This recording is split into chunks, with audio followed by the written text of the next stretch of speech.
on the Gazan side. The UN, the hypocrisy is even more evident in the conduct of OCHA. Several weeks ago, Tom Fletcher, OCHA's head, claimed that 14,000 babies in Gaza would starve to death within 48 hours. This was a blood libel.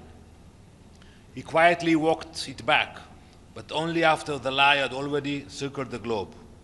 He has yet to retract his further disgusting accusation that Israel is committing a genocide. But the problem with OCHA goes far beyond one official statement. The entire agency has abandoned neutrality. On May 6, OCHA published grossly inflated casualty figures in Gaza. 2 days later, those numbers were quietly reduced by more than 10,000. There was no explanation and no accountability. OCHA relies almost exclusively on Hamas-run sources. There is no independent verification, no distinction between civilians and terrorists. When it comes to Israel, the UN standards disappear.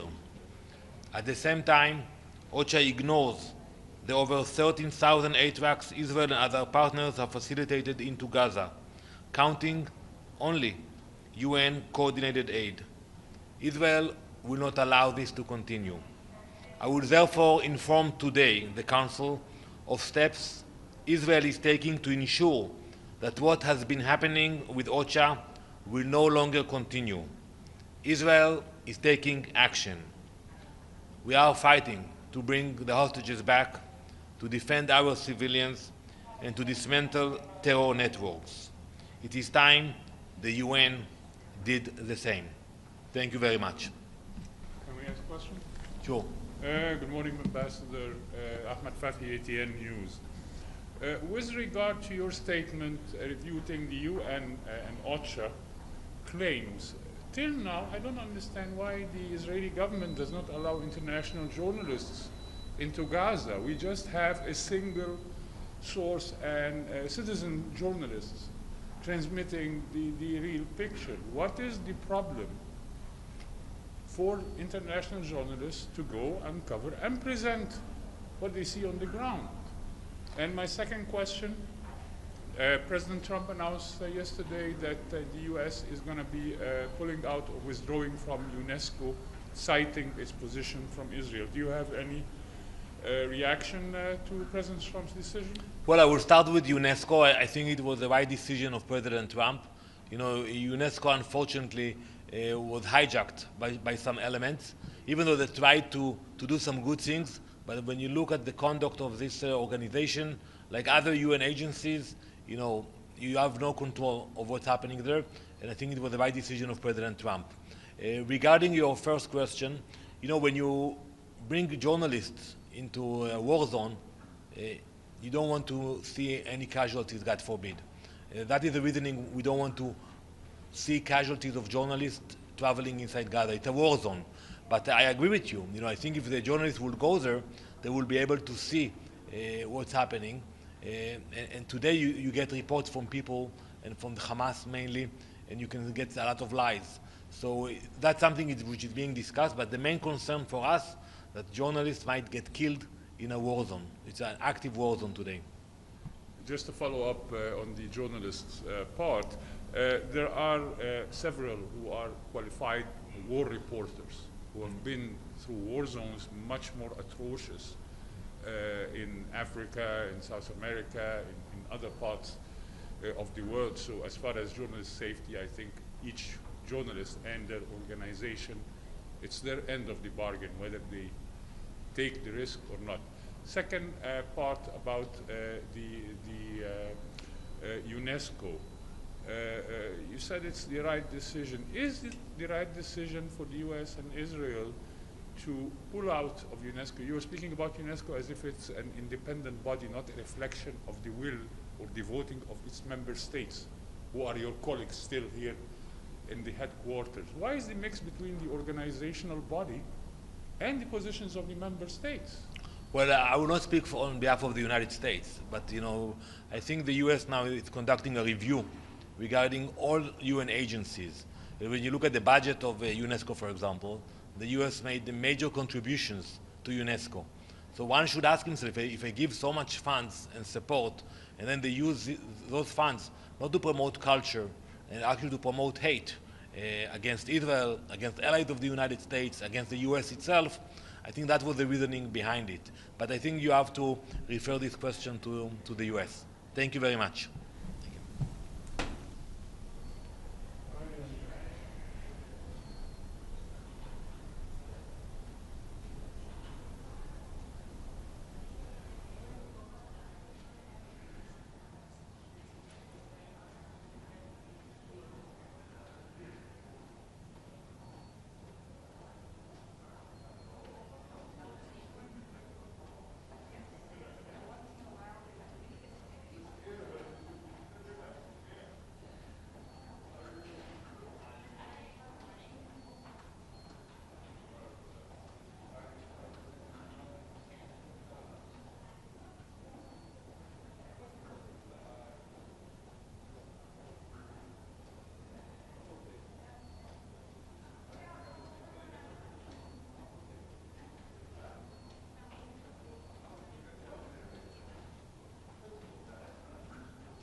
Bismillahirrahmanirrahim.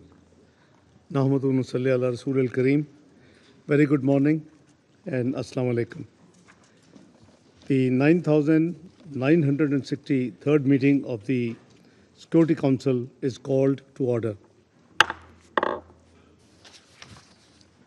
The provisional agenda for this morning is the situation in the Middle East, including the Palestinian question.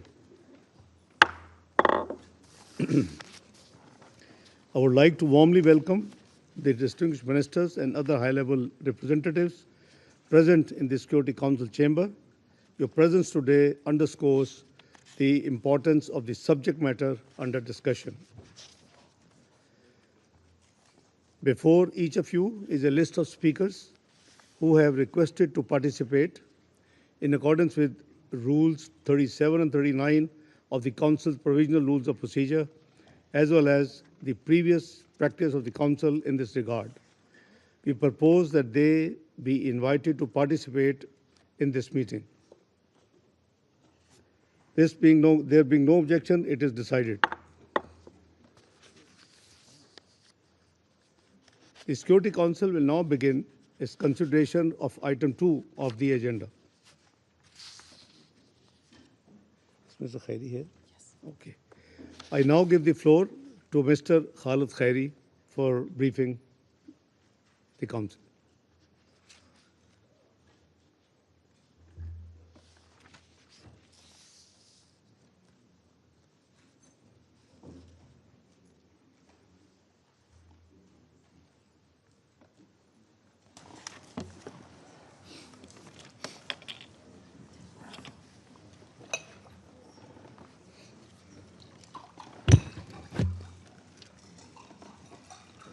Mr. President, members of the Security Council, I brief you today as intensive talks continue over a potential Gaza ceasefire agreement and release of hostages. It is crucial that this leads to a permanent end to the war and the release of all hostages. It is long past time for the fighting to end, for hostages to return home, for adequate humanitarian aid to enter the Strip, and for recovery and reconstruction to begin in the context of a return to a political path towards a two-state solution. While talks are ongoing, the horrific situation in Gaza continues to deteriorate, with Israeli military operations and hostilities expanding throughout the Strip and the human toll mounting by the hour. This nightmare of historic proportions must end immediately. The intensive Israeli military operation in Deir al-Balah that has resulted in still further Palestinian displacement and direct strikes on 2 UN guest houses has further exacerbated the dire situation and impeded humanitarian operations. At least 1,891 Palestinians were killed in Gaza since my last briefing on 30 June, according to the Ministry of Health in Gaza. Some 294 were reportedly killed while attempting to collect aid, including in the vicinity of militarized aid distribution sites. Israeli forces continued to issue evacuation orders, causing the repeated displacement of the population. Food insecurity and the broader humanitarian situation continued to worsen despite the limited increase in the approval of entry of humanitarian supplies. According to Israeli sources, 50 hostages, including 1 woman, are still being held captive by Hamas and other Palestinian armed groups in Gaza, including 28 that are believed to be dead. Since 30 June, 13 IDF soldiers were killed in hostilities in Gaza. Palestinian militants also continue to sporadically and indiscriminately launch rockets towards Israel. The Secretary General has repeatedly condemned the continued holding of hostages by Hamas and other armed groups. Hostages must be released immediately and unconditionally. I echo the Secretary General's calls for the repeated displacement of the population in Gaza to cease. Any forced displacement of the population from any part of the occupied Palestinian territory will constitute a breach of international law obligations. International humanitarian law must be respected by all parties at all times, and civilians must be protected. On 17th of July, the Catholic Church of the Holy Family in Gaza City was hit by an Israeli strike, which killed 3 and injured several others. The Patriarchate of Jerusalem condemned what it said was a targeted strike on the church and said the extensive damage has forced the evacuation of some 600 Palestinians seeking shelter in the compound, including children and those with special needs. The Secretary General condemned the strike, stressing that attacks on places of worship are unacceptable. The incident also prompted widespread condemnation and calls for accountability from member states. The Israeli Prime Minister's office said that Israel deeply regrets that a stray ammunition hit the church and noted that Israel is investigating the incident. On 10th of July, EU High Representative Kallas announced that the EU and Israel has agreed on significant steps to improve the humanitarian situation in Gaza. Since then, Kallas has reiterated the need for implementing the agreement and that far more assistance is needed. Since 9th of July, following 130 days of full blockades on fuel, Israeli authorities allow the entry of a small number of fuel trucks through the Kerem Shalom Karim Abu Salem crossing for medical facilities and other essential services. This amount is a fraction of what is required to run essential life-saving services in Gaza, where nearly every aspect of life depends on fuel. Mr. President, the situation in the occupied West Bank also remains deeply concerning, with high levels of violence driven by ongoing Israeli military operations, many involving civilian casualties and extensive damages to homes and infrastructure, attacks by settlers against Palestinians, and attacks by Palestinians against Israelis. On 1st of July, Israeli security forces shot and killed a 17-year-old Palestinian boy during an operation in Ramallah. He was reportedly shot from inside an armored vehicle while walking with a relative. On 10th of July, 2 Palestinians shot and killed an Israeli man in the Gush Etzion settlement. The Palestinian perpetrators were reportedly shot and killed by Israeli civilians at the scene.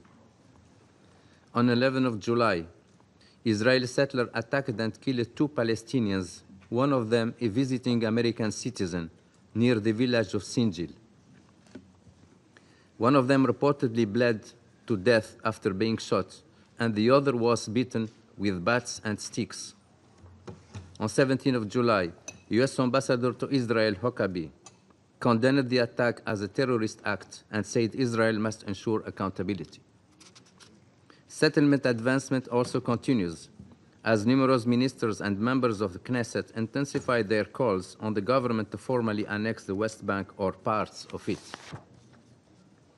Further exacerbating the situation, the Palestinian Authority continues to face a dire fiscal crisis. The continued withholding of clearance revenues by Israel, amounting to $2.7 billion, has severely impacted the Palestinian Authority ability to meet its core obligation and sustain essential public services. Since May, the Palestinian Authority has been unable to pay civil servant salaries, including those of the security forces, or provide social support. In an emergency session held on 17th of July, the Palestinian cabinet issued a stark warning that the Palestinian Authority may be forced to temporarily shut down vital sectors. Beyond the immediate risk to healthcare and basic service delivery, the Palestinian Authority also cautioned that similar disruptions across other institutions could erode social cohesion and undermine overall stability. Unless urgently addressed, the deterioration of the Palestinian Authority's fiscal and institutional situation could have catastrophic consequences, undermining the significant progress made over many years to build up Palestinian institutions. It is essential that the international community provide immediate support to address the Palestinian Authority's fiscal challenges, strengthening its governance capacity, and prepare it to reassume its responsibilities in Gaza. Mr. President, in the midst of these multiple crises, UNRWA continues to face immense operational, political, and financial pressures. UNRWA's operations have been impeded in Gaza and the occupied West Bank. 330 agency staff have been killed in the war in Gaza. I reiterate the Secretary General's message that UNRWA cannot be replaced, and I cannot overstate enough how serious the agency's financial crisis is. Based on current forecasts, there is not enough money to sustain all operations in all fields beyond August 2025. Mr. President, we remain concerned by the precarious situation in the region, marked by sporadic developments and recurrent volatility. The situation along the Blue Line remains stable but fragile. The Israel Defense Forces maintain a presence north of the Blue Line, while unauthorized weapons belonging to non-state actors are still being uncovered in southern Lebanon by the Lebanese Armed Forces and UNIFIL. In this context, the Lebanese authorities have reiterated their commitment to bringing all arms under the exclusive control of the state. I urge both Lebanon and Israel to honor their obligations under the cessation of hostilities and to take concrete steps toward the full implementation of Resolution 1701, restoring and sustaining stability in the area. Syria is contending with another episode of violence that puts at risk its path to a peaceful, credible, orderly, and inclusive political transition. Fighting in Suwaida has resulted in hundreds of casualties, including Druze and Bedouin civilians. I reiterate the Secretary General's unequivocal condemnation of all violence against civilians, including all acts that fan the flames of sectarian tensions and rob the people of Syria of their opportunity for peace and reconciliation after 14 years of brutal conflict. Against this backdrop, citing the violations against the Druze community and pledging to protect them, between 12 and 16 July, Israel resumed and intensified its airstrikes on Syrian territory. It is essential that both Israel and Syria uphold the terms of the 1974 Disengagement of Forces Agreement to preserve the ceasefire between both parties and refrain from any action that would further undermine it and the stability of the Golan region. Mr. President, repeated and increasingly desperate appeals for an urgent ceasefire in Gaza have been made in this Council.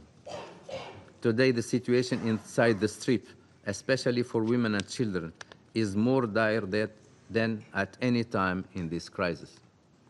I implore the parties, first and foremost, to end this war, release all hostages, and allow the Palestinian population in Gaza to receive the humanitarian assistance they so desperately need. I urge all member states, including those in the Council, to take all possible steps to bring about this end. Urgent steps are needed to reverse the deeply concerning trajectory we see across the occupied Palestinian territory, including East Jerusalem. Addressing the high levels of violence, including stopping the escalating settler attacks in the occupied West Bank, alongside fiscal relief for the Palestinian Authority, are key priorities. There will be no lasting solution to this crisis without a political horizon to resolve the conflict and an end to the occupation. The upcoming ministerial meeting to support the two-state solution, co-hosted by France and Saudi Arabia, is key to highlight international consensus around these goals and reaffirm the principle sustaining the two-state solutions.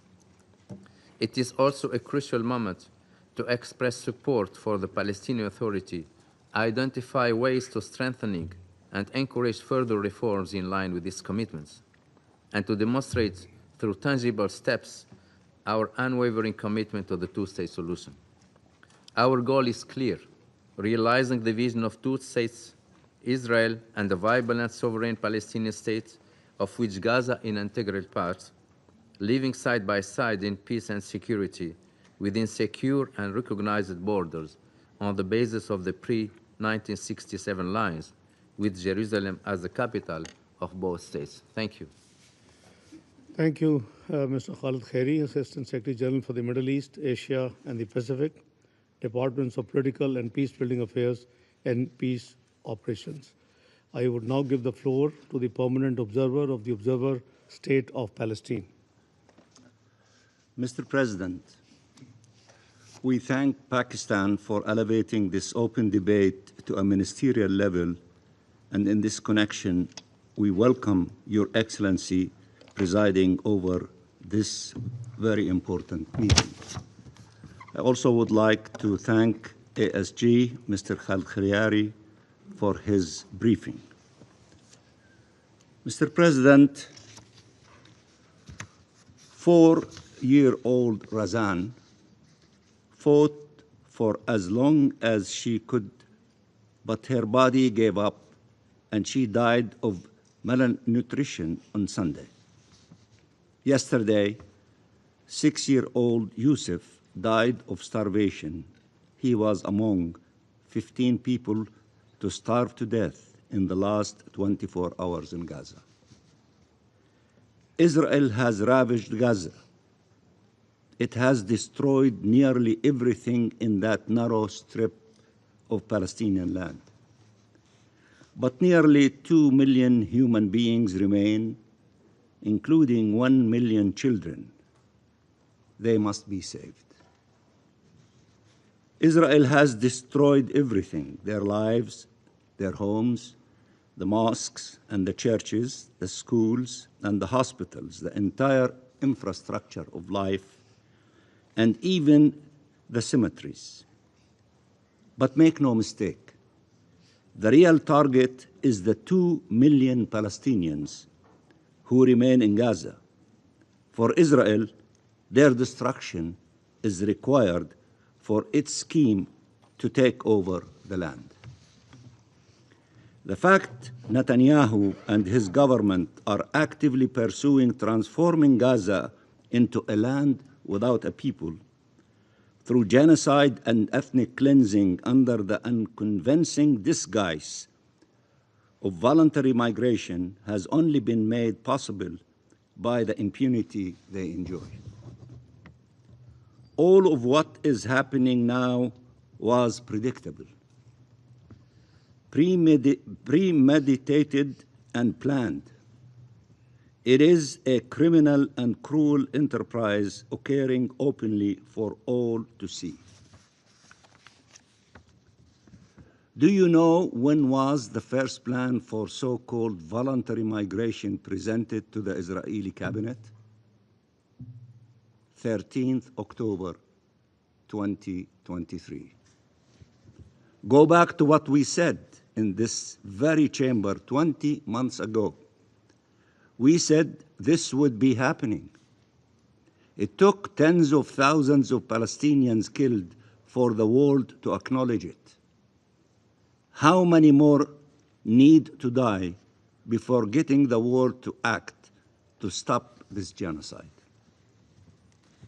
Mr. President, in Gaza, starved journalists are reporting about starved health and humanitarian personnel trying to save the lives of starving infants and children and their starving families. People are dying of hunger and thirst by design or while desperately trying to get food or water by design. People are collapsing in the streets while being forcibly displaced yet again by design. People are being gunned down and murdered by Israeli soldiers for merely trying to get a bag of flour or lentils to feed their families, again by design. Every day now, we receive heart-wrenching messages from Gaza with few words. I am hungry. This is what our children are saying, and every individual in Gaza is saying, I am hungry. There is no food for my family. We are dying. Help us. What should we tell them? What should the Security Council tell them? that the whole world is against this starvation policy, and yet it is worsening.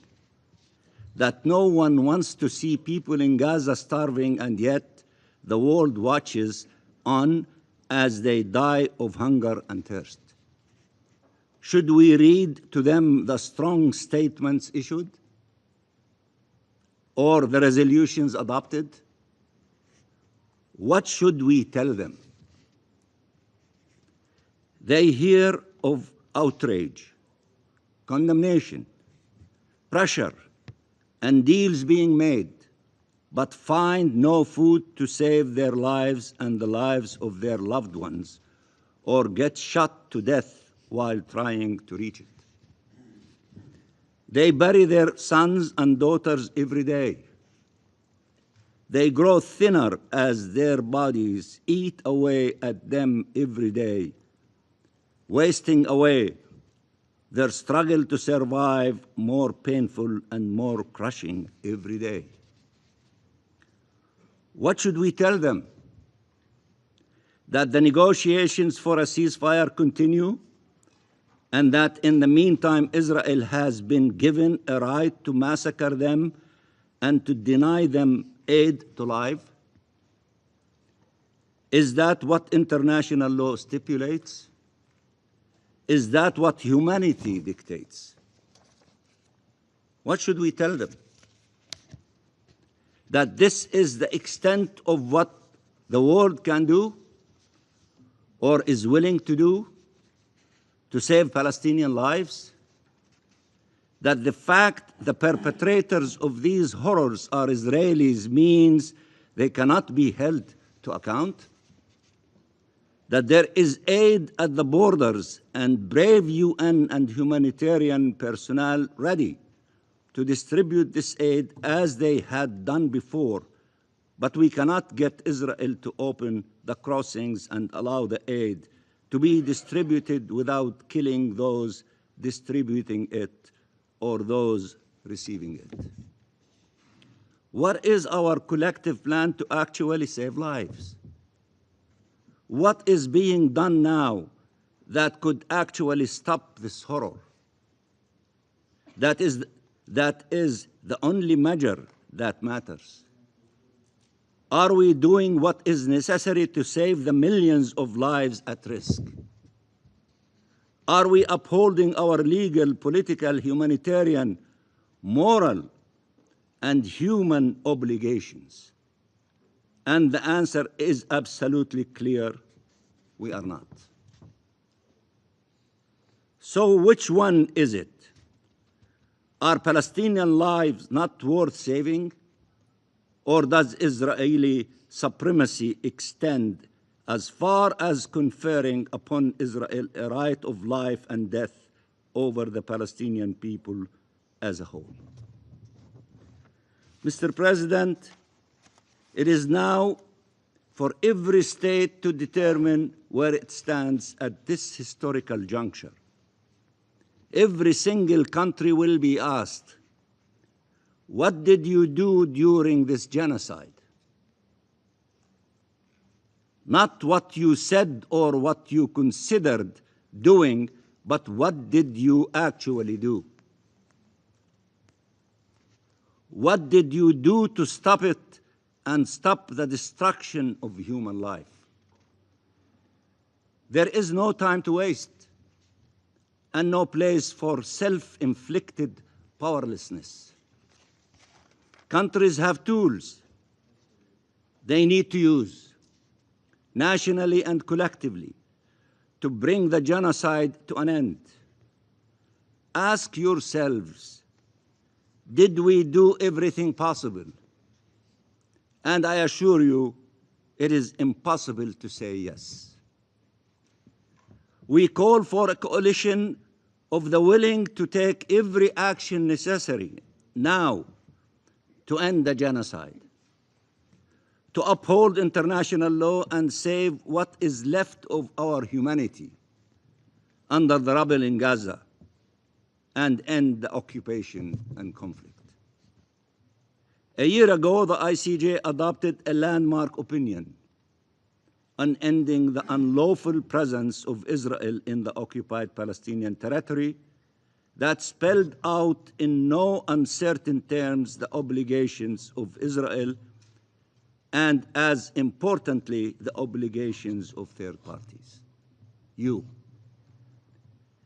Any state claiming to be a law-abiding state must take action to comply with this opinion and ensure it moves away from complicity and contributes to accountability.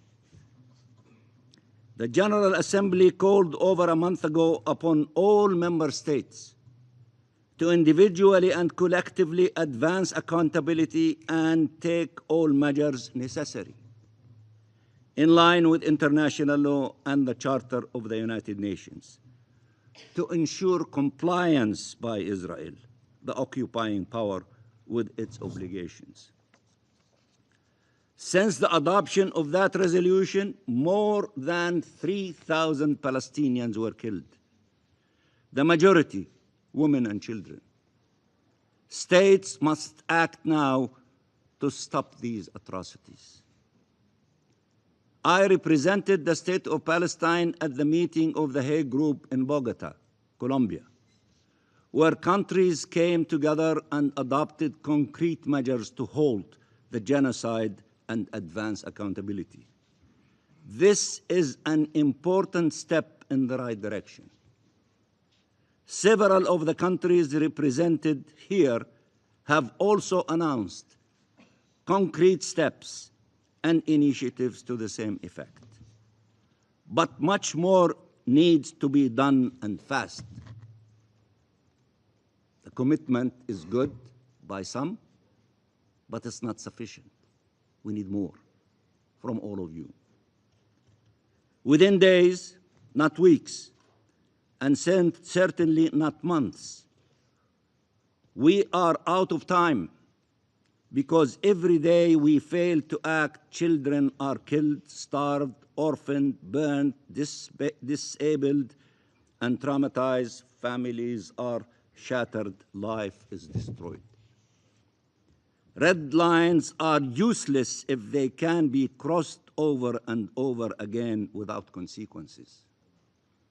Rules are worthless if we are not willing to sanction their breacher. Words are meaningless if they are not followed by action. We need you to act, and act now.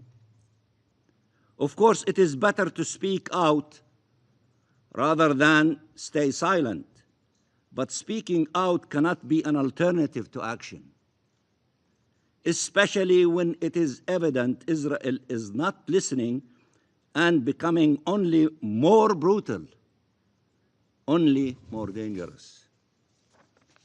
And we should not pretend we are not hearing what Israel is saying or not seeing what it is doing. Netanyahu, Katz, Saar, Smotrich, and Ben Gvir are clear. They say there are no innocent people in Gaza. They call our children children of darkness. They call our people human animals and have been acting accordingly. They spoke of inflicting death and destruction on all of Gaza, and they did. They are confessing to their own crimes and are committing them in plain sight for all to see. 7 decades of impunity make them confident they have no reason to hide their intentions or actions. Mr. President, we warn against all those who try to portray this conflict as a religious conflict, including those who do so to shield Israel from criticism and condemnation. This is not a conflict between Jews and Muslims. It is a war against Palestinian presence in the land of Palestine. Palestinian Christians are not spared. From Gaza to Taibe, from Bethlehem to Jerusalem. The Israeli strike against the Holy Family Church is not the first of its kind. By the way, this is the church that the late Pope Francis used to call every day. The historic Greek Orthodox Church of Saint Porphyrius in Gaza was bombed in the early days of the war, as was the great Omari Mosque. 2 Palestinian women were shot and killed on the grounds of the Holy Family Church back in December 2023. Settlers' terror attacks are about forcibly displacing Palestinian communities regardless of their faith and about stealing their land. Christians are harassed, attacked, and beaten like their Muslim brothers and sisters. When trying to celebrate their holy days, priests and nuns report attacks against them and the church properties. They are spat on, insulted, and threatened by Israeli extremists. This is not a conflict between Jews and Muslims. The diversity of our people reflects the diversity of this land and its rich history and its significance for all monotheistic religions. And the solidarity movement with Palestine is comprised of people of all nationalities and all faiths, coming together against injustice, against occupation and apartheid, against oppression and genocide. And it includes Israelis who care about justice, but also about Israel and its future. And they know that the path on which Israel has embarked, by which it thinks it can impose its will on the region through bullets and bombs and expects surrender than peace, is reckless and wrong and will lead to devastating effects for the region and the world. Mark my words, Israel's genocide in Gaza will redefine the region and our world for generations to come. And what we do next will determine in what way. Let me repeat that. Mark my words. Israel's genocide in Gaza will redefine the region and our world for generations to come. And what we do next will determine in what way. Mr. President, an alternative path is possible if we act now, where life is restored in Gaza, where freedom for the Palestinian people is achieved, where Palestinians and Israelis can live in shared space and security, and where the region as a whole can experience peace, stability, and prosperity. This path of just and lasting peace, upholding international law and based on the relevant UN resolutions and the fulfillment of the inalienable rights of the Palestinian people, including self-determination and the realization of their right to their independent state, and the implementation of the two-state solution, with Palestine and Israel living side by side in peace and security. This is the only path forward. It requires the mobilization of all states to advance freedom and justice, leading to peace and security. The international conference to be convened by Saudi Arabia and France at the end of this month offers a unique opportunity to transform international law and the international consensus into an achievable plan and to demonstrate resolve to end the occupation and conflict once and for all, for the benefit of all peoples and of all the states of the region. That is the path that must be taken with courage and commitment and without delay. Mr. President, It all starts with Gaza, with the children of Gaza. For now, history will remember us all for the lives we failed to save. But many more lives remain to be saved. Let us not fail them. Thank you. Thank you, Mr. Permanent Observer of the Observer State of Palestine, for your statement.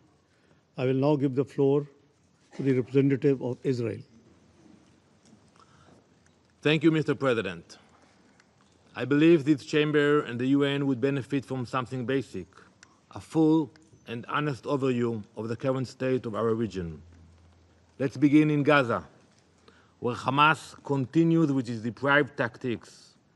50 innocent people remain held hostage. Israel has been working tirelessly to bring them home. We have made compromise after compromise, crossing lines no other nation would consider. But Hamas has rejected each and every offer. Even as we speak, we receive rejections from Hamas. For Hamas, the suffering of its own people is their greatest weapon. The longer the misery continues, the longer they can feed it into their propaganda machine. I am sure that all of you will address the humanitarian situation. But I will remind you, you all must focus your pressure where it belongs, on Hamas. They are the ones who are saying no to the offer. If you don't believe me, you can ask the US, Qatar, Egypt, the ones who are trying to negotiate. They are rejecting every offer. In Lebanon, the new government has made promising statements about reform, and we are listening. But Hezbollah is busy attempting to rearm and reassert itself in southern Lebanon and Beirut. We have seen this movie before. We know how it ends. Israel will never allow this to happen. We will not permit Hezbollah to rebuild its terror infrastructure on our northern border. In Iran, the genocidal regime that spent 12 days launching missiles at Israeli civilians is trying to restart its nuclear program. Since today we have the so-called privilege of the presence of Deputy Foreign Minister Rabadbi here today, so let me ask him directly, what is your plan now? Will you continue with your murderous agenda? Will you keep running toward a nuclear bomb? Will you keep expanding your ballistic missiles for attacks on civilians? Will you keep pumping money into your terrorist boxes? You don't need to answer, because we already know it. Now is the time for action. Sanctions must not be lifted, they must be imposed now, on the regime's economy, on its terror network, on its ballistic missile program, and on the individual leaders who sit in Tehran and plot murder as their foreign policy. In Syria, jihadist forces have traveled south of Damascus to the Druze city of Suwaida, where they have committed unimaginable atrocities. Hundreds of innocent men, women, and children now lie dead. I have personally received hundreds of calls from my Druze friends from Israel, terrified and horrified by what is happening to their people. Their family ties cross the border. Their brothers and sisters live both in Suwaida and in Israel. For us, this is personal. It is Israel's sacred moral duty to stand by our Druze brothers and sisters in their time of need. We are guided by our unshakable moral compass. We will not stand idly by while innocent minorities are slaughtered, just kilometers away from their Israeli family members. So yes, the Middle East today is embroiled in chaos, but is also filled with opportunity.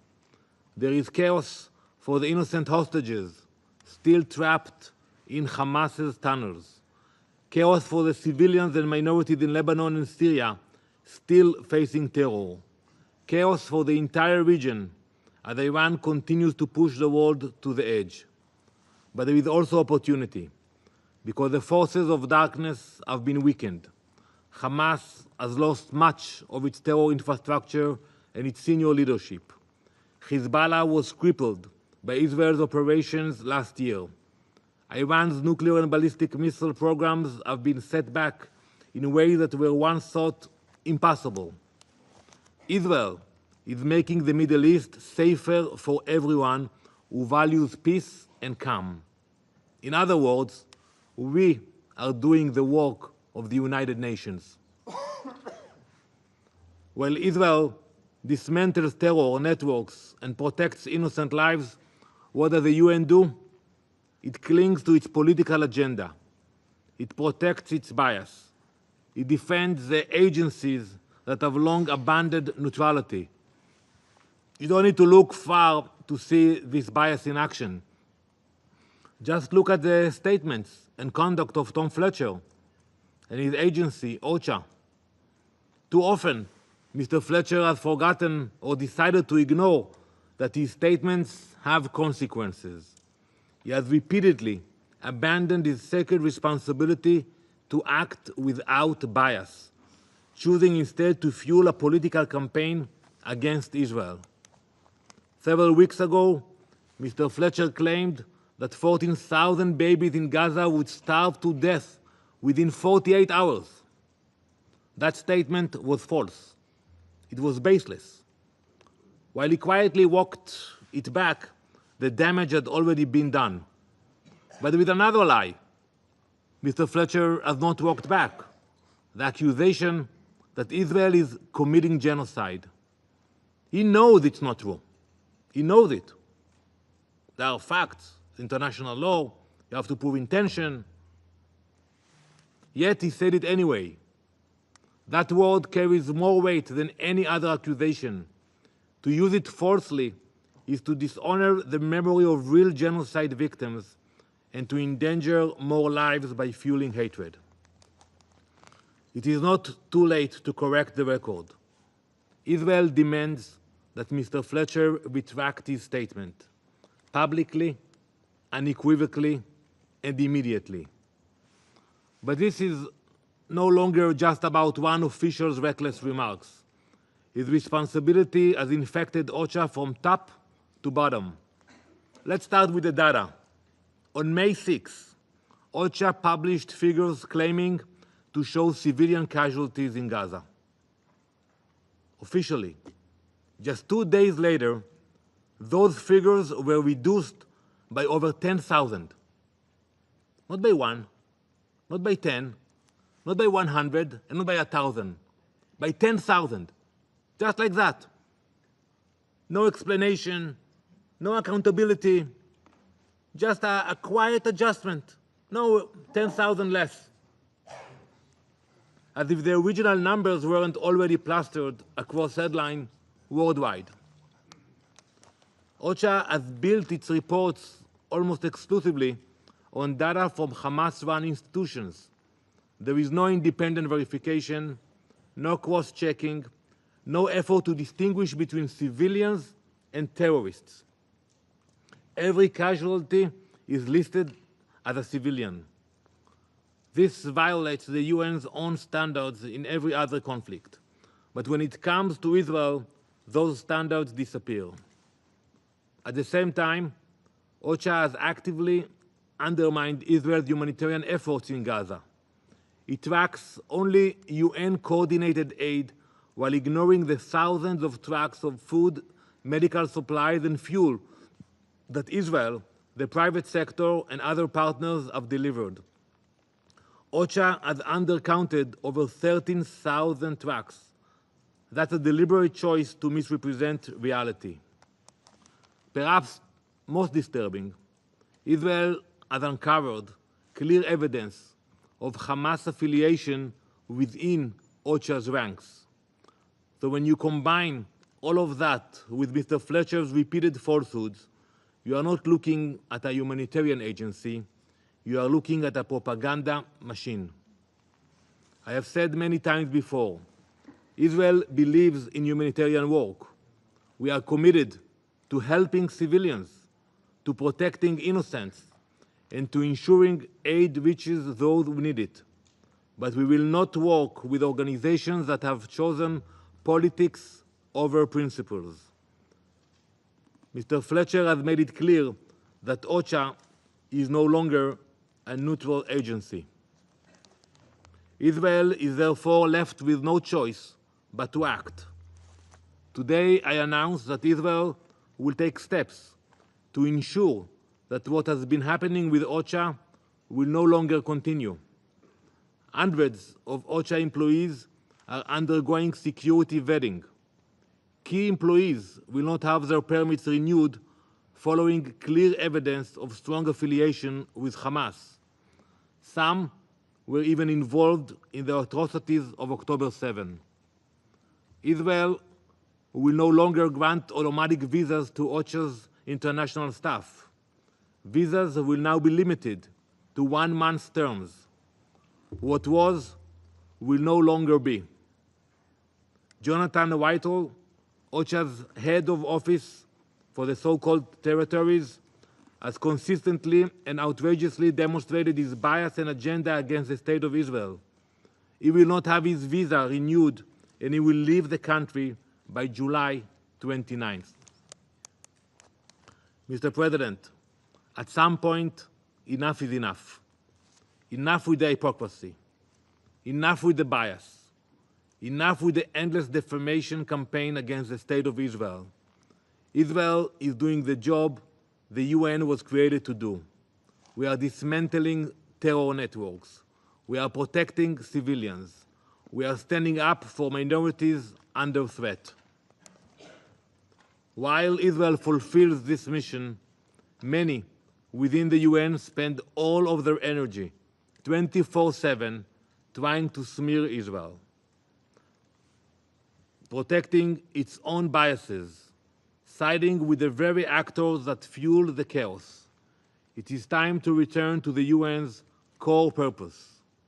Israel will continue to do what is necessary to protect our people, defend our borders, help our neighbors in need, and bring our hostages home.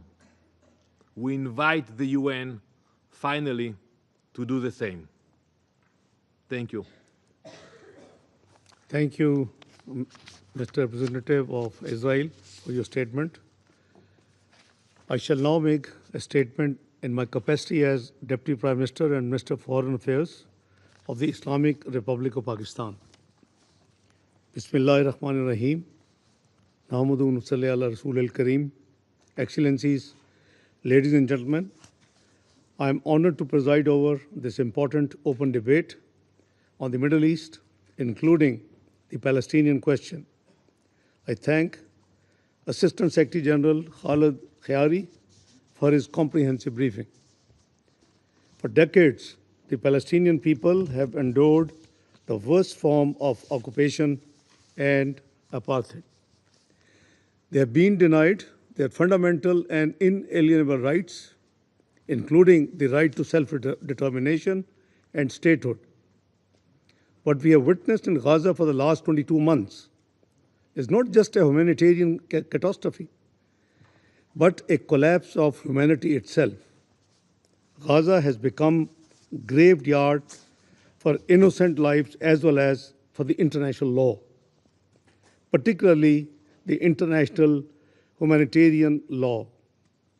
Over 58,000 Palestinians, most of them women and children, have been killed in Israel's brutal military assault. The systematic targeting of hospitals, schools, UN facilities, aid convoys, and refugee camps are not incidental. These are deliberate acts of collective punishment in flagrant violation of IHL, numerous Security Council and General Assembly resolutions, as well as the binding provisional measures ordered by the International Court of Justice. Excellencies, the hunger crisis in Gaza has reached unprecedented and deeply alarming levels. According to the United Nations World Food Programme, a third of the population not eating for multiple days in a row, an indicator of catastrophic levels of food insecurity. Excellencies, the Palestinian question is a litmus test for the credibility of the United Nations, the Security Council, and the integrity of the international law. Failure to uphold the rights of the Palestinian people will embolden impunity and undermine the legitimacy of the very international order we all claim to defend and uphold. The Security Council must live up to its responsibility and ensure compliance with its own decisions.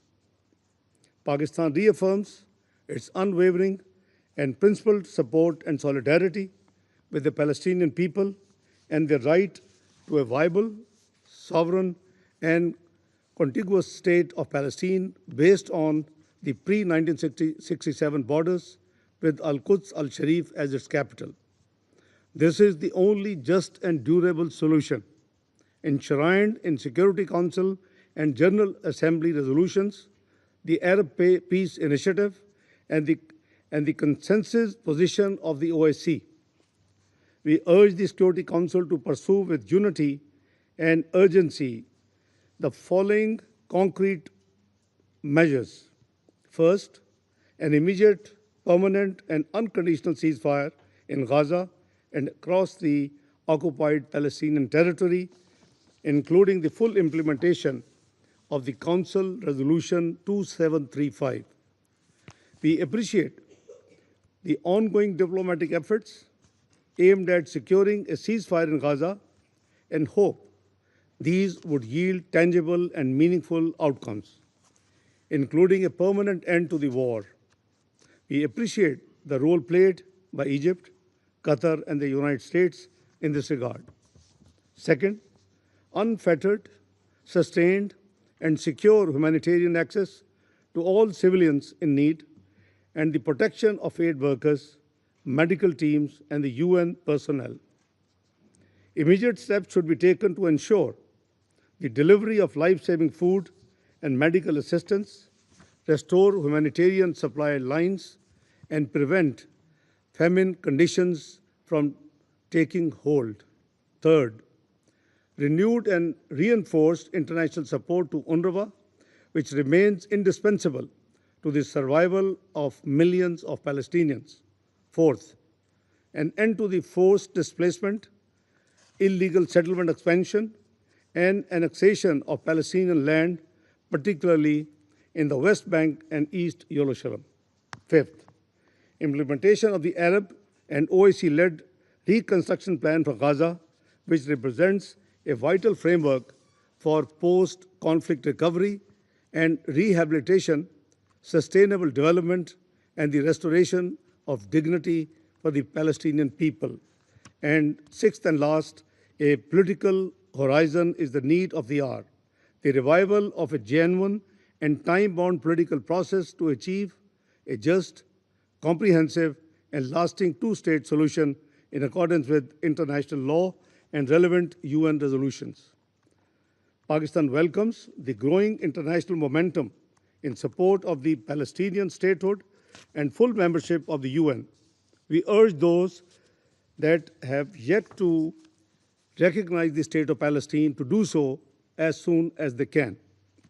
We also welcome the convening on 28th of July of the International Conference on the Two-State Solution, co-chaired by Saudi Arabia and France, to help generate renewed momentum and take concrete actions towards achieving the two-state solution. Excellencies, a comprehensive and enduring peace in the Middle East requires addressing all interrelated crises across the region through effective multilateralism and peaceful settlement of disputes.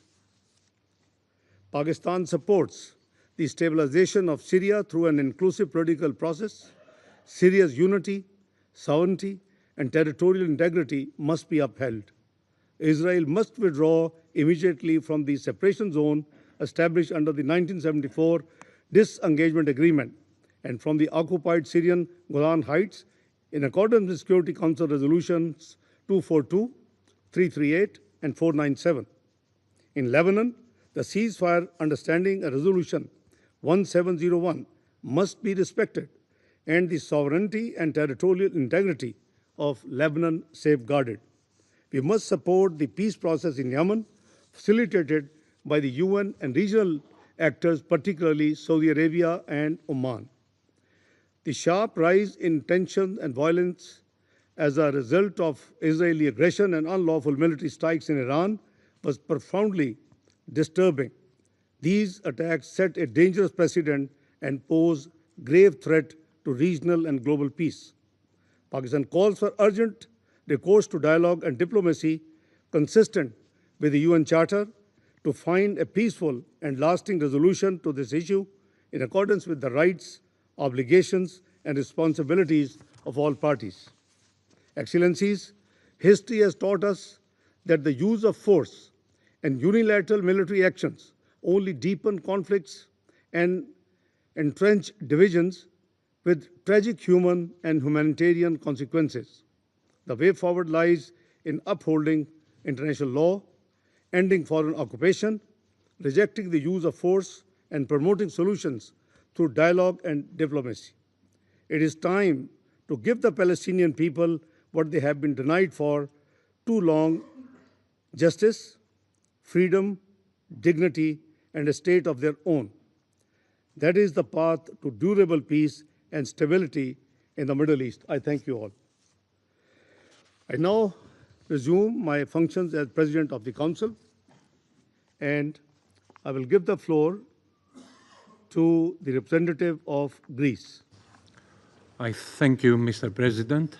I would also like to thank Assistant Secretary General Mr. Khaled Kiari for his detailed and insightful briefing. Mr. President, a lot has transpired in the volatile region of the Middle East since our last open debate in April, demonstrating the potential pitfalls in a part of the world where security can unravel in an instant. The recent cessation of hostilities between Iran and Israel has been a welcome development. It is now critical for IAEA inspectors to resume their activity, verifying the status of Iran's enriched uranium stockpiles and enrichment capabilities.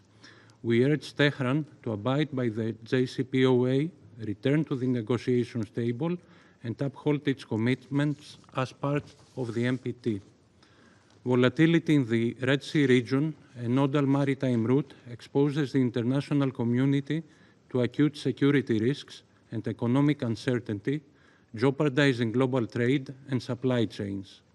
Underscoring the importance of immediately ceasing all attacks against merchant ships, we reiterate our call for the full respect and implementation of the UN arms embargo against the Houthis by all.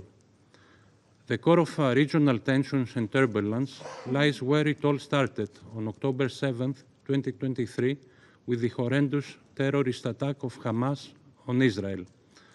As discussed a week ago in this very chamber, for yet another time, a year and a half into this conflict, a severe humanitarian crisis has taken hold of the entire Gaza Strip, with the population facing conditions of distress and struggling to survive. We welcome the recent agreement between Israel and the European Union on scaling up humanitarian aid for the people in Gaza, as it provides some much-needed hope.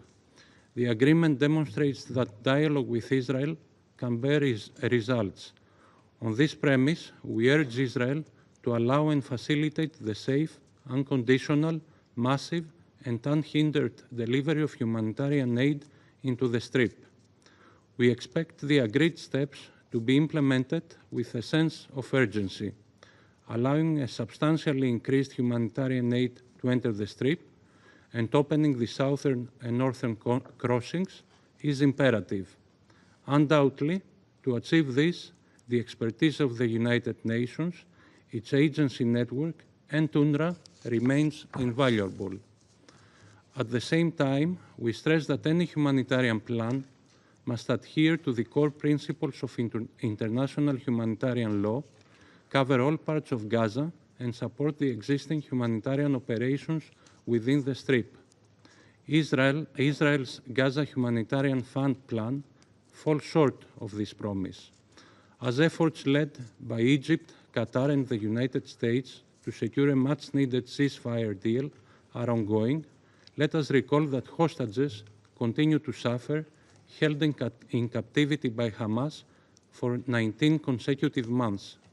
Having repeatedly condemned the October 7 terrorist attacks and the ongoing detention and inhumane treatment of hostages, we reiterate our demand for their immediate and unconditional release. We deplore the refusal of Hamas to hand them over.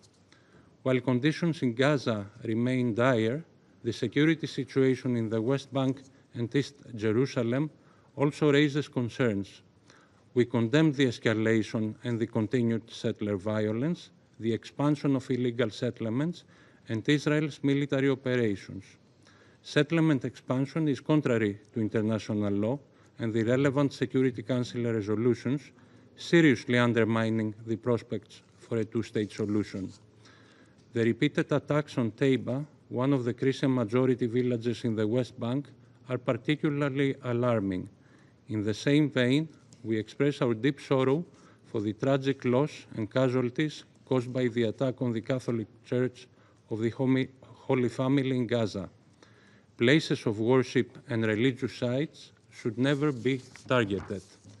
Mr. President, there is no military solution for Gaza.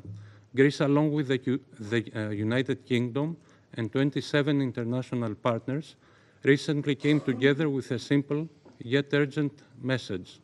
The war in Gaza must end now. The only solution for Gaza would be a political one. We thus look forward to the upcoming high-level conference on the implementation of the two-state solution under the co-chairpersonship of France and Saudi Arabia, hoping it will bring new impetus to the political process. In this spirit, Greece is ready to engage to bring the Arab plan, as presented by Egypt, forward, developing it further where necessary. The plan constitutes a constructive proposal for the day after, when an empowered and reformed Palestinian Authority will be able to exert effective governance in Gaza and the West Bank, without any government or security role for Hamas, and definitely without any forced displacement of Palestinians. All sides must now harness the necessary political courage to agree to a ceasefire, end the war, and pave the way toward a political process towards two states living side by side in peace and security. Turning over to Syria, ahead of our monthly briefing next week, we echo the Secretary General's deep concern over the continued violence in the Druze majority area of Shueida, resulting in hundreds of casualties, including civilians, with reports also of summary executions. We condemn all acts of sectarian violence, echoing the Secretary General's plea towards the interim authorities and local leaders to de-escalate. We also echo the call towards the interim authorities to transparently and openly investigate the incidents, holding all those responsible into account. Finally, yet importantly, Lebanon seems to be staying the right course, albeit not without significant challenges. Aware of UNIFIL's importance in preserving the cessation of hostilities and thus for the maintenance of regional peace and security, Greece fully supports the mission's mandate renewal. All parties need to fully abide by Security Council Resolution 1701 and the provisions of the November ceasefire understanding, contributing to the security of both Israel and Lebanon. Reaffirming our commitment to the preservation of Lebanon's sovereignty and territorial integrity, we consider it imperative that we support the country's efforts to turn the page and the Lebanese government's efforts to extend its authority over the entire territory of Lebanon, while implementing much necessary reforms. We commend the progress of the Lebanese armed forces in the redeployment and bringing all weapons under state control, indicative of the Lebanese leadership's resolve in meeting its international obligations. Greece is steadfast in its commitment of support for the Lebanese institutions, including the LAAF. Mr. President, from Gaza and Syria to Lebanon and the Red Sea, the Middle East is being transformed before our very eyes. Greece will continue to support the role of the United Nations and this Council in monitoring the transformation of this volatile region, adding its voice in support of regional and international peace and security. I thank you. Thank you, Mr. Representative of Greece. I would now give the floor to the representative of Russian Federation. Thank you, Minister. We welcome your presidency of this quarterly open debate in the Security Council on the situation in the Middle East, including the Palestinian question. And we would like to thank the Assistant Secretary General Khaled Kiari for his detailed briefing.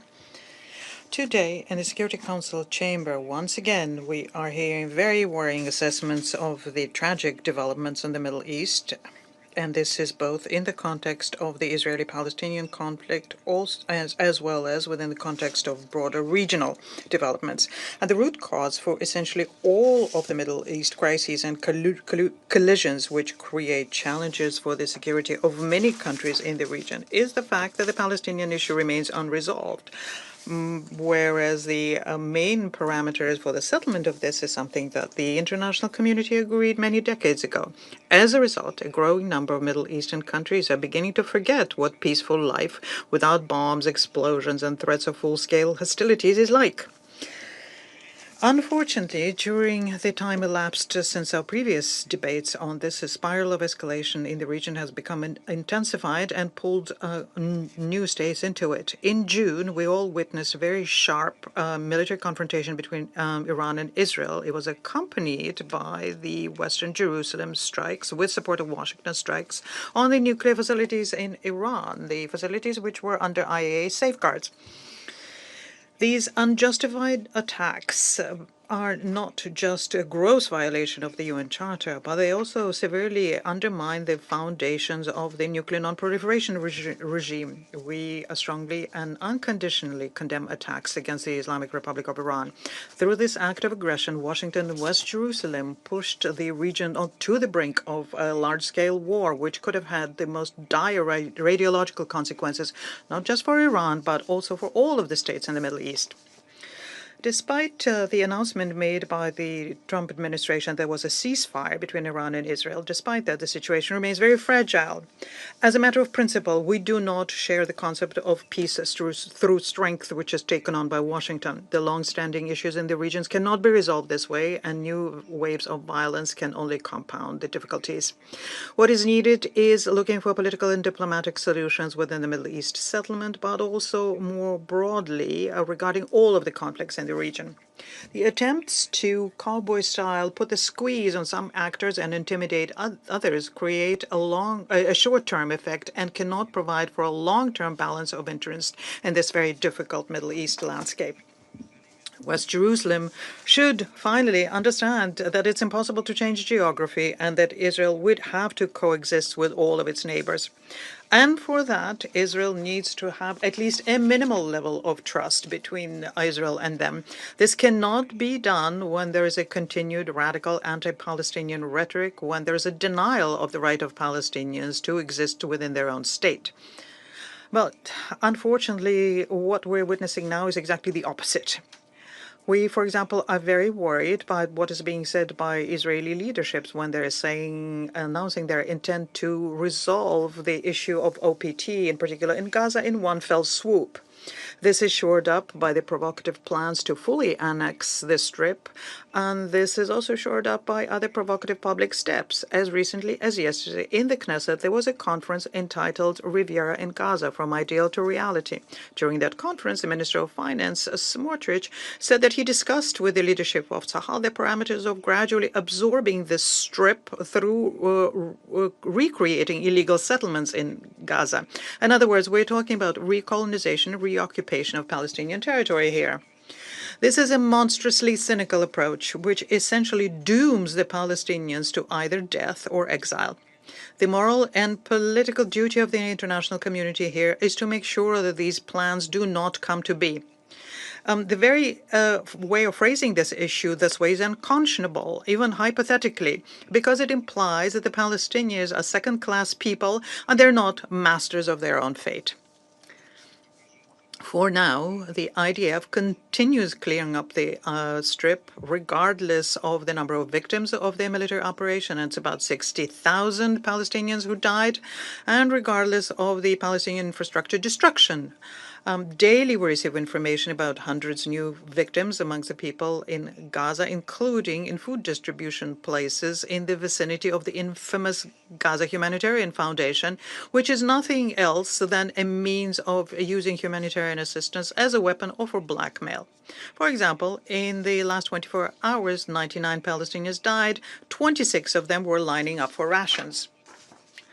There are also indiscriminate strikes against religious facilities. On the 18th of July, there was an attack against the only Catholic Church of Holy Family in Gaza. According to the information we're getting, this was a direct hit against the church, as a result of which parishioners and the clergy were seriously wounded. We strongly condemn this kind of action. We're most seriously concerned by the fact that the people in Gaza do not have an opportunity of obtaining adequate medical assistance. Essentially, all of the medical infrastructure in the strip is destroyed. There are still shortages of all basic necessities, medicines, medical instruments, fuel, and even bags are needed for burial. Hospitals receive hundreds of patients daily, including children who are on the brink of death from starvation. According to the figures as of yesterday, in the past 48 hours, 33 people died from starvation. They're including 12 children. And these figures, as we all know, unfortunately will only grow. Malnutrition is something that doctors and nurses are suffering from as well. They cannot expect to receive adequate food under essential blockade of Gaza either.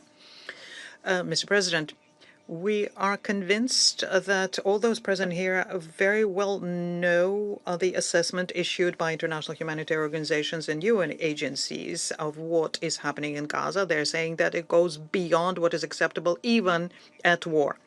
In November 2023, the Secretary General stated that Gaza had become a huge children's cemetery.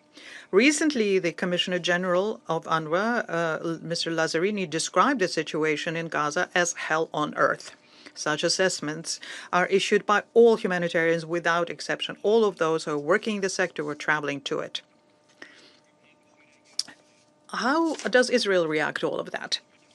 We have heard that today after the permanent representative of that country essentially stated that they will be squeezing OCHA from the occupied territory and there will be sanctions against its high-level representatives.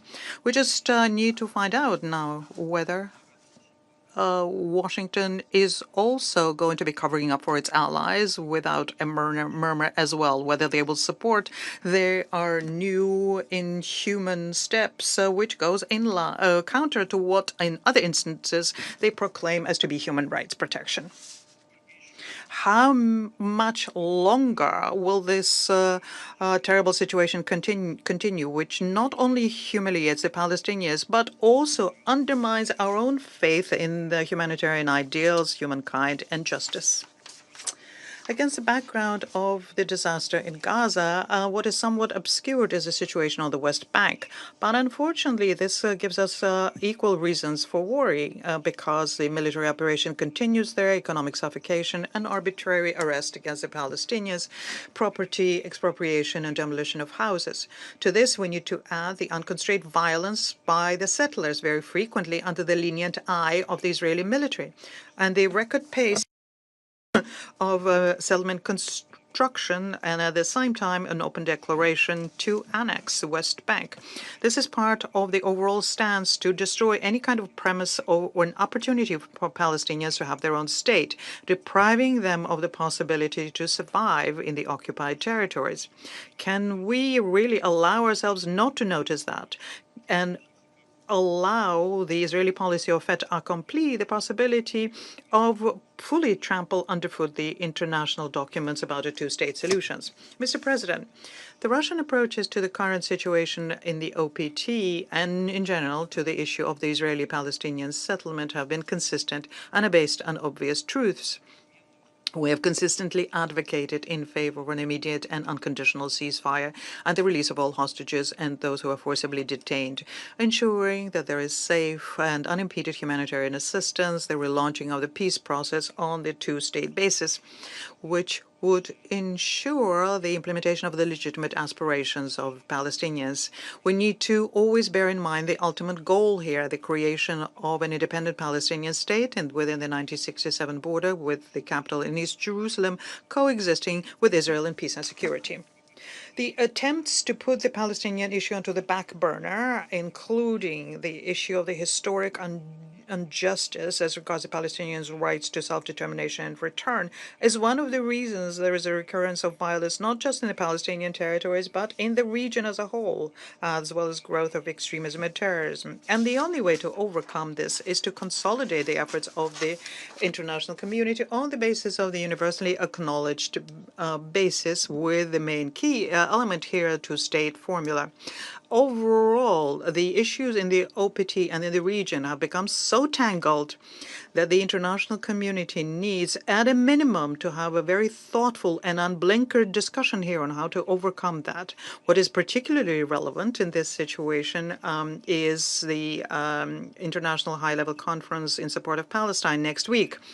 We know the efforts made here by our French and Saudi co-presidencies to organize a conference, and it is our expectation that the conference will work out specific steps for the UN member states and international community, including steps to recognize Palestine and to protect the specialized humanitarian agencies, first and foremost UNRWA. I thank you. Thank you, Mr. Representative of Russian Federation. I would now give the floor to the representative of Denmark. Thank you, Mr. President. And let me also thank Assistant Secretary General Khiari for his comprehensive briefing. Since our last open debate, the Middle East has continued to grapple with escalating conflict, humanitarian suffering, and tragic loss of life. From a devastating humanitarian situation in Gaza to the unprecedented military escalation between Israel and Iran in light of Iran's accelerated nuclear trajectory. From the resumption of Houthi attacks against commercial shipping in the Red Sea to their continuous attack against Israel and its subsequent responses. Most recently, the fighting in the Soweto province of Syria and Israel's strikes against Syrian territory. We must do all we can to prevent further escalation and a wider regional war. For stability to be restored in the Middle East, all parties must exercise utmost restraint and recommit to diplomacy. The situation is simply too fragile and too dangerous. Mr. President, we are convening today less than 1 week ahead of the high-level conference on the two-state solution, a conference that has the potential to advance concrete solutions for Israelis and Palestinians alike. It takes place against a backdrop of appalling levels of human suffering in Gaza, the continued agony of Israeli hostages and their families, and a further deterioration in the West Bank, including East Jerusalem. We deplore the catastrophic humanitarian situation in Gaza, where the population has been squeezed into less than 14% of the territory. Their reality is one of imminent death by hostilities, starvation, or disease. A daily spectre of not knowing what to fear the most, dying from starvation or from seeking food. Most recently, civilians in northern Gaza were attacked while seeking aid from a coordinated WFP convoy. We strongly condemn all attacks on civilians seeking to obtain humanitarian aid. This needs to stop. Denmark's position is clear. Civilians, including humanitarians and UN personnel, as well as civilian infrastructure, must be protected in accordance with international law. We are deeply concerned by Israel's new evacuation orders encompassing the UN compound in Gaza, as well as the recent attacks on a warehouse and facilities sheltering WHO staff. All UN premises are inviolable and must be protected. Humanitarian aid must flow freely, safely, and at scale into Gaza, in line with international humanitarian law. We have heard time and time again that the UN and its partners are ready to deliver. They must be allowed to do so. And the UN, including OCHA, has our full support. The vilification of UN organizations and rejection of visas for senior UN staff are in no one's interest. And until a two-state solution is realized, UNRWA continues to be uniquely mandated by the General Assembly to deliver essential state-like services to Palestine refugees. Denmark continues to call for an immediate and lasting ceasefire and for the immediate, unconditional and dignified release of all hostages kept by Hamas. We reiterate that Hamas can never be allowed to play a role in the future of Gaza. Mr. President, developments in the West Bank, including East Jerusalem, are further jeopardizing the prospects of a two-state solution. They must not be ignored. Denmark condemns the continuing acceleration of settlement construction and intensification of settler attacks against Palestinians. Just last month, Israeli settlers endured as many as 100 Palestinians, the highest monthly figure since OCHA began documenting casualties in 2005. We reiterate that all Israeli settlements are a clear violation of international law and call on the Israeli authorities to cease all further expansions and hold settlers accountable for their crimes. In this regard, we strongly oppose Israel's decision to assume the long-stalled E1 settlement expansion plan, which was add more than 3,400 new units and essentially cut the West Bank in two. We reiterate that resolutions of this Council, including 2334, are not merely words on paper. They must be fully implemented. Mr. President, in closing, as we look to the next week's high-level conference, it is critical for the international community to come together to advance concrete measures for the implementation of a two-state solution. This remains the only viable path to sustainable peace in the Middle East and a future where Palestinians and Israelis live side by side in peace and security. Meanwhile, we need to continue to work for de-escalation and lasting peace in the wider region. Denmark looks forward to contributing constructively to these ends. I thank you. Thank you, Madam Representative of Denmark. I would now give the floor to Representative of China. Thank you, President. I welcome your presence, Deputy Prime Minister and Minister of Foreign Affairs Dar, and presiding over the meeting. I thank ASG Chiari for his briefing. For some time now, the Middle East has been mired in turmoil, with conflicts and confrontations escalating. The conflict in Gaza, dragging on for 21 months, has caused over 58,000 deaths and an unprecedented humanitarian catastrophe. Israel's continued military attacks, restrictions on access to supplies, and the implementation of a militarized aid distribution mechanism have repeatedly led to heavy civilian casualties. Recently, Israel launched ground offensive against Deir al-Balah in central Gaza, attacked WHO facilities, and searched, interrogated, and even detained its staff. We strongly condemn these. Military means are not the right way to resolve issues. More killings will not bring lasting peace. China urges Israel to immediately cease all military operations in Gaza, fulfill its obligations under international humanitarian law, fully restore humanitarian access, and support the UN and other humanitarian organizations in their aid effort. China firmly supports the UN Office for the Coordination of Humanitarian Affairs and USG Fletcher in their work. The country with significant influence over the party concerned should adopt an impartial and responsible approach and truly play a positive and constructive role. While the fighting in Gaza rages on, the situation in the West Bank is very tense. So far this year, settlement expansion and settler violence have killed over 600 Palestinians and injured over 5,000. The international community has repeatedly affirmed that settlement activities violate international law and Council resolutions and must cease immediately. Israel should stop its attacks on the West Bank, curb settler violence, and conduct impartial investigations of all attacks and pursue accountability. President, elsewhere in the Middle East, the challenges to peace and stability are equally daunting. Israel's continued attacks on Syria and Lebanon and its illegal military presence have increased tensions. The sovereignty, security, and territorial integrity of Syria and Lebanon must be fully respected, and the relevant Security Council resolutions should be effectively complied with. The Syrian interim authorities should promote an inclusive political process and effectively implement the obligations under international law, including counterterrorism. The international community should help and support the Lebanese government in its active governance.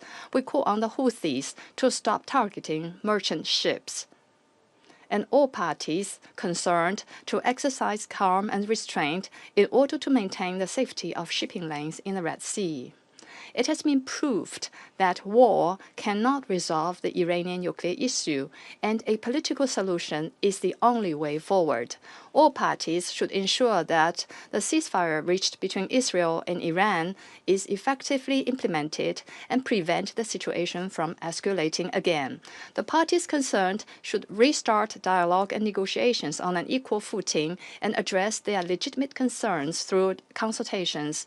Iran's commitment not to develop nuclear weapons should be taken seriously, and all parties should fully respect Iran's right to the peaceful uses of nuclear energy as a state party to the Treaty on the Non-Proliferation of Nuclear Weapons. Relevant countries should abandon the practice of frequently resorting to threats and pressure, which will only intensify tensions and confrontations and even further undermine diplomatic efforts. President, lasting peace in the world would not be possible without a stable Middle East. The Middle East cannot remain under the shadow of conflicts forever, nor can its people continue to live in the insecurity of war. The question of Palestine lies at the heart of the Middle East issue, and the implementation of the two-state solution is the only viable way to resolving the question of Palestine. The international community must firmly reject unilateral actions that erode the foundation of the two-state solution and firmly oppose the dangerous attempts to annex Gaza and the West Bank. We welcome the high-level conference on the implementation of the two-state solution to be convened next week, and we look forward to its galvanizing strong momentum to the implementation of the two-state solution. I thank you, President. Thank you, Mr. Representative of China.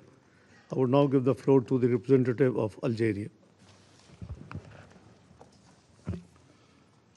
Mr. President, let me first thank Pakistan for convening this open debate and express our appreciation to ASG Khaled Khiari for his sobering briefing.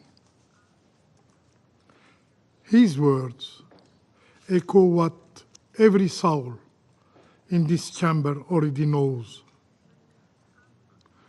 what the world sees, and what history will not forget: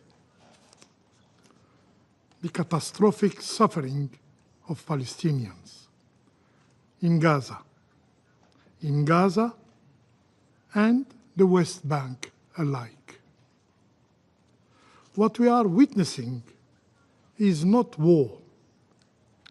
It is annihilation, not only of people, but of life itself. This is a plan, a cruel, a deliberate plan to erase a people, to wipe away their roots from their homeland. But, Mr. President, no matter how many bombs fall, no matter how deep the pain of the Palestinian people in Gaza, Palestine is not living. Palestinians are not living.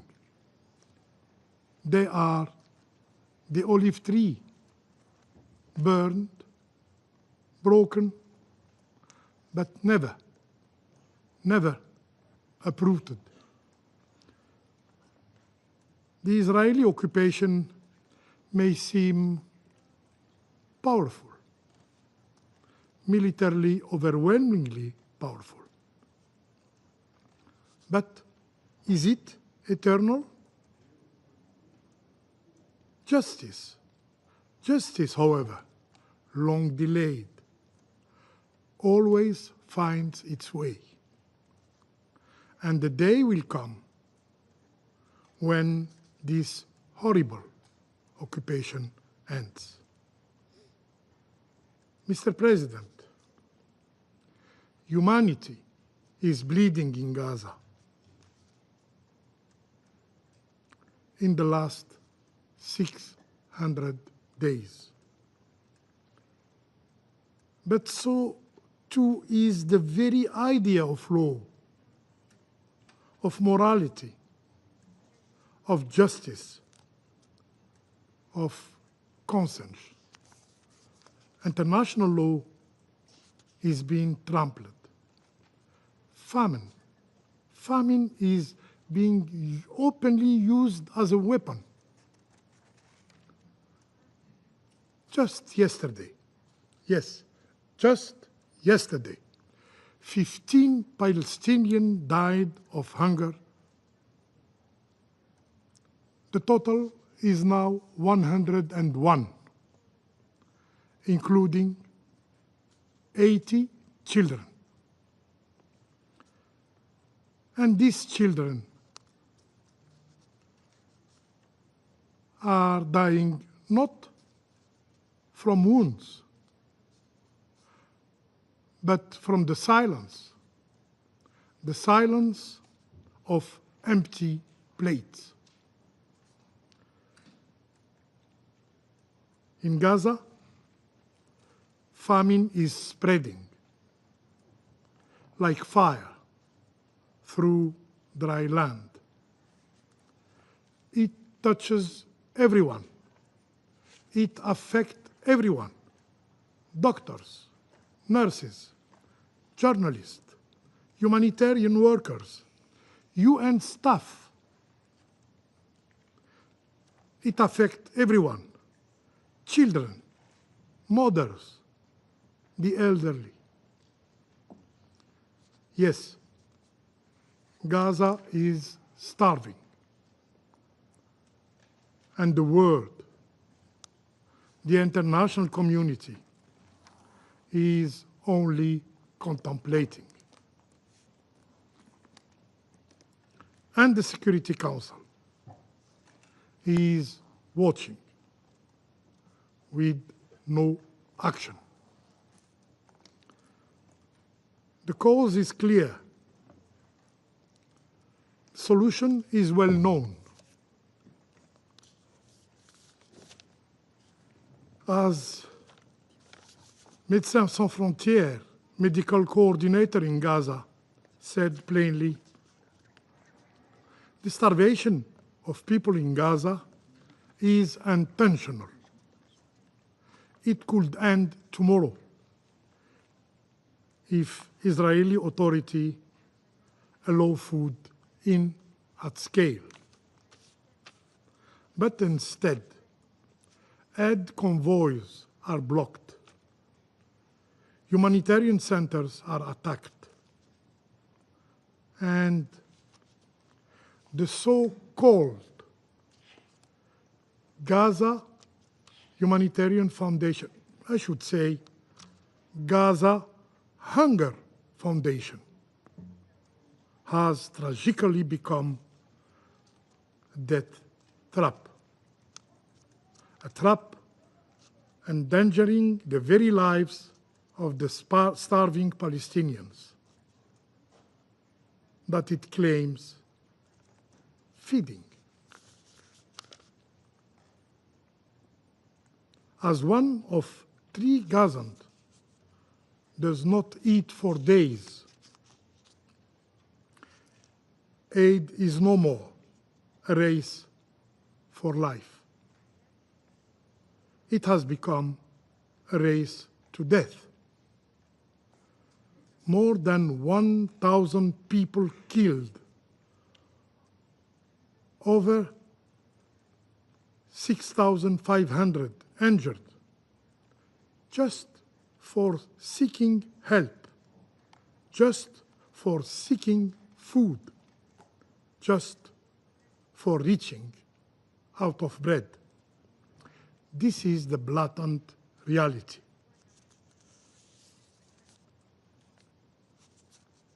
As of today, almost 60,000 Palestinians have been killed by the Israeli occupying forces, while more than 143,000 have been injured. We will not forget them. Those who have committed these crimes, yes, crimes, should not, cannot lecture us on morality, on respect of human dignity, on respect of international humanitarian law. If they are keen to know the reality in the enclave, they should allow access, free access, in Gaza of journalists, human rights mandate holders, credible international NGOs, to investigate and to report to the world on the real situation in Gaza. And today, humanitarian organizations are attacked not only in the enclave, but also in this chamber. UNRWA, OCHA, WFP, ICRC, WHO. No flag protect them anymore. No UN flag, no cross, no crescent, no dove. Why? They tell the truth about the horrible situation in Gaza. They are the witness of a genocide. Mr. President, a ceasefire is long overdue. Yes, yet this Council remains bound by silence. We must not wait for permission to end the slaughter of dreams. Let us declare a ceasefire, unconditional and permanent ceasefire, not as a gesture,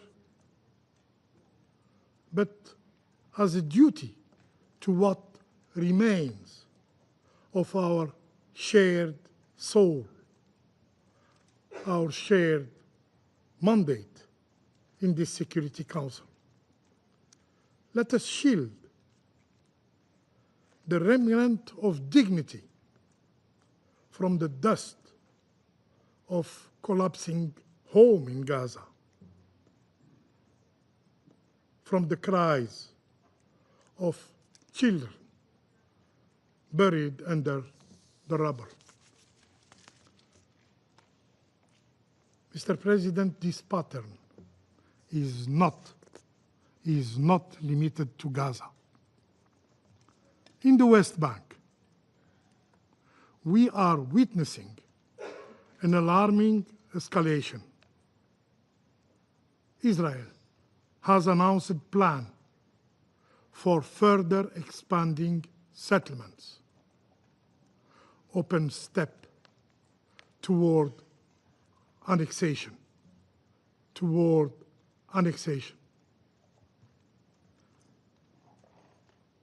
Settler terrorism has reached unprecedented levels. Palestinians are being pushed out of their lands, of their homes. Their villages are burned.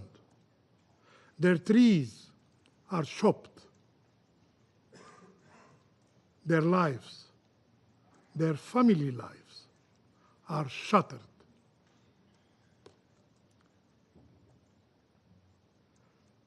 Even the sacred is not spared. Settlers repeatedly assault Al-Aqsa Mosque and attacks churches. Now, the famous Ibrahimi Mosque is under threat. Algeria condemns in the strongest terms these attacks and this violation of international law. And while we speak of Palestine, while we reaffirm the inalienable right of the Palestinian people to self-determination, to sovereignty over their land, while we advocate for the implementation of the two-state solution, the Knesset voted just today, not for peace, not for justice, but to claim what is not theirs. They call occupation sovereignty, sovereignty over the West Bank. What will the international community, what will this Security Council say this time? Another statement?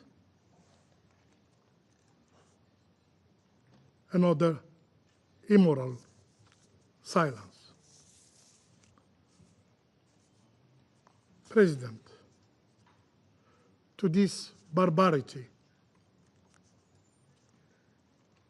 our answer must be enforcing respect of human rights, enforcing respect for human dignity.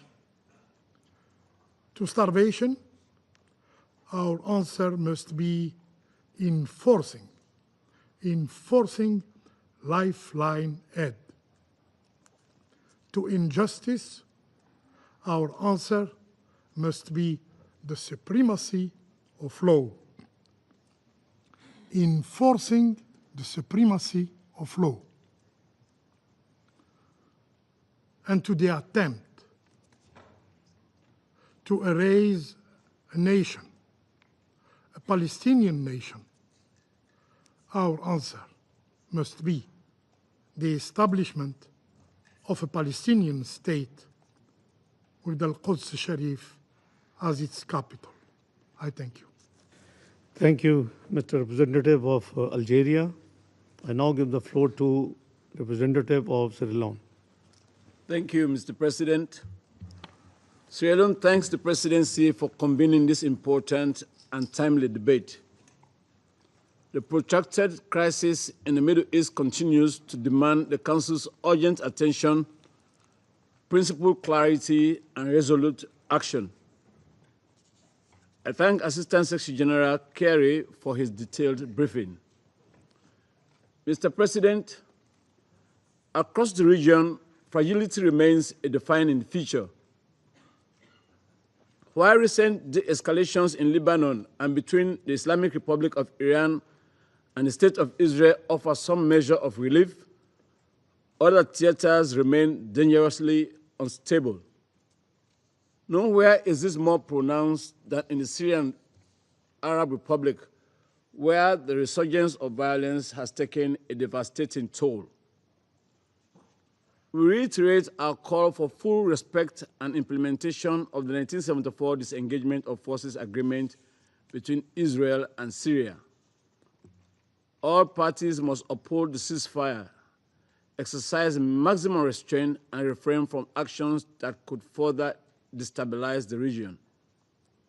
In this regard, we recall the primary responsibility of the Syrian authorities to ensure the safety and protection of all civilians, including religious and ethnic minorities. This responsibility is not only a matter of national duty, but a legal obligation under international humanitarian and human rights law. Turning to the situation in the occupied Palestinian territory, the scale and depth of human suffering in Gaza over the past months defy comprehension.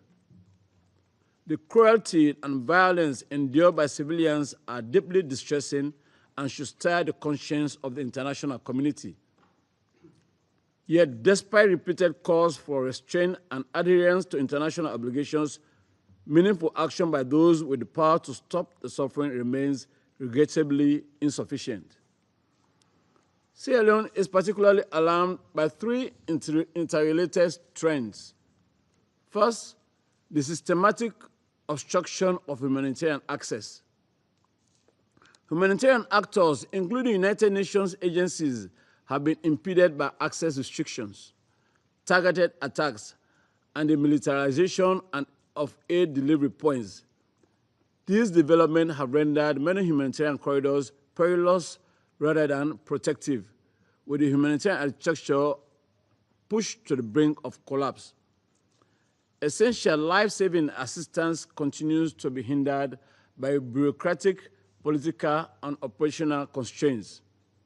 Second, the targeting and destruction of cultural, religious, and historic sites.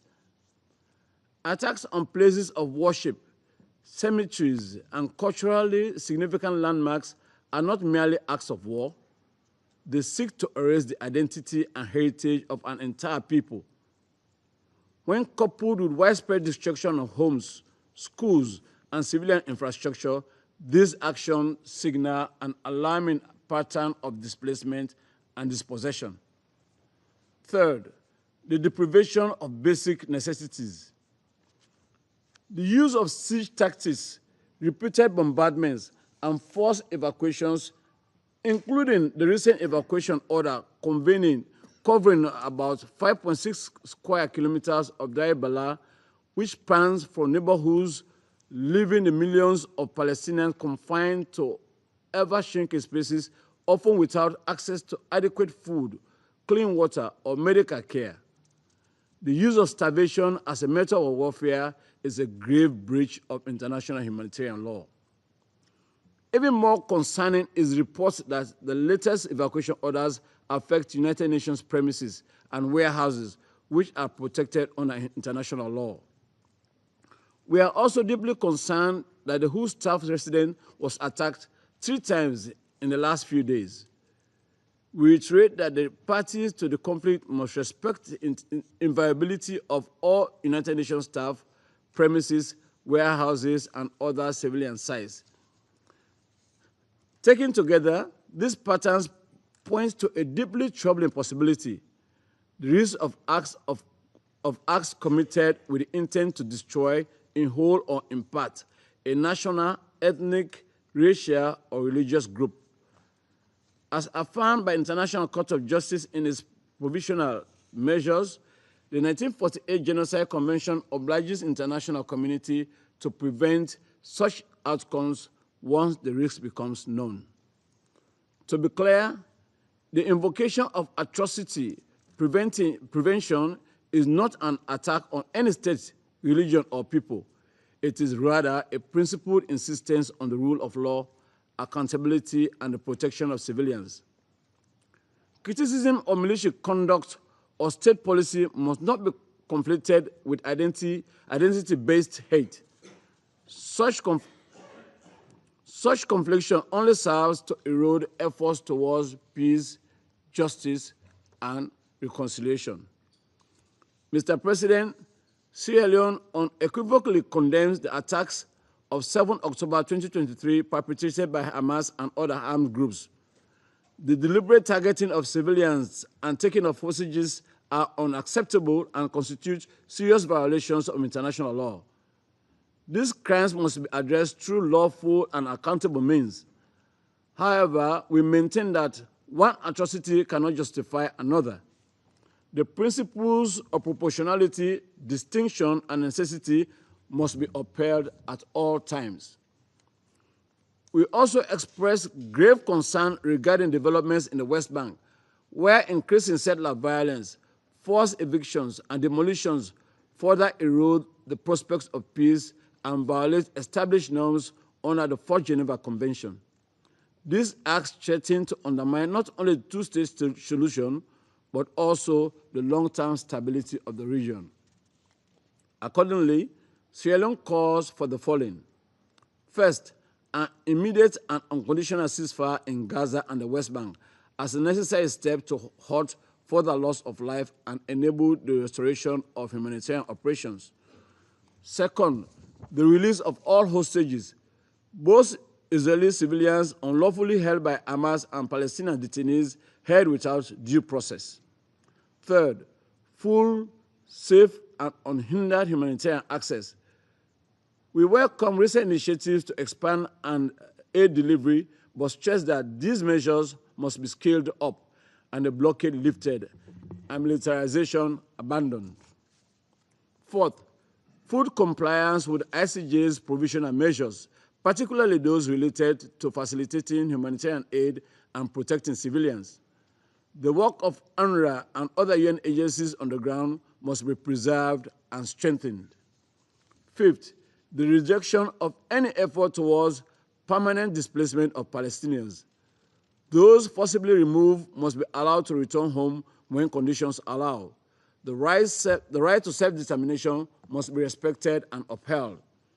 Ultimately, there must be a credible return to the political track. A two-state solution based on the pre-1967 borders and with East Jerusalem as the capital of the state of Palestine remains the only viable and just path towards sustainable peace. In this context, we welcome the forthcoming international conference to be convened by France and the Kingdom of Saudi Arabia and all relevant parties to engage constructively. We also commend the mediation efforts led by Egypt, Qatar, and the United States, which have helped facilitate temporary humanitarian pauses. Mr. President, the Middle East stands at a critical crossroads. The suffering of civilians in Gaza, the instability in Syria, Lebanon, and Yemen, and the stagnation of the peace process collectively underscore the need for renewed leadership and firm action. I thank you. Thank you, Mr. Representative of Sierra Leone. I would now give the floor to the representative of France. Merci. Thank you, Mr. President. Mr. President, I wish to thank the Assistant Secretary General, Mr. Khaled Kiari, for his briefing. And I closely followed what was said by the Observer State of Palestine and the Permanent Representative of Israel. The priority in the Near East is to obtain a ceasefire, one that is permanent and immediate in Gaza. The immediate and unconditional release of all hostages that have been illegally detained by Hamas and the unfettered at-scale delivery of humanitarian aid. France continues to work tirelessly to achieve that goal. And we welcome the efforts made by its partners in that connection. France firmly condemns the expansion of the Israeli offensive to the center of Gaza.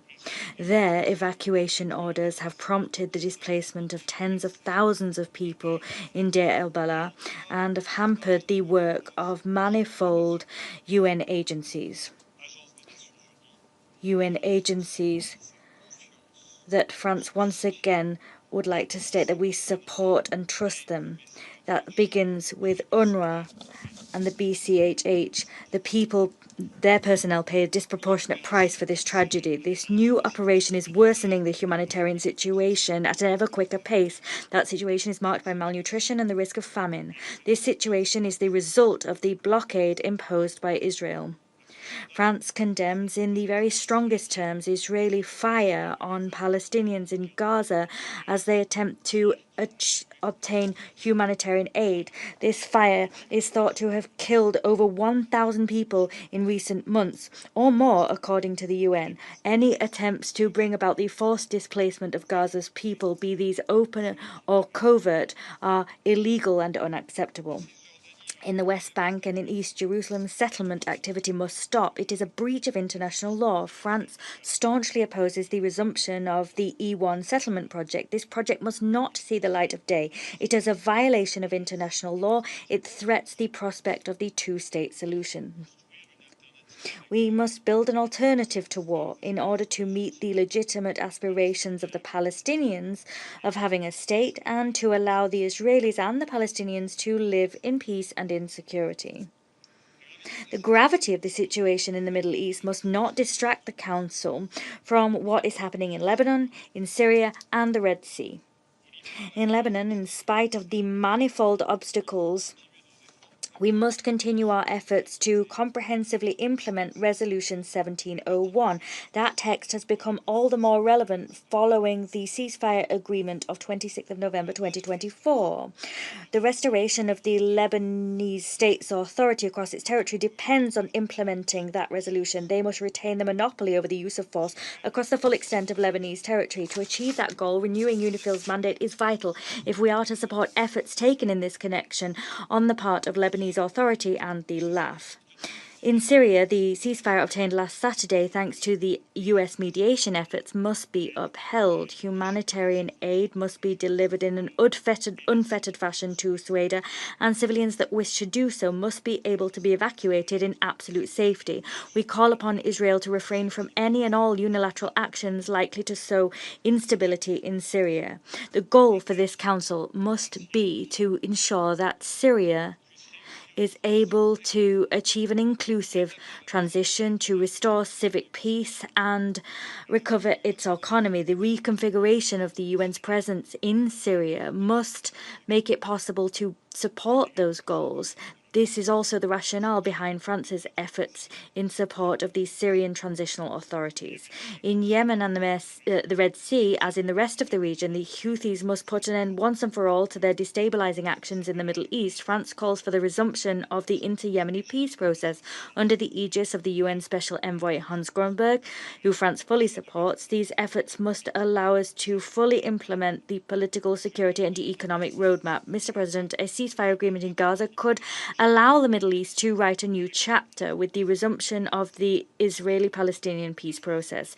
France is doing all it can to achieve that goal. With that in mind, we will co-chair alongside Saudi Arabia a high-level conference on the 28th and 29th of July. This conference aims to ensure that the two-state solution can reach fruition through concrete steps. The conference also aims to spark anew a broad dynamic in favor of a political solution which meets the legitimate security concerns of Israel and which ultimately guarantees the contiguity and viability of the Palestinian state. The conference will strive to foster the recognition of Palestine, the normalization of its relations with Israel, and regional integration, as well as the reform of Palestinian governance and the disarmament of Hamas. We call upon all member states to participate at that conference at the highest possible level. Thank you. Thank you, Mr. Representative of France. I would now give the floor to Representative of Panama. Muchas gracias. Thank you very much, Mr. President. We thank His Excellency Mohammad Ishaq Dar, Deputy Prime Minister and Minister for Foreign Affairs of Pakistan, for having convened this important meeting and for presiding over it. We also wish to thank Mr. Khalid Kiari, Assistant Secretary General for the Middle East, Asia and the Pacific, for his briefing. We welcome the ministers, senior officials and representatives from delegations. We thank them for their participation.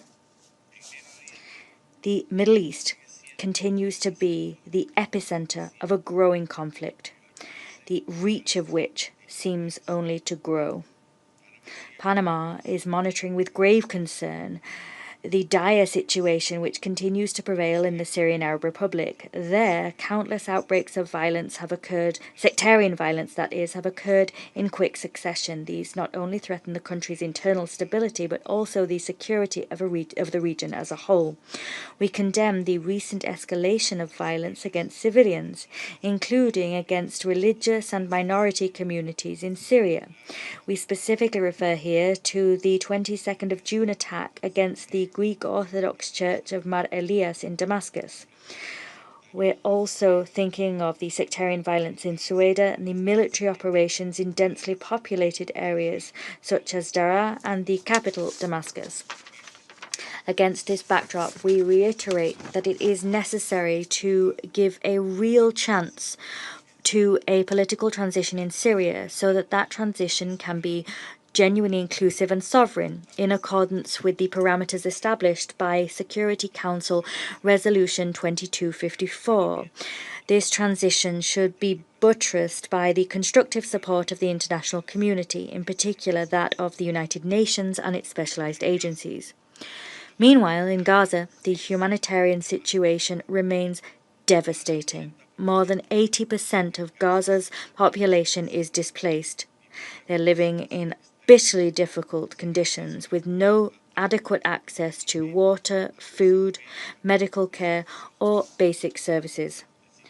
The health system has collapsed, and thousands of children are suffering acute malnutrition. That is a humanitarian tragedy which demands urgent attention. Panama reiterates its urgent appeal for the restoration of an immediate ceasefire which can halt human suffering, facilitate the sustained, unfettered delivery of vital humanitarian aid at scale to Gaza, and one that can guarantee the immediate, dignified and unconditional release of all hostages that remain in Hamas's hands. We fervently condemn once again Hamas's actions.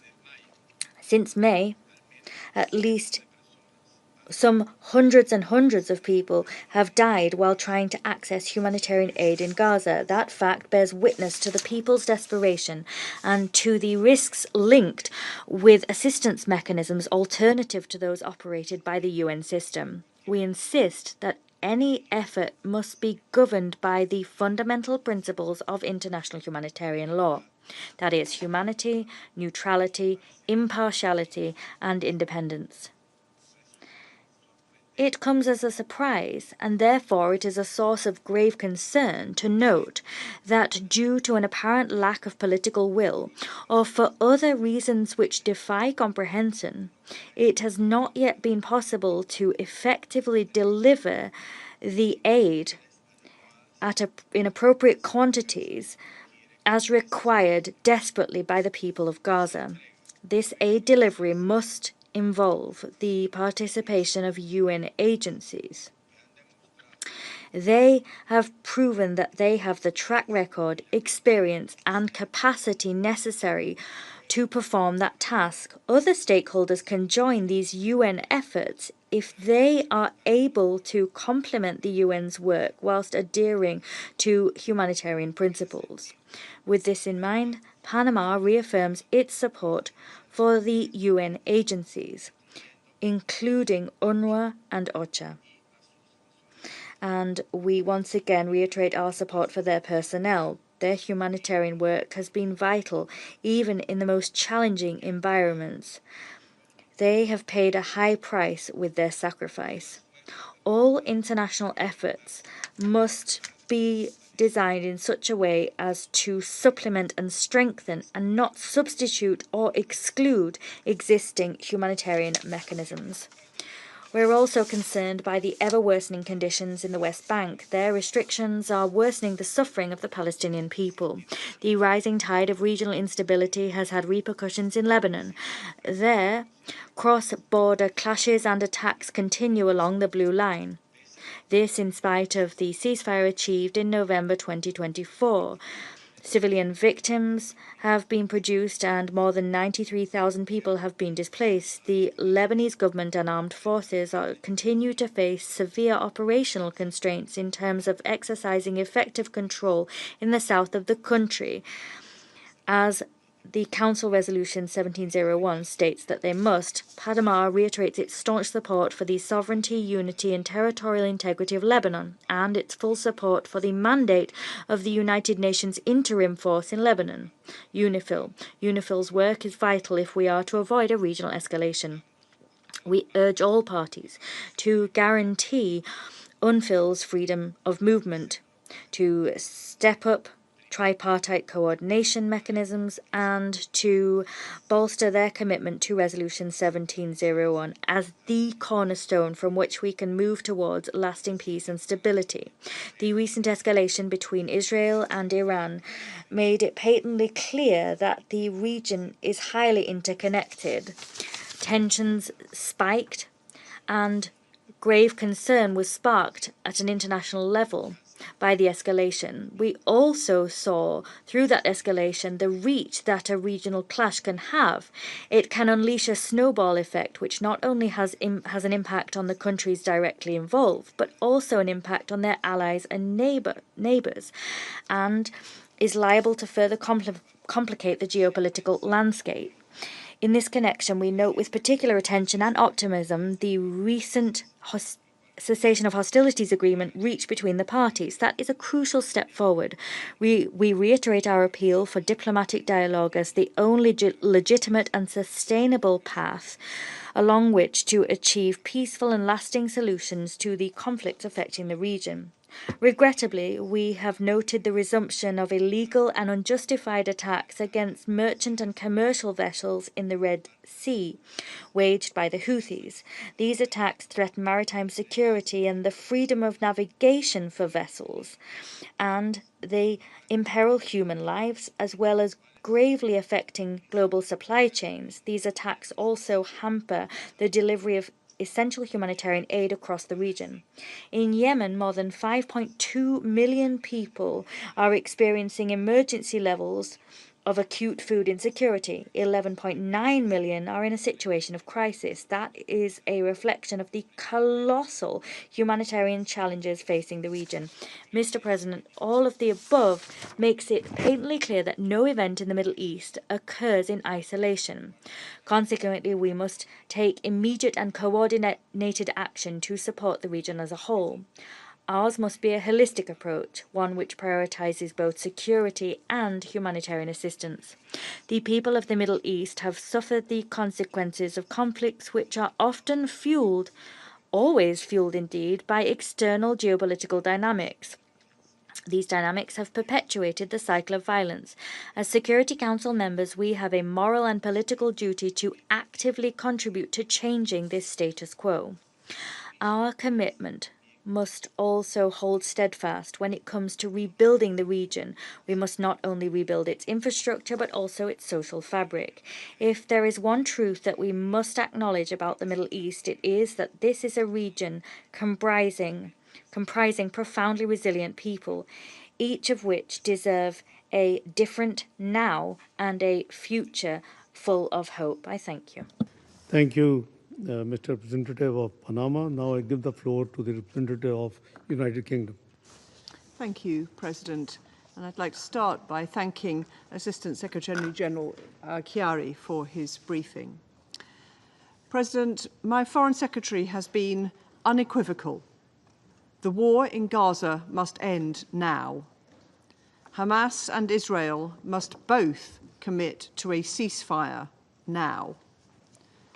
A ceasefire is within reach, and we urge all sides to make it a reality, to secure the release of the hostages who have been cruelly held by Hamas since the 7th of October, and to end the appalling suffering of Palestinian civilians.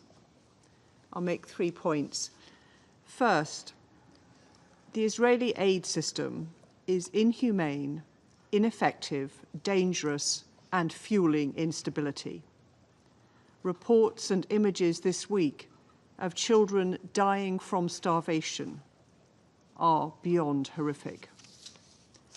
The IDF is shooting at desperate Palestinian civilians on an almost daily basis. Hamas is exploiting this disorder.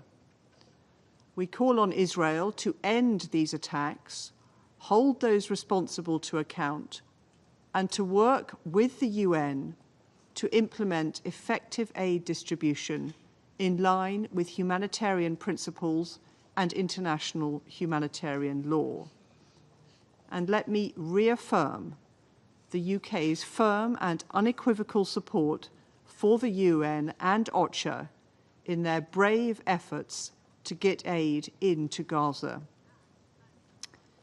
We also condemn recent strikes on the WHO in Deir el-Balah. Humanitarians and civilians must be protected. Second, we condemn Defence Minister Katz's proposals of forced displacement to Rafah. Illegal settlement expansion in the West Bank continues at pace, as well as settler violence and even terrorism against Palestinians. This is an accelerating campaign to prevent a Palestinian state. We condemn these attacks and call for Israel to hold its citizens to account. We also oppose the reintroduction of the E1 settlement plan, which is a flagrant breach of international law. Third, we are clear that Hamas must play no future role in the governance of Gaza or be able to threaten Israel's security again. However, the organization which represents a credible alternative to Hamas, the Palestinian Authority, is being undermined by Israeli actions. Israel is withholding $2.6 billion in clearance revenues, crippling the Palestinian economy and pushing essential health and education services to the brink. This is not conducive to Israel's security. President, the United Kingdom is resolute in our commitment to a two-state solution, and my Foreign Secretary has been clear that we are prepared to take further action to prevent the forcible erosion of the only viable path to lasting peace. Next week's conference, co-chaired by France and Saudi Arabia, is a vital opportunity to demonstrate the strength of international resolve to secure a better future for Israelis, Palestinians, and the region. I thank you. Thank you, Madam Representative of the United Kingdom. I would now give the floor to Representative of Ghana. Your Excellency, Senator Mohammad Ishaq Dar, Deputy Prime Minister and Foreign Minister of Pakistan. At the outset, my delegation thanks you for convening today's open debate on the situation in the Middle East, including the Palestinian question.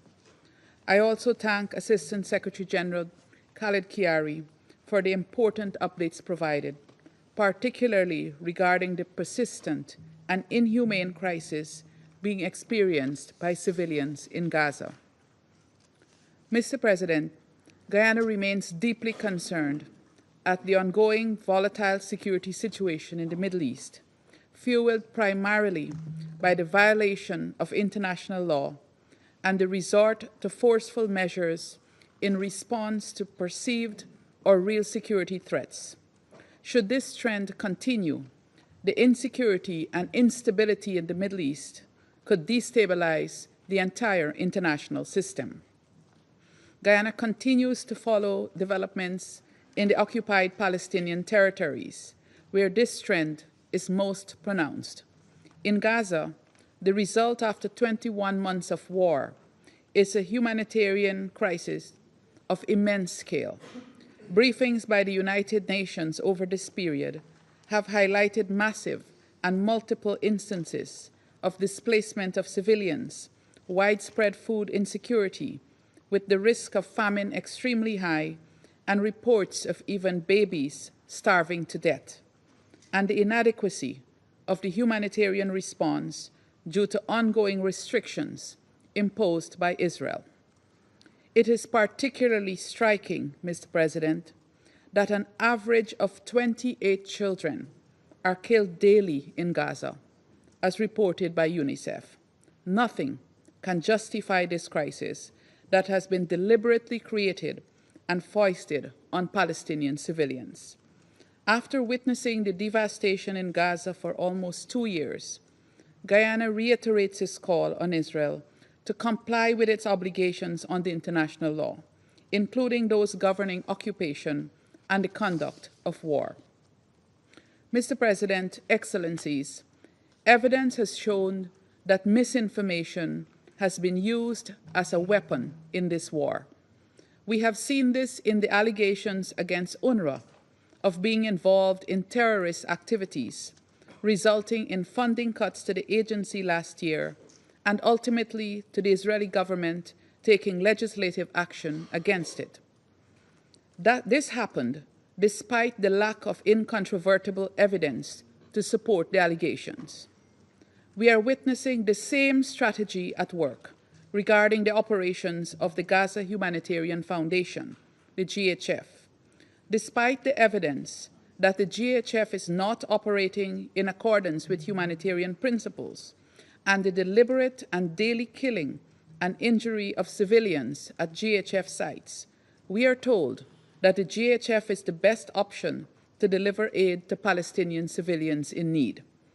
The reports from the United Nations, however, tell a completely different story, which is also corroborated by reports from international NGOs and media sources privy to the situation in Gaza.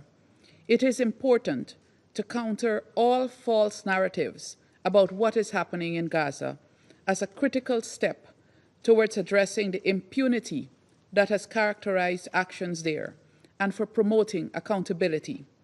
We continue to rely on the UN and its partners in Gaza to this end. Mr. President, we continue to deplore the indiscriminate manner of Israel's strikes in Gaza, where it appears that virtually nothing is off limits. Targets have included people sheltering in schools and tents, people seeking food, water, nutrition supplies, or other assistance, medical and humanitarian relief personnel, and journalists. Following last week's strike on the Holy Family Church in Gaza, we took note of the explanation provided by the Israeli Defense Force, including its assertion that it directs its strikes solely at military targets. Guyana stresses that there should be no trivializing of the very serious consequences of Israel's war in Gaza, which has resulted in thousands of casualties.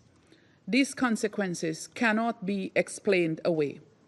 The road to accountability begins with fully acknowledging all violations of international law, including international humanitarian law.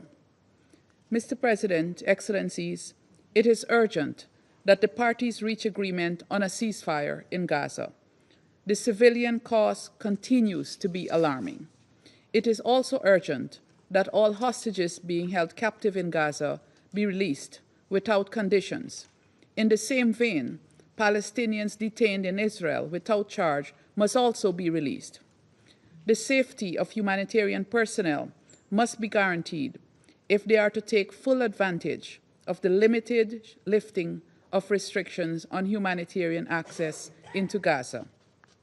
Moreover, we call on Israel to cooperate with the United Nations and its humanitarian partners to ensure that they can deliver life-saving assistance to civilians. Taking note of reports of plans to create a containment zone in Rafah, Guyana calls on Israel not to pursue any such plan that would further restrict the movement of civilians in Gaza and confine them to an even smaller space. we call for an end to the ongoing displacement of Palestinians in Gaza. We also call for an end to the ongoing violence against Palestinians in the West Bank, including violence perpetrated by settlers. Excellency, allow me to conclude by urging the Security Council to safeguard the rights of Palestinians. At the heart of this is enabling the exercise of their right to self-determination through the implementation of the two-state solution. Guyana remains fully supportive of this objective and hopes that the high-level conference on the two-state solution next week will advance this process. I thank you.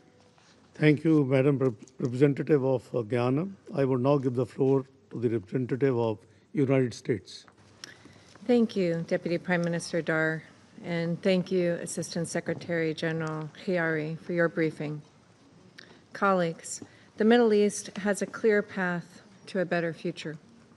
This Council must take concrete steps toward durable peace and prosperity. That starts with a future for the people in Gaza that is free of Hamas. This Council must meet the moment by pressuring Hamas to accept the ceasefire proposal already accepted by Israel, release the 50 remaining hostages held for more than 650 days, and disarm and leave Gaza forever. Shielding Hamas from accountability undermines Israel's security, rewards terrorism, and does nothing to improve the lives of Palestinians. We remind this Council and the world that there are still 2 American citizens, Itai Hen and Omer Nutra, held by Hamas. We also underscore that Hamas has held Hadar Goldin since 2014. It is past time for Hamas to return all those it has taken hostage. Hamas bears sole responsibility for the massacre it perpetrated on October 7th. It is likewise responsible for the resumption of hostilities in March, following Hamas's rejection of multiple ceasefire proposals. Mr. President, the representative of Israel has addressed allegations of genocide made by some in this room. I am also compelled to speak on this. These accusations are politically motivated and categorically false. They are part of a deliberate, cynical propaganda campaign as Hamas attempts to win symbolic victories to compensate for total defeat in war. The United States refutes these allegations entirely. America fully supports Israel's right to defend itself. Israel has taken numerous measures to limit harm to civilians and to address humanitarian needs. The loss of civilian life in Gaza is tragic, but the responsibility for this rests with Hamas, which could also stop the fighting today by agreeing to a ceasefire already accepted by Israel. I will also address allegations of Israel's plans to move Gazans to other countries. The United States does not support the forced displacement of Palestinians from Gaza. President Trump has said that nobody is expelling any Palestinians from Gaza. We also underscore, Mr. President, Hamas must accept the deal on the table. Anything short will only perpetuate the suffering of hostages in captivity, of their families desperate to unite with loved ones, and of Gazans who deserve to live free of Hamas's tyranny. Mr. President, with respect to the dire humanitarian situation, no one wants to see Palestinians in Gaza go hungry or thirsty. The United States supports getting assistance to civilians in Gaza. This should happen in a way that does not allow Hamas to benefit. We recognize the IDF's ongoing efforts to prevent civilian harm in Gaza. By contrast, Hamas's use of civilians as human shields is a deplorable violation of international humanitarian law. The United States stands for the protection of civilian lives during armed conflict in compliance with international humanitarian law. Mr. President, with respect to deaths of Palestinians while seeking aid, the United States mourns the loss of all innocent lives, and we agree that more assistance needs to safely reach those in need. I would point out that the most recent tragedy occurred near UN convoys after they passed through the Zakim crossing. It is unfortunate that the UN continues to turn down the offers of the Gaza Humanitarian Foundation to collaborate and coordinate aid efforts. The United States also offers condolences for those killed at the Holy Family Church in Gaza. We have asked Israel to investigate the strike and ensure that all civilians, including Christians, remain safe. And with respect to the death of the American citizen in the West Bank, as Ambassador Huckabee has said, we have asked Israel to aggressively investigate the killing of Saif Musalat, an American citizen who was visiting family in Sinjil when he was beaten to death. There must be accountability for this criminal and terrorist act. Our condolences are with Saif's family. And we condemn criminal violence by any party in the West Bank and support actions to ensure all civilians, including Christian civilians, remain safe. The future for the Palestinians must start in Gaza without Hamas. Hamas must disarm and leave Gaza, and the hostages must return home. Quiet diplomacy, not performative actions in New York or elsewhere, will achieve that goal. Mr. President, turning to Iran, we are likewise at a critical juncture. On June 21st, the United States devastated Iran's nuclear facilities to end Iran's nuclear enrichment capacity and stop the threat posed by the world's foremost state sponsor of terror in support of Israel's right of collective self-defense. Now, with the U.S. negotiated ceasefire having brought an end to the 12-day war, Tehran faces a choice. On the one hand, Iran can continue its current path of defying the NPT-mandated safeguards obligations in a bid to reconstitute its nuclear program in secrecy. Already, Iran's law to suspend cooperation with the IAEA has obscured international visibility into its program. Iran can also continue to route vital state resources to a network of proxies and partners abroad to undermine regional security. Or, on the other hand, Iran can pursue a different course, ending its path to a nuclear weapon through meaningful, time-bound diplomacy. This track is the only means of realizing a durable peace, and with it, greater prosperity and global integration for Iran and its people. This path remains the preferred of the United States. We urge Iran to take it. In the absence of a deal, the United States continues to impose maximum diplomatic and economic pressure to constrain any activities, like the pursuit of a nuclear weapon, that would threaten the security of U.S. citizens, personnel, and partners in the region. We emphasize the July 1st statement of the G7 foreign ministers, which, first, reaffirmed that Iran can never have nuclear weapons and must refrain from reconstituting its unjustified enrichment activities. Second, called upon Iran to urgently resume full cooperation with the IAEA, including by providing verifiable information about all nuclear material in Iran and providing access to IAEA inspectors.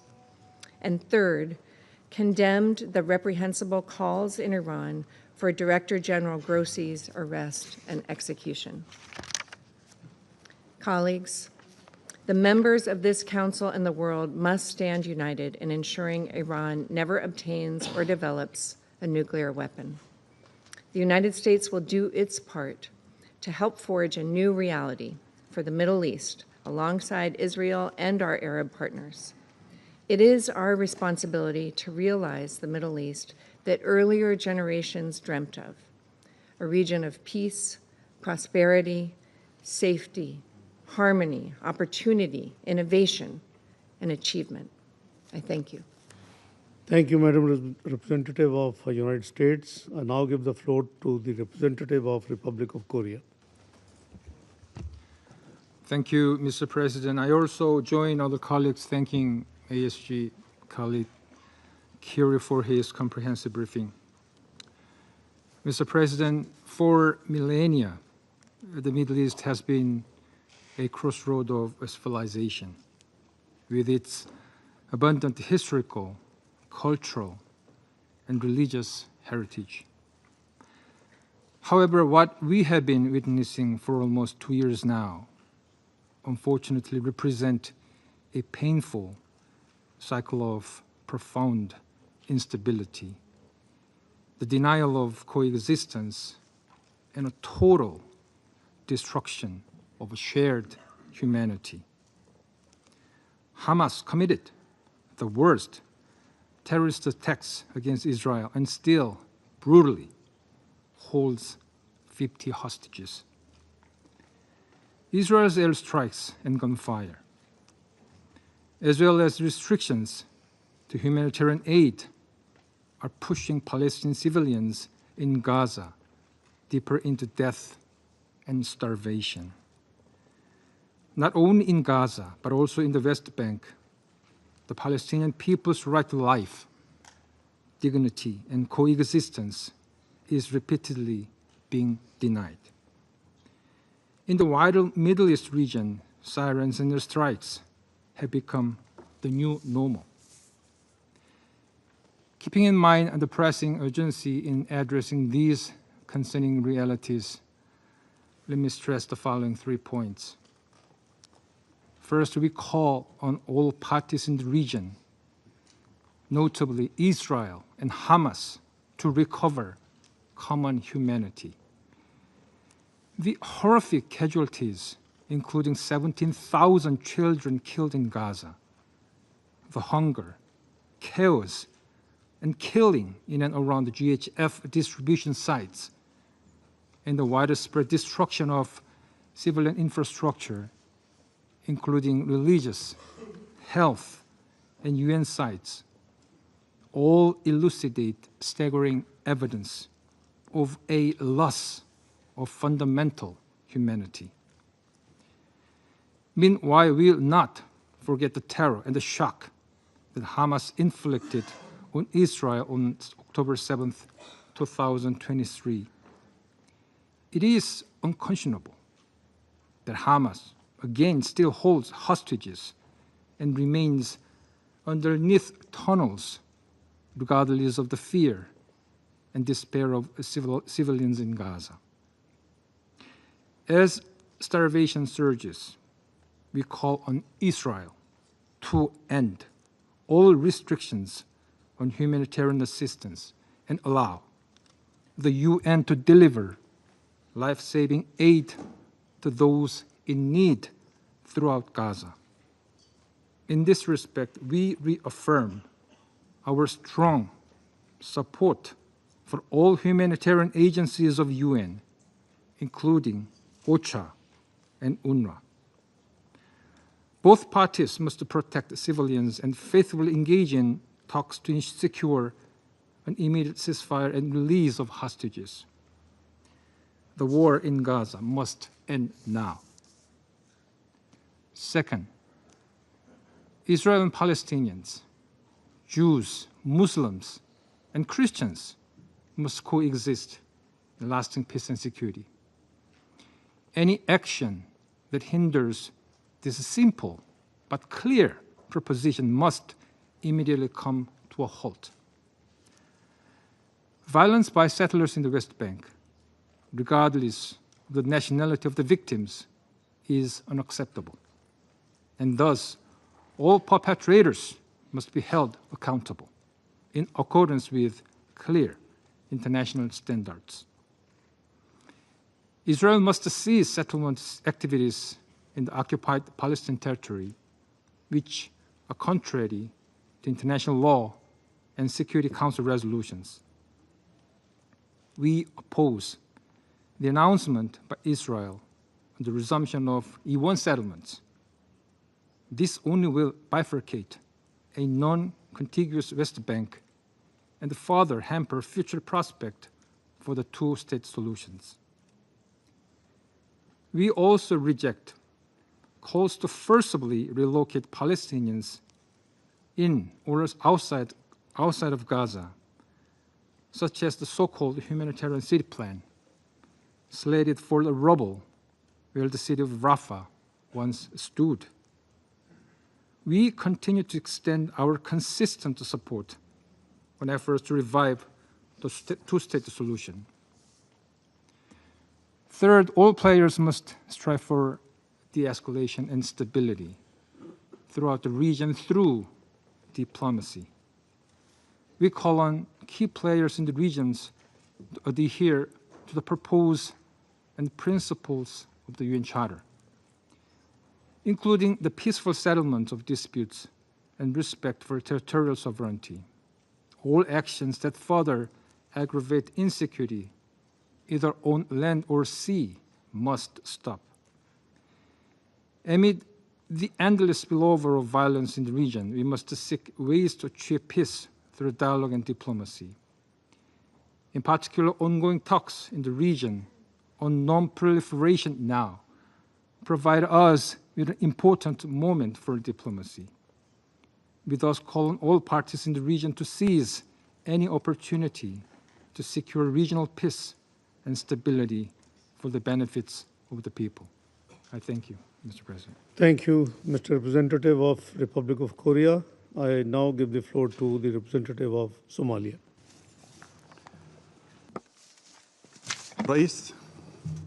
Mr. President, at the outset, I express my country's appreciation for holding this open debate at a time when the challenges and accumulated crises facing the Middle East region are escalating without any bold and rooted solutions.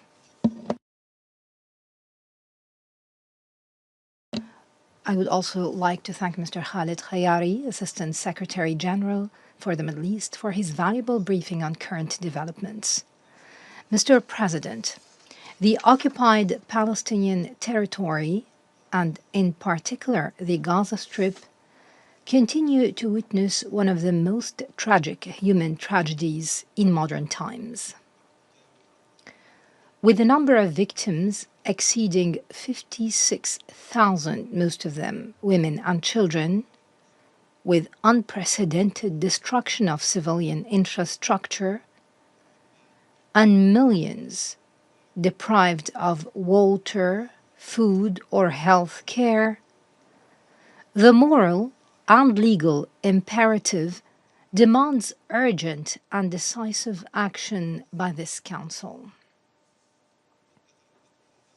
The situation in Gaza has entered the stage of a de facto famine, with daily cases of children and adults collapsing as a result of severe malnutrition, a number of civilians dying as a result of military action, and others died starving to death in a scene that embodies a collective moral and humanitarian failure.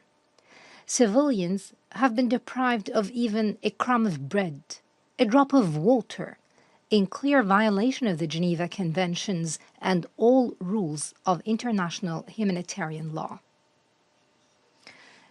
Somalia reiterates its call for a comprehensive and immediate ceasefire, the lifting of the unjust blockade imposed on the Strip, and the unhindered and safe delivery of humanitarian aid. This in accordance with the principles of international humanitarian law.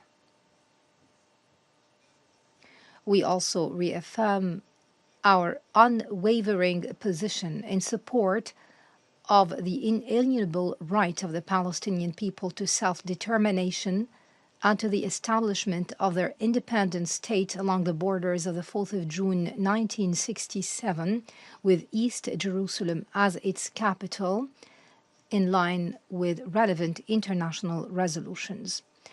In this vein, we would welcome the initiative of France and the Kingdom of Saudi Arabia later this month to reiterate our support to the two-state solutions and stress our commitment for collective action to achieve that end. In the occupied West Bank, the situation is worsening day by day, with illegal settlement expansion, repeated military incursions, and daily attacks by settlers on Palestinian villagers, farmers, and property, in direct defiance of international law and Security Council resolutions, especially Resolution 2334. We warn against the continuation of this trend, which directly undermines any prospects for a peace process, perpetuates a colonialist reality on the ground, and deepens the frustration and anger of entire generations of Palestinians. As far as Syria is concerned, Mr. President, the ongoing crisis continues to cast a heavy shadow over millions of civilians. Despite this grim reality, Somalia welcomes the ceasefire agreement in Suaida Governorate. We hope that it represents a stepping stone towards a broader pacification of the situation. However, we express our deep concern at the same time over the repeated attacks on Syrian territory, including the recent shelling of sites that reached Damascus and other sites in southern Syria. The exploitation of certain local shifts within the Syrian society does not in any way justify the violation of Syria's sovereignty. Such acts constitute a flagrant violation of the UN Charter and all international norms. It also jeopardizes the stability of Syria and the entire region. We reaffirm our support for a comprehensive, Syrian-led, Syrian-owned political solution in accordance with Resolution 2254.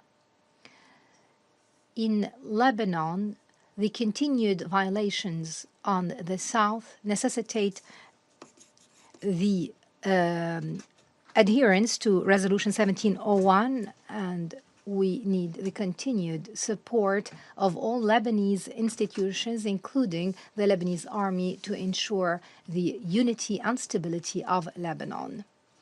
Mr. President, the escalation is no longer confined to a single arena. Over the past months, we have seen repeated aggression against Gaza, clashes in southern Lebanon, attacks on Syria, and a dangerous escalation between Israel and the Islamic Republic of Iran that lasted for 12 days.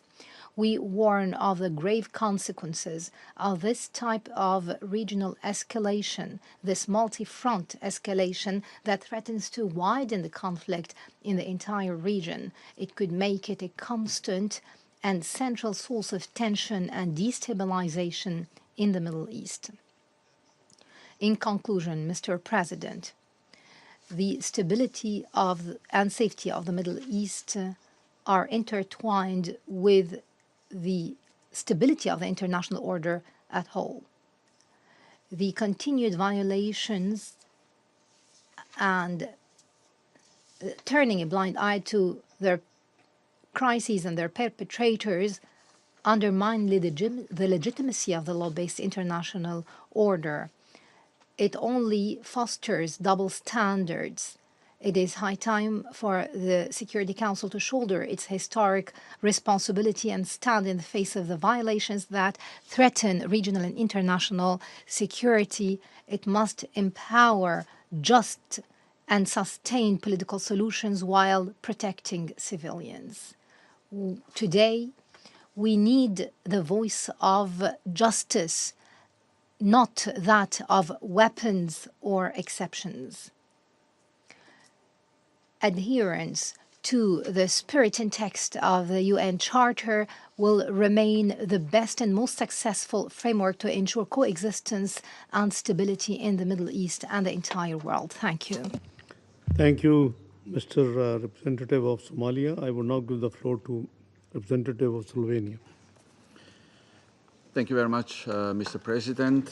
Thank you, Deputy Prime Minister Dar, and I thank Assistant Secretary General Chiari for his briefing.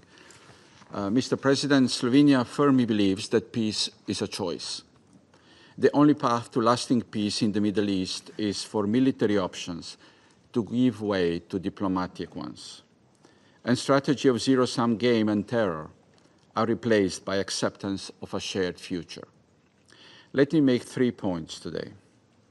Firstly, we remain heartbroken about the situation in Gaza. We reiterate our call for an immediate ceasefire. We demand the release of all hostages. We call for humanitarian aid to be delivered at scale across the Gaza Strip. The UN and its agencies are the only ones able of this humongous task. They have proven that they can deliver, if not prevent it. The scale of acute food insecurity, including starvation, is intolerable. Over 100 humanitarian organizations are sounding the alarm as mass starvation spreads across Gaza, and their colleagues and those they serve are wasting away. Civilians are not starving. They are being starved by Israel as a weapon of war. We will closely follow the implementation of the EU-Israel deal. We remain cautious as there is no real change on the ground yet. Only significant improvement of humanitarian situation will be the proof of Israel's commitment. Palestinian civilians continue to be killed while waiting for water and aid or seeking shelter, even in schools and religious sites. We resolutely condemn the attack on the Holy Family Church. UN and humanitarian workers continue to work in an unacceptably perilous security environment and under intolerable operational challenges. They continue to be killed with impunity. We hear about investigations of incidents, but we never learn about their results. We condemn the latest attack on WHO facilities and staff and call for release of detained staff members. We are appalled by the continuation of the mass displacement orders. Mr. President, it started with attacks on UNRWA, continued on Secretary General, and now spreading to USG Fletcher and OCHA. What we heard today from Israel is a determination to prevent the UN and its humanitarian arm to help starving civilians in occupied territories. Because, as my colleague from Algeria said, they tell the truth. Because of humanity that they serve and they represent. What I hope Israel heard today from Council members and will hear from great majority of UN member states later on is our determination not to allow dismantlement of the system we jointly built after tragedies of the Second World Wars, and which is representing a face of humanity to millions of civilians across the world. Secondly, we must not let Gaza overshadow the situation in the West Bank. There are unprecedented accounts of killings, demolitions, destruction, displacement, restrictions. Slovenia strongly opposes the revival of the E1 settlement plan and calls on Israel to cease activities that directly contradict the ICJ advisory opinion. Additional restrictions are being considered on UNRWA, an agency critical to the stability of all its areas of operation, also in the West Bank, including East Jerusalem. Maximum pressure is being exerted on the Palestinian Authority. In response to these acts and violations, Slovenia last week adopted further bilateral measures. Thirdly, despite some reasons for optimism, the regional situation remains fragile and the future uncertain. The resumption of Houthis' attacks in the Red Sea have potentially dire security, humanitarian, environmental, and commercial consequences in Yemen and beyond.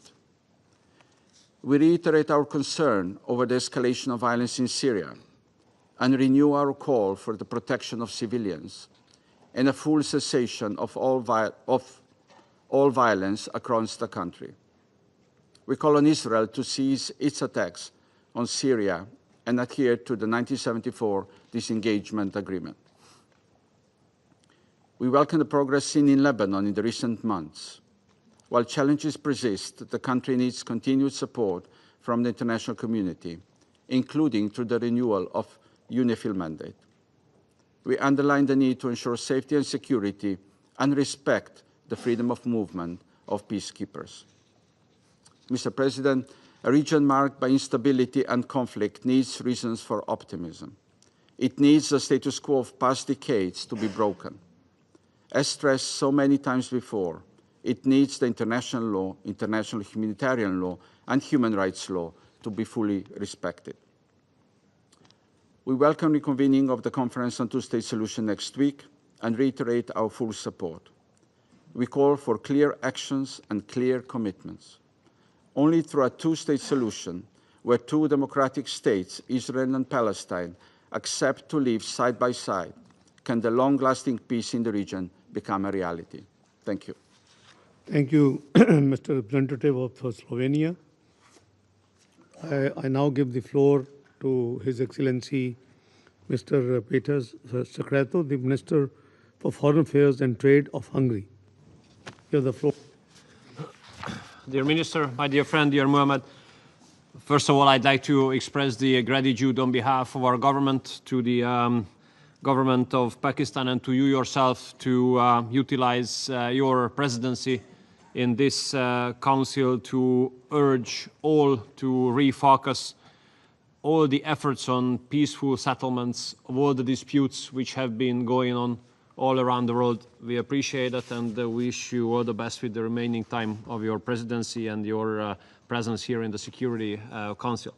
You know, I'm representing a Central European country, and those who live there, we know very well that the security of Central Europe is very closely linked to the security of the Middle East. Therefore, and this is maybe a selfish approach, but we are very much interested in peace, stability and security to return to the Middle East region. We wholeheartedly support the establishment of a ceasefire and a hostage deal in Israel for two reasons. First, such an agreement could give back a very fundamental human right to the people living in the region, namely a safe and secure life without the threat of daily bombardments and the daily rocket attacks.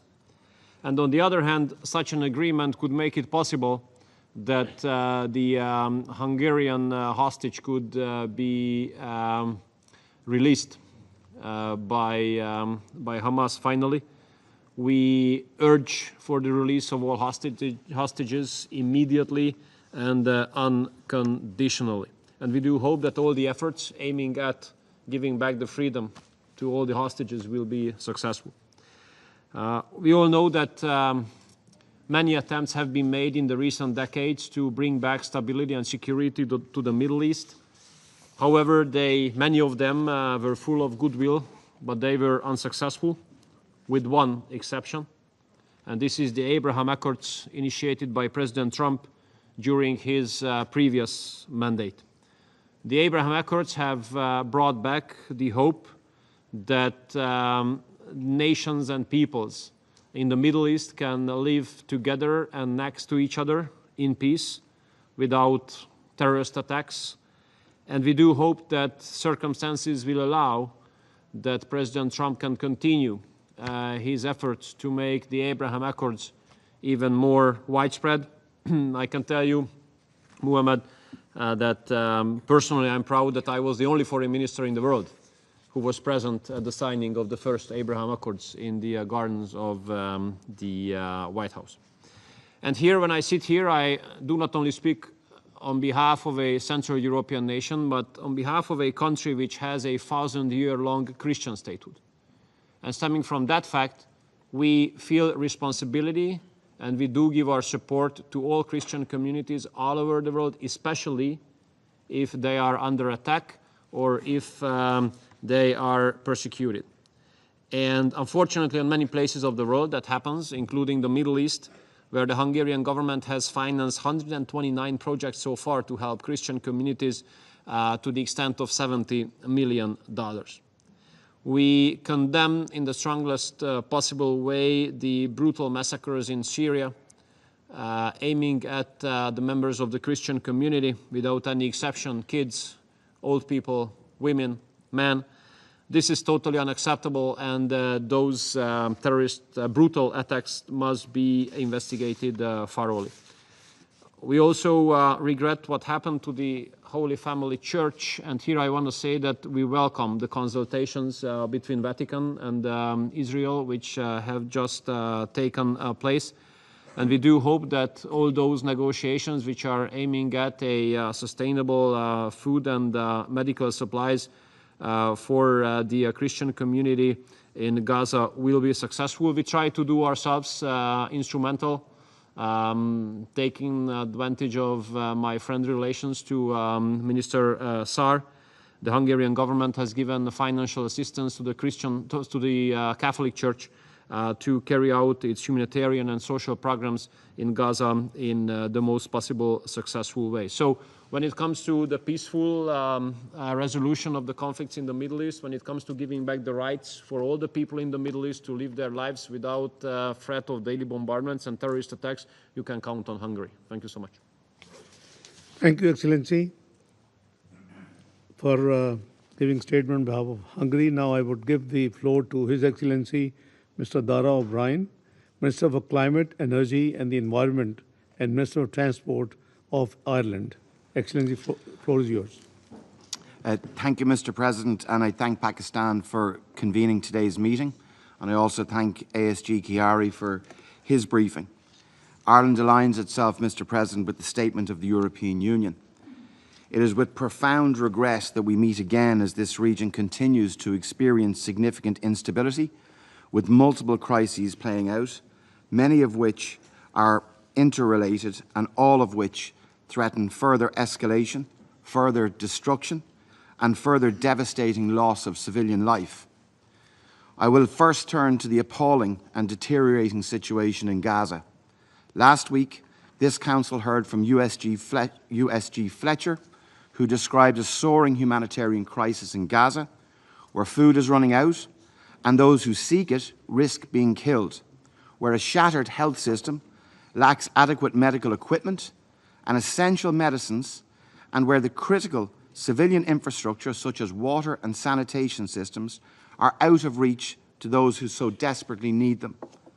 Since the beginning of the war, more than 56,000 people are reported killed and over 132,000 injured. We heard the stark illustration by the UNICEF Chief Executive Director Russell last week, who drove home these numbers with the chilling illustration that the equivalent of 28 children, or one entire classroom of children, have lost their lives in Gaza every single day over the past 21 months. Mr. President, we urgently need an end to hostilities. Ireland, in the strongest possible terms, once again condemns the terror attacks by Hamas on Israel on the 7th of October 2023.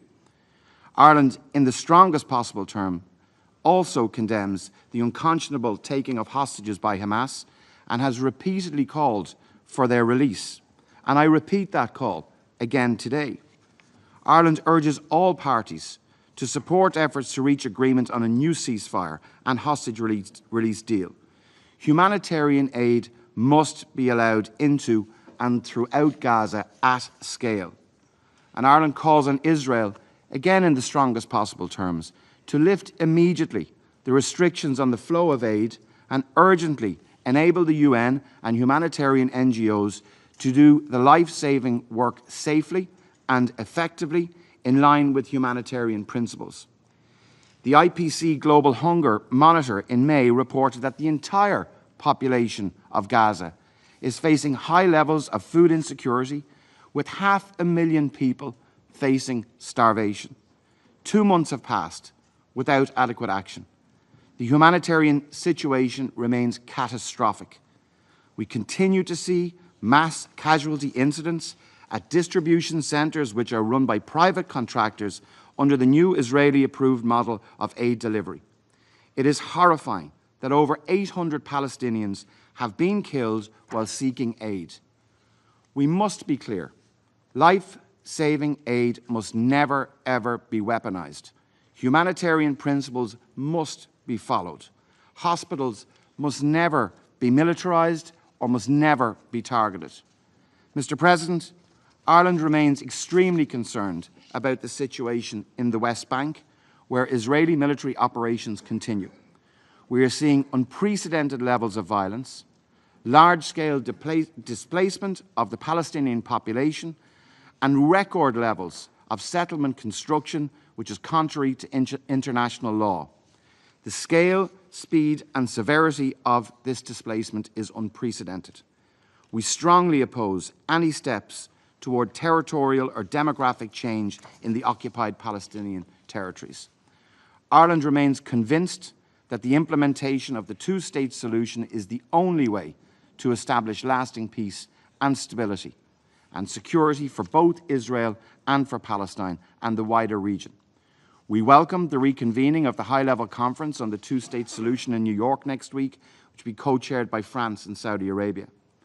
We hope that the conference will be a decisive moment for the international community to express commitment to preserving the two-state solution. Mr. President, Ireland is deeply concerned about the situation in Syria and the disturbing intercommunal violence and killing of civilians in the southwest of the country. We urge all those involved to uphold the ceasefire. The safety and human rights of all Syrians must be upheld, irrespective of their faith or ethnicity. We continue to be concerned about the overall security situation in the region, and it is imperative that the Lebanese armed forces are supported to provide security across Lebanon, including in the south, and UNIFIL will continue to play an important role in this regard. Ireland welcomes reports that Iran will engage with the EU High Representative and the E3 on its nuclear programme, and it is our hope that a negotiated solution can be found to address the legitimate concerns of the international community.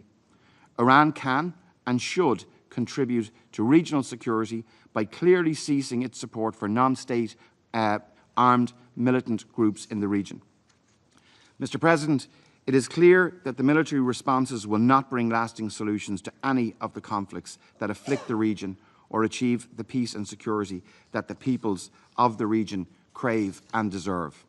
Ireland calls on the international community to come together to do all in its power to bring about a lasting and sustainable peace across the Middle East. Thank you. Thank you, Excellency Mr. O'Brien, for your statement. I now give the floor to His Excellency Mr. Kazim Gharib Abadi, Deputy Foreign Minister for Legal and International Affairs of Islamic Republic of Iran.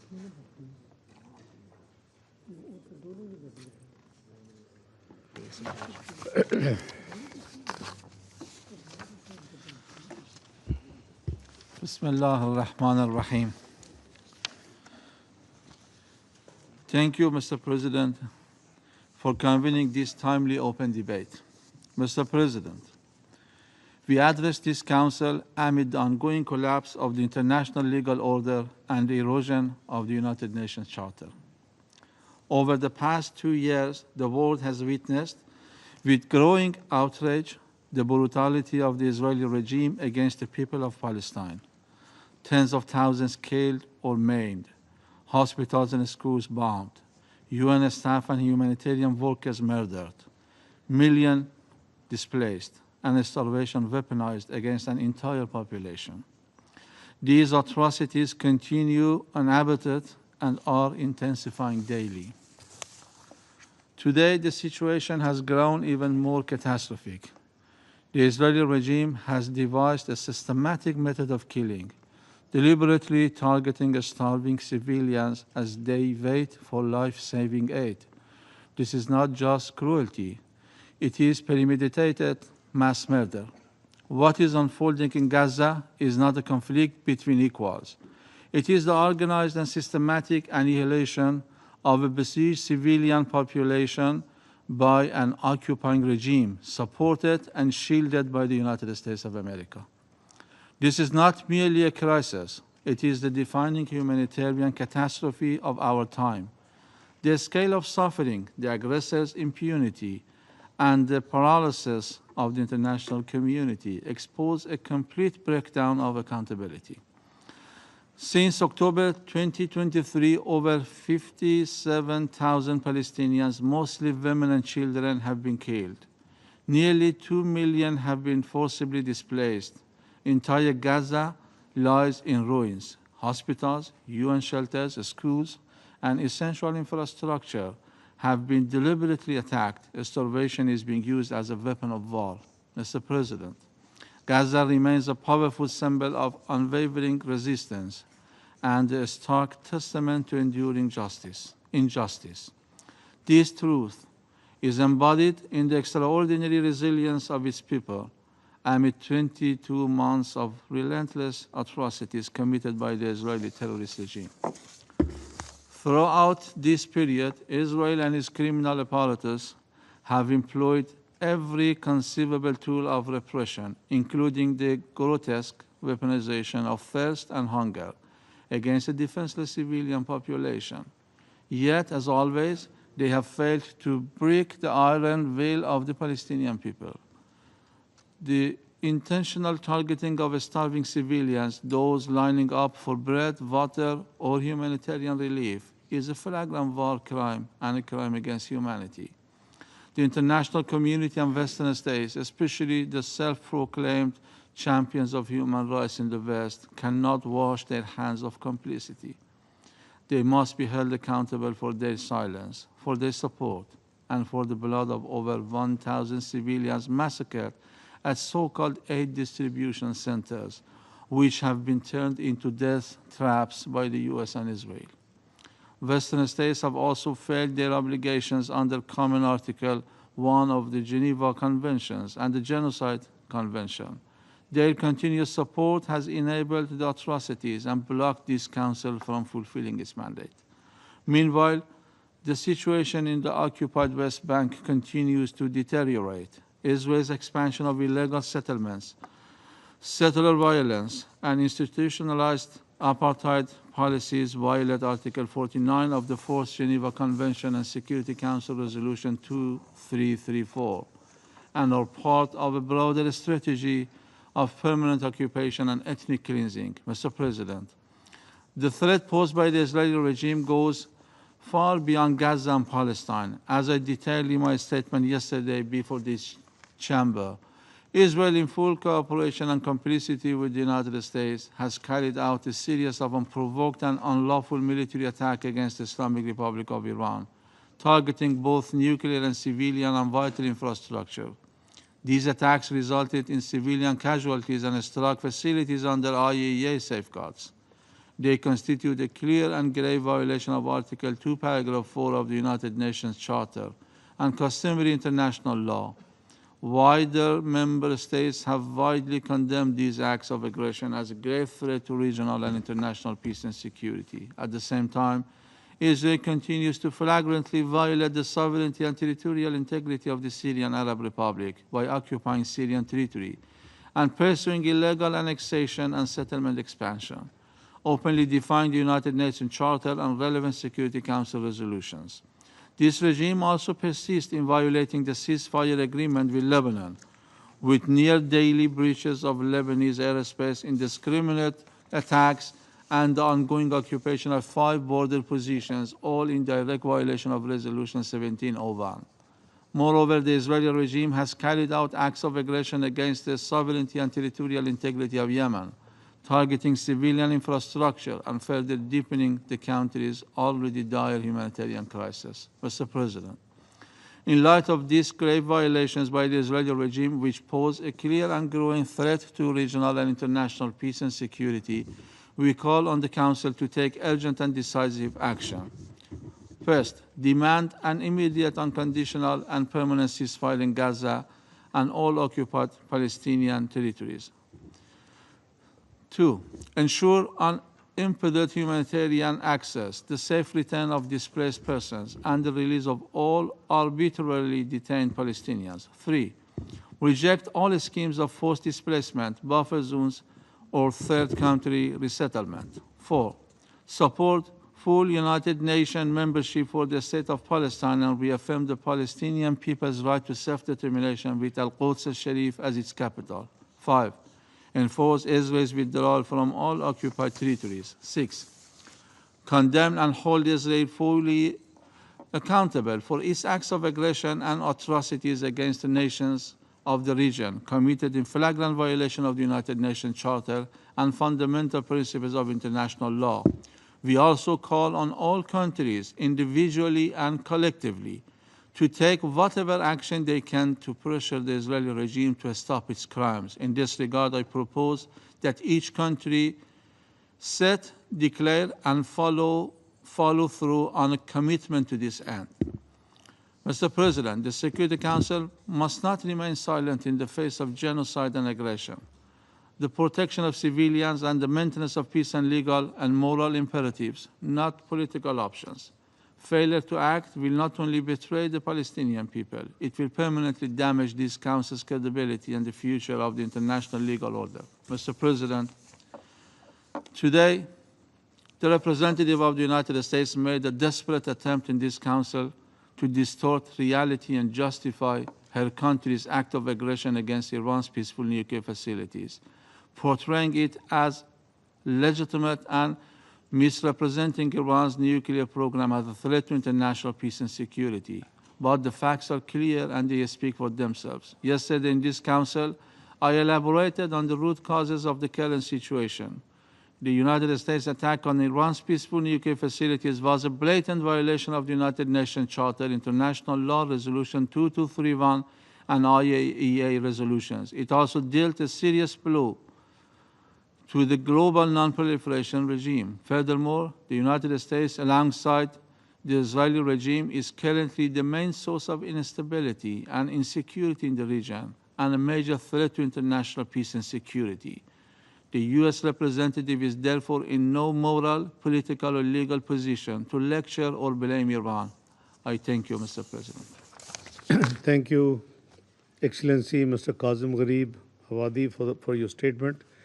I now give the floor to Mr. Anisuzzaman Chaudhry, Special Assistant to Chief Advisor of Bangladesh.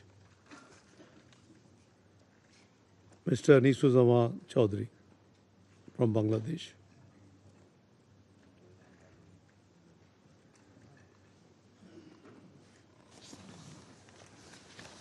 Mr. President, we thank the Pakistan Presidency for convening this quarterly open debate.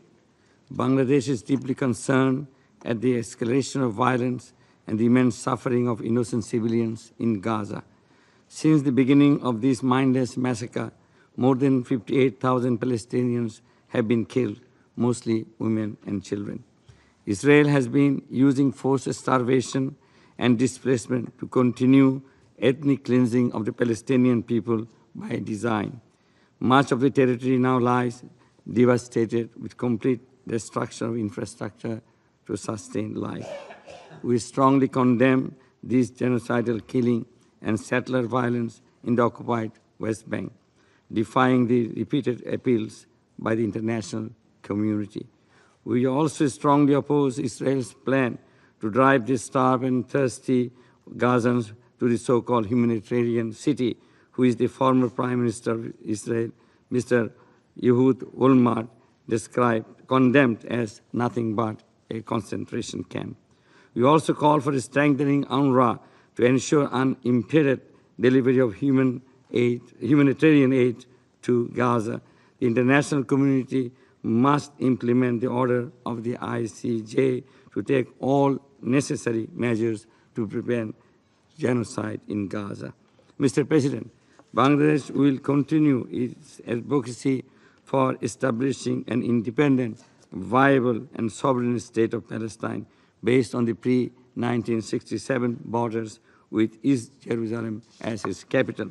We firmly believe that this is the only sustainable solution to the crisis in the Middle East. We also urge the Security Council to take immediate actions to recommend the admission of Palestine as a full member of the United Nations. Mr. President, we endorse the Global Alliance for the Implementation of the Two-State Solution.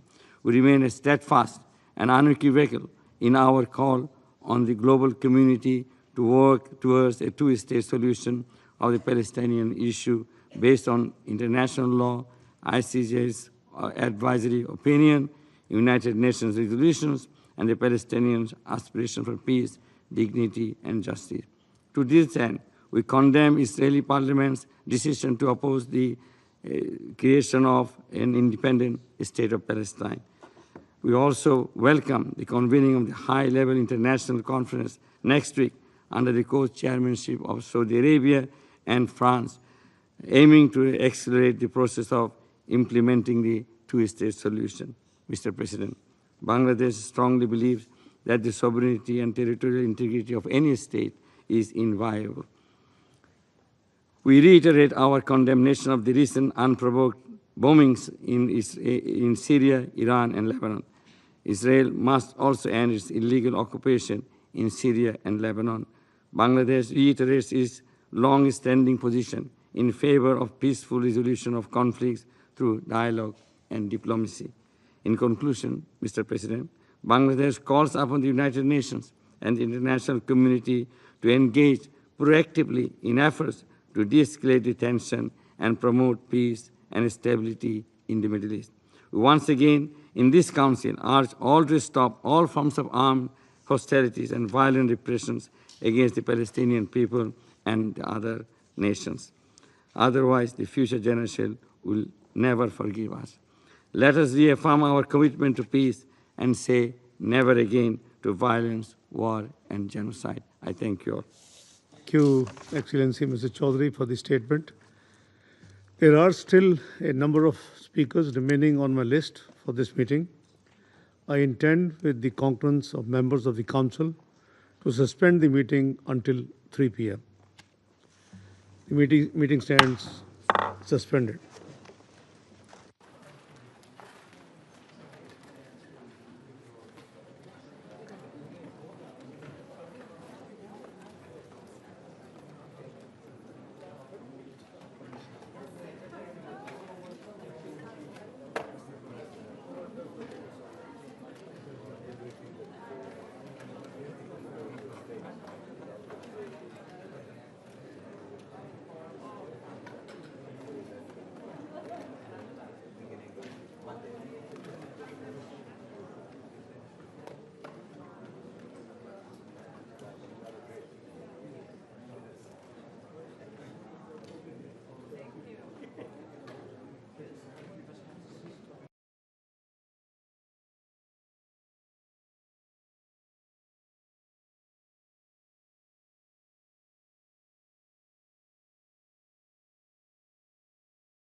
The 9,963rd meeting of the Security Council is resumed.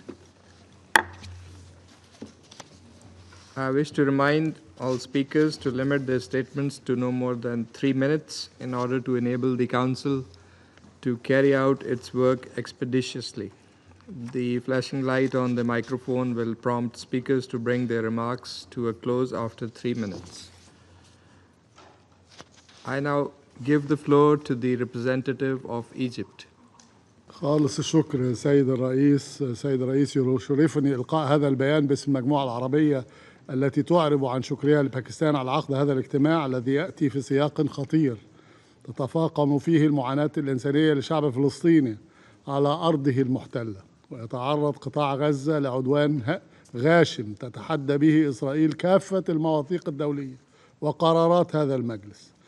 ترتكب خلاله إسرائيل إبادة من خلال القتل والتجويع المتعمد والتدمير المنظم. Committing a genocide through killing, through deliberate starvation, through organized destruction, to uproot the Palestinian people from their territory through forced displacement. The humanitarian situation is disastrous, and the blockade imposed is a punishment, collective punishment that is completely and categorically rejected. Mr. President, the Security Council Resolution 2735 is clear. It called for an immediate and unconditional ceasefire and ensure the delivery of aid without obstruction. Israel continues its blockade and preventing residents from returning to their homes. It's targeting medical centers, refugee camps, schools, humanitarian and medical workers, journalists. It's using medicine and food as weapons of war, and it's imposing mechanisms to distribute aid that are inconsistent with international law or humanitarian standards. These are war crimes and part of a systematic policy to reorganize the demographic reality by force. We warn of the danger of using aid as a tool for forced displacement and requisitioning of land by force. We call for supporting UNRWA fully, and we condemn any attempts to undermine the mandate of UNRWA and weakening its role. We call upon the international community to enhance the political and financial support to UNRWA. We value efforts made by Egypt, Qatar, and the United States, rather by Egypt and Qatar, to reach a ceasefire agreement and ensure the delivery of delivery of aid in a sustainable and safe way to alleviate the humanitarian disaster. We also condemn the violations in the West Bank and the East Jerusalem, and we condemn the draft law that has been voted on in the Israeli Knesset today, which aims at imposing Israeli sovereignty over the West Bank and the Jordan Valley. We condemn also the actions by the Israeli army targeting places of worship in the Palestinian territories, which is a violation of international humanitarian law. We also support the Hashemite custodianship of Muslim and Christian holy sites in Jerusalem. The legal and historical status quo must be maintained. We highly value the role of the Al-Quds Committee and also Beit Al-Mal, Al-Quds agency that defend Jerusalem, and we value the resistance of the people of Jerusalem. We welcome the adoption of GA resolution at the emergency special session on the 12th of June 2025. We call upon the Security Council to implement this resolution fully to end the occupation and stop the massacres and ensure the protection of civilians. We call upon the international community to bear its responsibility to end the aggression and lift the blockade on Gaza and all the Palestinian territories and provide protection to the people and ensure accountability to restore decent life in Gaza. We also call for supporting the early recovery plan and reconstruction plan that has been adopted by the League of Arab States and the OIC. We call for active participation in the conference that Cairo is going to host to mobilize support and mobilize financing, which is the basis for a new future in the Gaza Strip under the rule and administration of the Palestinian Authority. Once again, we reiterate the importance of the UN conference, the high-level conference on the peaceful settlements of the Palestinian question, on the implementation of the two-state solution, which is co-chaired by Saudi Arabia and France. We call upon all member states and the United Nations to actively participate in this conference, which will be held between the 28th and 30th of July 2025. The Arab group also condemns the violation by Israel of the cessation of hostilities agreement in Lebanon daily, which since it entered into force on the 27th of November 2024. The violations are by air and by land. Daily strikes are being launched, killing and injuring hundreds. Conversely, Lebanon is abiding by all provisions of this agreement in full. It is working on implementing those provisions resolutely and promptly. The Arab group condemned the persistence of Israeli occupation of 5 border points in southern Lebanon. Also, it has established 2 buffer zones inside Lebanese territories and prevent any access to these buffer zones. The occupation is also preventing the full deployment of the Lebanese army south of the Litani, and it's obstructing the freedom of movement of UNIFIL forces, of UNIFIL personnel, and preventing them from reaching some of the border points. All this is a flagrant violation of the sovereignty of Lebanon, of Resolution 1701, and a flagrant violation of the cessation of hostilities agreement.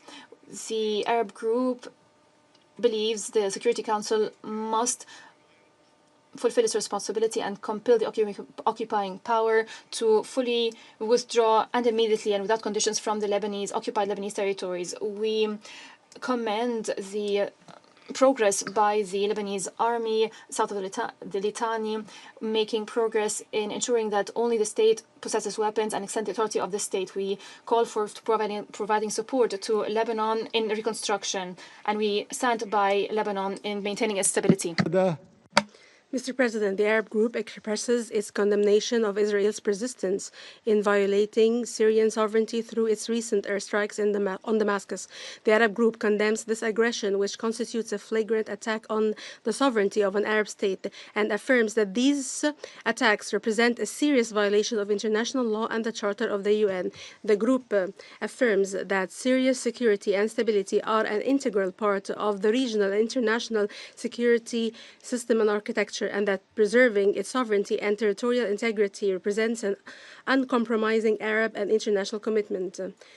Also, we stress the need that the political process needs to be comprehensive, and we need to end the threat of FTFs and terrorist groups. Israel's continued violation of the sovereignty of Arab states poses a threat to collective, regional, and international security and undermines the credibility of the international order. The Arab group, while condemning these aggressive policies, calls on the Security Council to take immediate action and assume its responsibilities in confronting these violations, and to compel Israel to immediately cease its aggression and to comply fully with international law and to withdraw from all occupied Palestinian, Syrian, and Lebanese territories.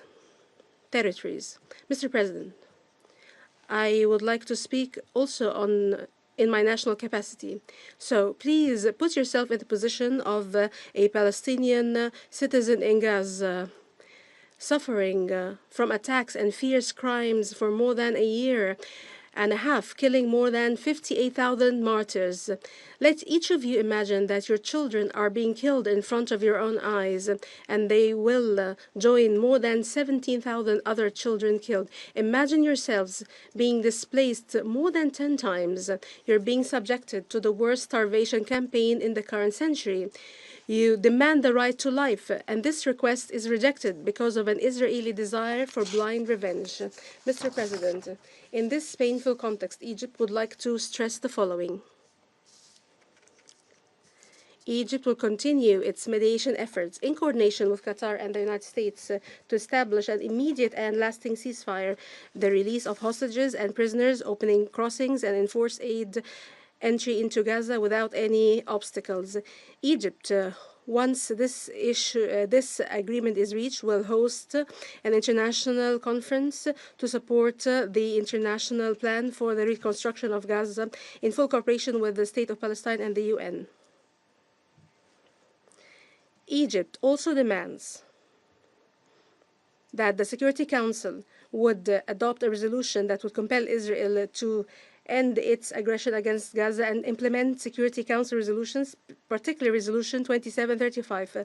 This is a responsibility that cannot be disavowed. Such a resolution would strengthen the negotiations and motivate the achievement of a ceasefire. 3. Egypt also demands the immediate intervention of the international community to lift the Israeli blockade on Gaza and end the starvation aimed at bringing Gaza Strip to the brink of famine, and allow the UN and its partners to carry out humanitarian work after it's been clear to everyone that the international community rejects the current Israeli model and in its heart the Gaza Humanitarian Organization, because it contradicts with international humanitarian law and humanitarian principles. And it has turned into a trap for killing that has claimed the lives of hundreds of civilians. Let's be frank. This is not a humanitarian mechanism. It is a tool to insult human dignity, to starve and to kill. Egypt also stresses its categorical rejection of any plans aimed at establishing the so-called humanitarian cities in the southern of Gaza. Egypt considers these plans forced displacement and a war crime that should not be tolerated under any justification. 4. Egypt stresses two things. The first, to enforce accountability for the crimes committed by Israel, that it's being bragged by a number of its officials, in particular against the children, that Israel kills them on a daily rate that is equivalent to an entire classroom. The second is that Israel must be obliged to compensate for the damage that it has caused. It is not fair for Israel to be allowed to destroy the Gaza Strip time and time again, for the international community to pay the bill. Accountability and compensation are the only solution to deter the offender from repeating crimes. 5. Egypt hopes that the Security Council will not lose sight of the critical situation in the West Bank and East Jerusalem in light of the Israeli military operations, the escalation of settler crimes and the construction of settlements, the increasing demolition of Palestinian homes and facilities, the displacement of Palestinians from their areas of residence and preventing UNRWA from working, and the repeated storming of holy sites in Jerusalem and the violation of its legal and historical status, especially Al-Aqsa Mosque. In closing, if the goal of the Israeli extreme right is to terrorize the Palestinian people to abandon their cause, then all the crimes since Deir Yassin and afterwards have not succeeded in liquidating their case and their cause. On the contrary, it has increased the Palestinian people's determination to uphold their rights. Israel and its supporters and sponsors must understand that stability and peace in the Middle East can only be achieved through a just and comprehensive peaceful settlement of the Palestinian question on the basis of ending the occupation and enabling the Palestinian people to enjoy their independent state on the borders of June 4th, with East Jerusalem as its capital. This is the only solution that the Palestinian and Arab peoples will accept. I thank you, Mr. President, and I apologize for speaking at length. Thank you.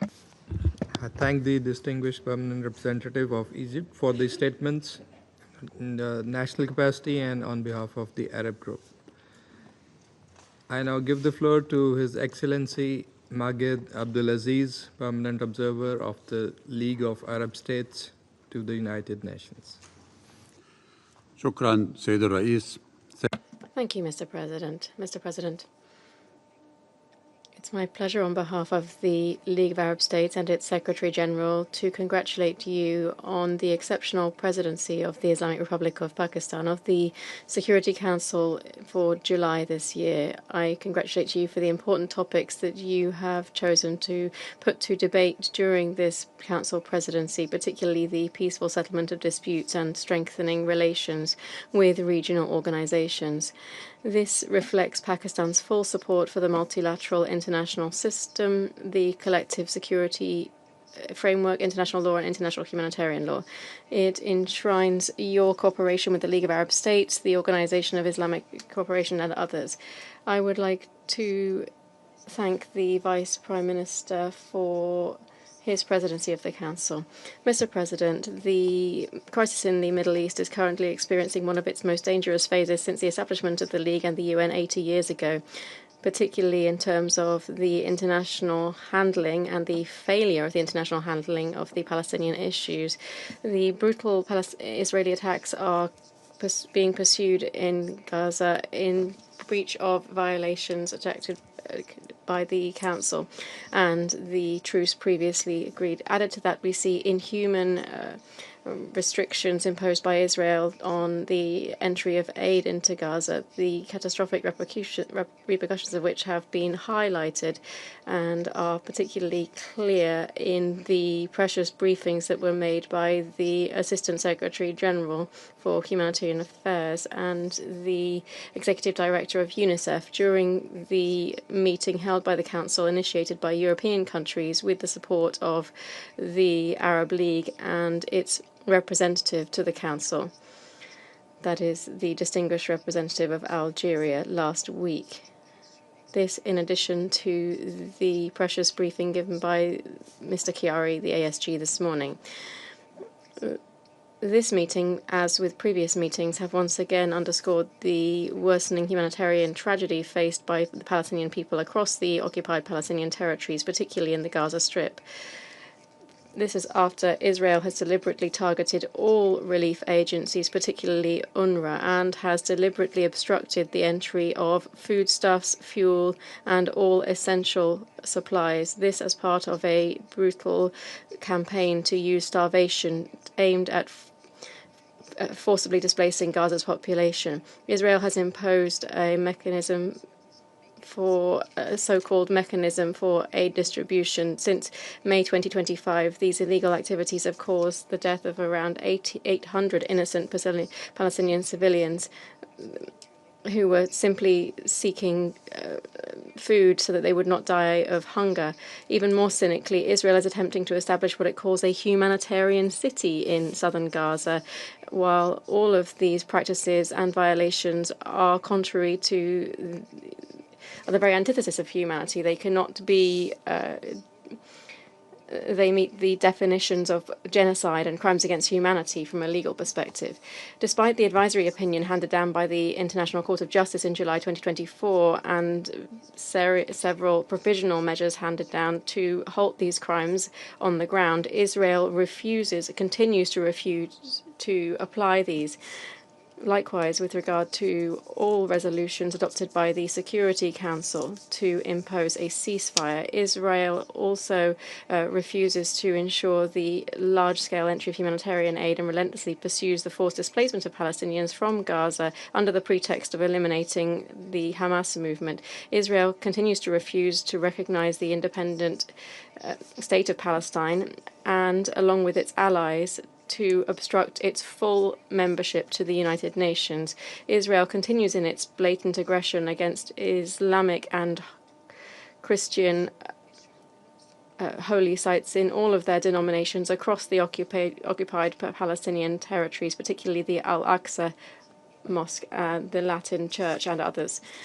Therefore, the League of Arab States calls on international judicial bodies to play a more effective and forceful role. The International Court of Justice must assess Israel's compliance with the provisional measures issued in the genocide case brought by South Africa and other countries, and this as soon as possible.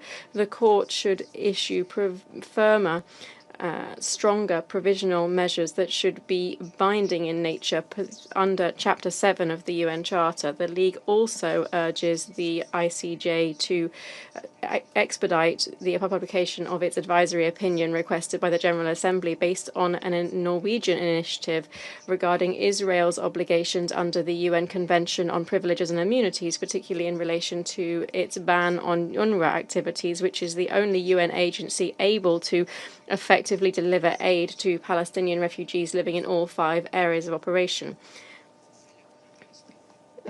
Similarly, the International Criminal Court must step up its efforts to enforce arrest warrants against Prime Minister Netanyahu and former Defense Minister Gallant.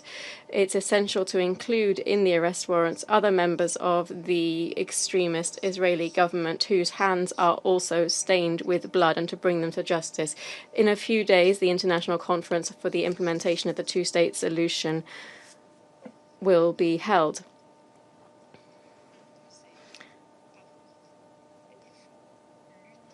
We must further attempt to address Israeli attempts to control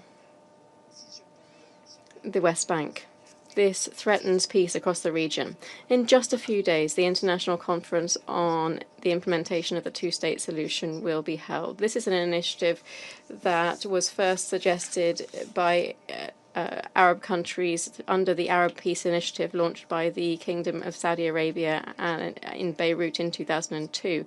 One attempt at this was made 3 years ago through a coalition to support the implementation of the two-state solution. This thanks to the efforts of Saudi Arabia, Egypt, and Jordan, with the considerable participation of the Arab League, all of its member states, the European Union, and the majority of its member states and other countries. There is no doubt that the convening of this conference signals a fresh beginning in a parallel track aimed at creating a political horizon conducive to de-escalation and to support the Qatari, Egyptian, American mediation efforts to achieve an immediate ceasefire and ensure the large-scale entry of humanitarian aid.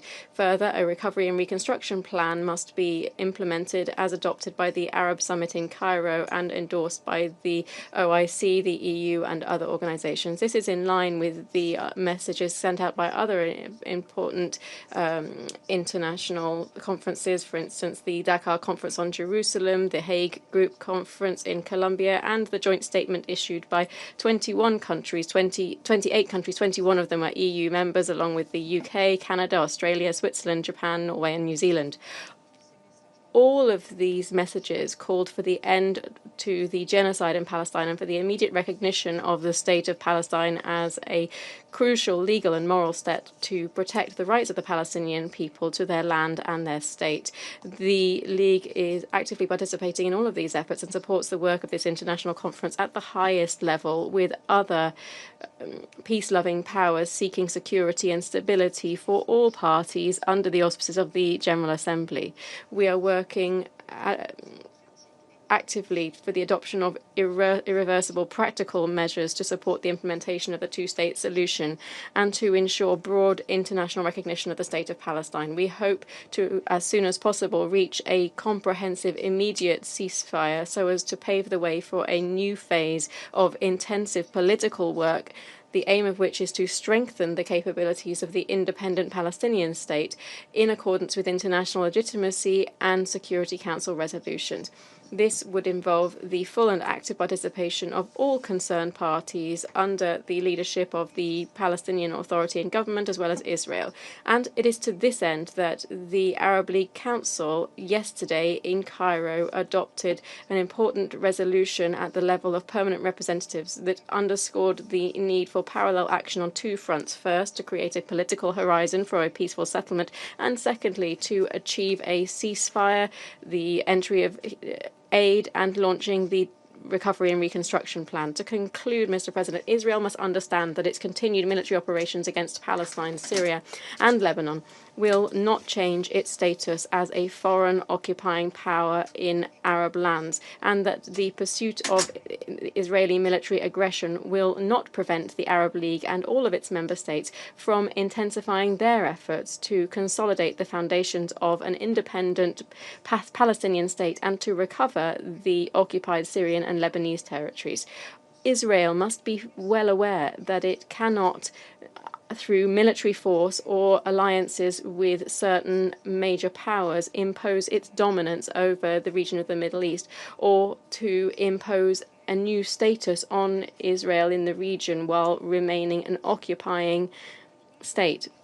When the Arab peoples opened their door to peace, they did so for a peace based on mutual respect and the achievement of common interests for all peoples in the Arab region and in the region, particularly the peoples of the state of Palestine, Syria and Lebanon on the one hand, and the people of Israel on the other, so as to ensure that everyone in the region may live together without exception in a framework of coexistence based on justice and equality, and not on the basis of illusions such as subordination or dominance or hegemony that some impose through military arrogance or political alliances.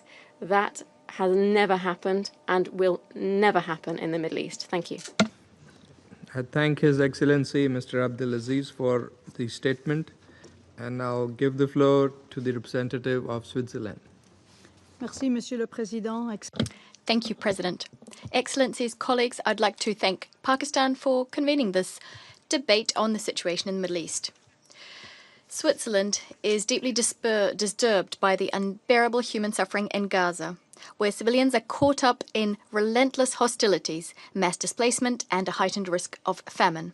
Under the Fourth Geneva Convention, Israel, as the occupying power, has an obligation to provide unconditional and adequate supplies of essential goods and services to the entire population under its control. Israel is not fulfilling this obligation. When the population is not adequately supplied, the parties to the conflict have an obligation to allow and facilitate the rapid, safe, and unimpeded passage of humanitarian assistance to all persons in need. This obligation is results-based. It's not merely an obligation of means. Neither Hamas nor Israel is complying with this obligation. We'd also like to recall that the use of starvation as a method of warfare is prohibited and constitutes a war crime. It's unacceptable for hundreds of civilians to have been killed and thousands injured while seeking food. This also occurred near distribution centers operated by the Gaza Humanitarian Foundation. We demand that independent investigations be conducted into these incidents. The militarization of aid seriously undermines humanitarian principles as well as international norms. Switzerland supports humanitarian actors who respect the principles of humanity, neutrality, impartiality, and independence, in particular UN agencies and their partners. The Gaza Humanitarian Foundation clearly does not meet the aforementioned criteria. Worse still, its activities are giving rise to serious violations of international humanitarian law. We call on the Israeli government to immediately lift all restrictions, including those imposed on civil society, so that international organizations, NGOs, and the media can conduct their work safely and effectively. We are deeply disquieted by the expansion of hostilities by Israel, now also to Deir al-Balah. This has disastrous consequences for civilians and humanitarian operations and infrastructure. Any attacks against these, like those reported in particular in Deir al-Balah, are contrary to international humanitarian law. Furthermore, we are concerned by Israel's announcement that it will be establishing a so-called humanitarian city in southern Gaza. We'd like to recall that the forcible transfer of populations is strictly prohibited under international humanitarian law and constitutes a war crime.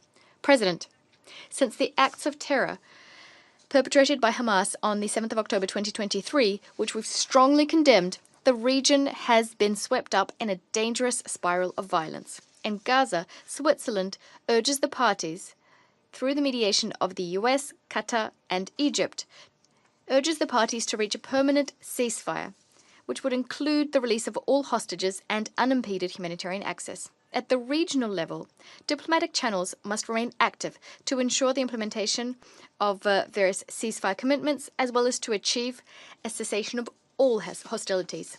Switzerland's good offices are at the parties' disposal with a view to de-escalation. However, the escalation of violence in Syria and also between Syria and Israel only serves to exacerbate regional instability. Against this backdrop, Switzerland would like to condemn all recent violations of international law. International humanitarian law requires for civilians to be afforded protection at all times. In accordance with the UN Charter, the sovereignty, territorial integrity, and independence of all countries in the region must be painstakingly respected. Finally, all obstacles to peace in the Middle East conflict must be lifted one by one. Switzerland condemns the repeated decisions taken by the Israeli government to expand settlements and outposts in the West Bank, including East Jerusalem, and this against a backdrop of military escalation and rising violence perpetrated by Israeli settlers with impunity. The Israeli occupation, including the settlements, are illegal. This has been confirmed by the ICJ. This must end. The occupation is an obstacle to the Security Council's vision of a region comprised of two democratic states, Israel and Palestine, living side by side in peace and within secure and mutually recognized borders. Switzerland supports this vision and urges all parties to commit to a political solution. Switzerland will actively participate in the international conference for the peaceful settlement of the question of Palestine, as well as the implementation of the two-state solution, organized by France and the Kingdom of Saudi Arabia under the auspices of the United Nations here in New York next week. I thank you. Thanking the representative of Switzerland for this statement, I now give the floor to the representative of Jordan. Allow me to thank you for your efforts in facilitating the deliberations of the Council this month. I wish you all success. Mr. President, stopping the Israeli aggression on Gaza is a humanitarian, moral, and political priority. The situation in Gaza is an unprecedented disaster, manifested in the starvation of 2 million people. They're deprived of food, water, medicine, and the most basic necessities of life. This is a flagrant violation of international humanitarian law and the orders issued by the ICJ. UN reports have documented the magnitude of the tragedy and the considerable destruction inflicted upon the Gaza Strip. We're witnessing a complete collapse of basic and humanitarian services. Jordan calls for an immediate and complete cessation of the Israeli aggression on Gaza. Humanitarian aid must enter Gaza immediately and in sufficient quantities and must be distributed all around the Strip. UN humanitarian organizations must be allowed to deliver aid to address the catastrophic humanitarian situation in this Strip. Medicine and food are running out.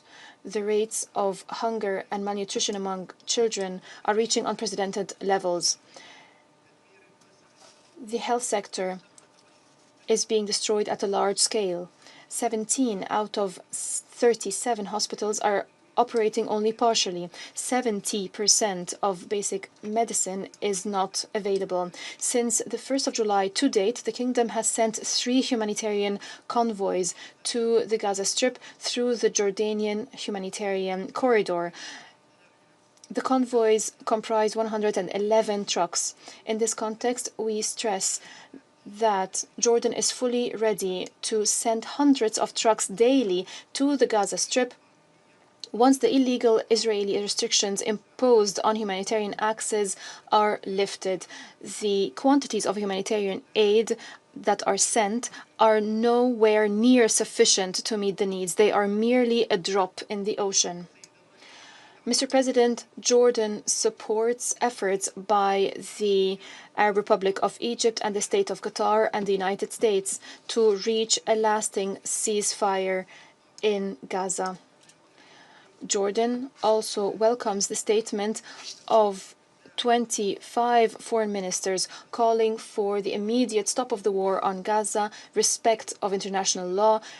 The statement also rejects forced displacement and demographic change. We value the positions of these countries regarding stopping the settlement activity, protecting civilians, ensuring the delivery of aid, and their support to ongoing efforts to reach a lasting ceasefire. Mr. President, the Kingdom condemns the targeting by Israel of civilian infrastructure and places of worship. Most recently, the bombardment of the only Catholic church in Gaza, which killed and injured dozens. We call upon the Security Council to ensure that Israel, as the occupying power, comply with its commitments under international law and under the Fourth Geneva Convention of 1949.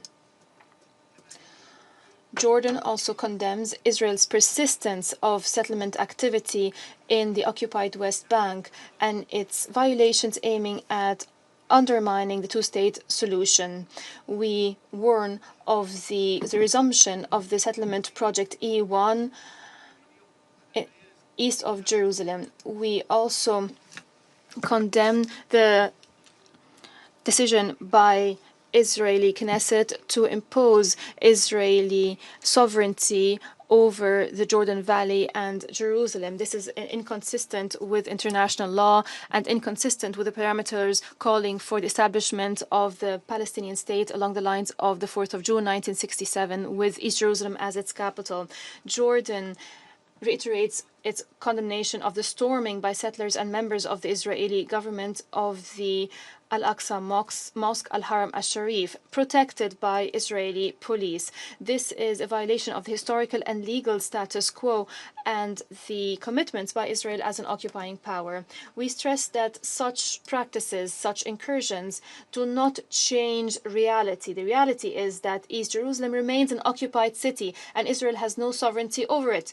Jordan, in this context, reiterates the historical role of the Hashemite custodianship as we defend Muslim and Christian holy sites in Jerusalem and we preserve their Arab identity. Mr. President, Jordan calls upon the international community to provide the necessary financial and political support to UNRWA to allow it to undertake its vital tasks in the West Bank, East Jerusalem, the Gaza Strip, and all 5 areas of operation.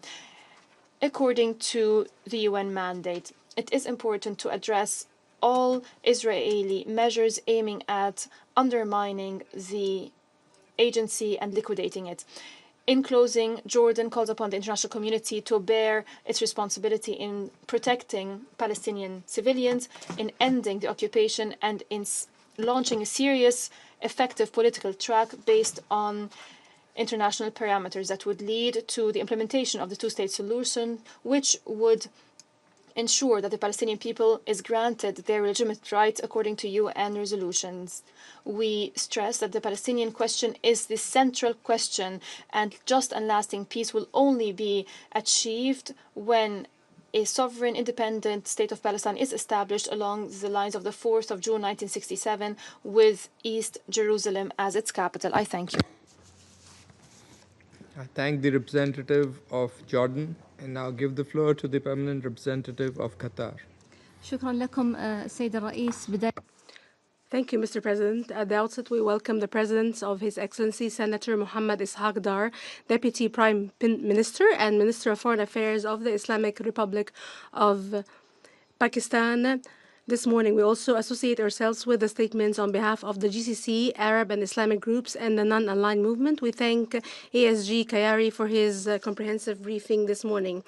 Mr. President, this meeting is held today while there are no words to describe the humanitarian situation in the Gaza Strip, as the USG for Humanitarian Affairs confirmed before your Council in light of the spread of famine, the collapse of infrastructure and the health system, and the outbreak of pandemics, with the death toll exceeding 58,000 people, including nearly 18,000 children. The State of Qatar condemns the continued attacks by the Israeli occupation on civilian objects, including hospitals, schools, and population centers. The State of Qatar stresses that the displacement of Palestinians in any form constitutes a flagrant violation of international humanitarian law. The State of Qatar also stresses its rejection of the use of food as a weapon of war and starvation of civilians, and calls on the international community to compel Israel to ensure safe, sustainable, and unhindered humanitarian access and its distribution by international humanitarian organizations. We also reiterate our rejection of attempts to end the role of UNRWA, while stressing the need to support the agency to be able to implement its mandate as approved and adopted by the GA. In view of this grave situation, the State of Qatar has made sincere efforts with the Arab Republic of Egypt and the United States of America to reach an agreement between the two sides for a permanent ceasefire, the exchange of prisoners and detainees, stemming the bloodshed, the return of displaced persons to their homes, and the provision of humanitarian assistance and basic needs to civilians throughout the Gaza Strip. Diplomatic efforts have proven that it is possible to make real achievements as was done in previous agreements. And hence, these efforts continue intensively to bring the views of the parties closer and reach an agreement urgently. Mr. President, we should not lose sight of the unprecedented deterioration of the humanitarian and security situation in the occupied West Bank. The State of Qatar condemns the statements made by the Minister of Justice of the occupation government regarding the annexation of the West Bank and considers them an extension of the occupation settlement policies and a flagrant violation of international law and Security Council Resolution 2334. It also strongly condemns the approval by the occupying authorities of the construction of new settlement units and attacks carried out by settlers in an ongoing series of crimes against the defenseless Palestinian people. It stresses the need for the international community to act urgently to provide necessary protection for civilians and ensure that there is no impunity. The State of Qatar condemns the occupation's attempts to undermine the religious and historical status of the holy sites, including the storming of Al-Aqsa Mosque by Israeli officials and settlers, as well as the closure of the Jerusalem Fund and Endowment and the transfer of the management of the Ibrahimi Mosque to the Jewish Religious Council.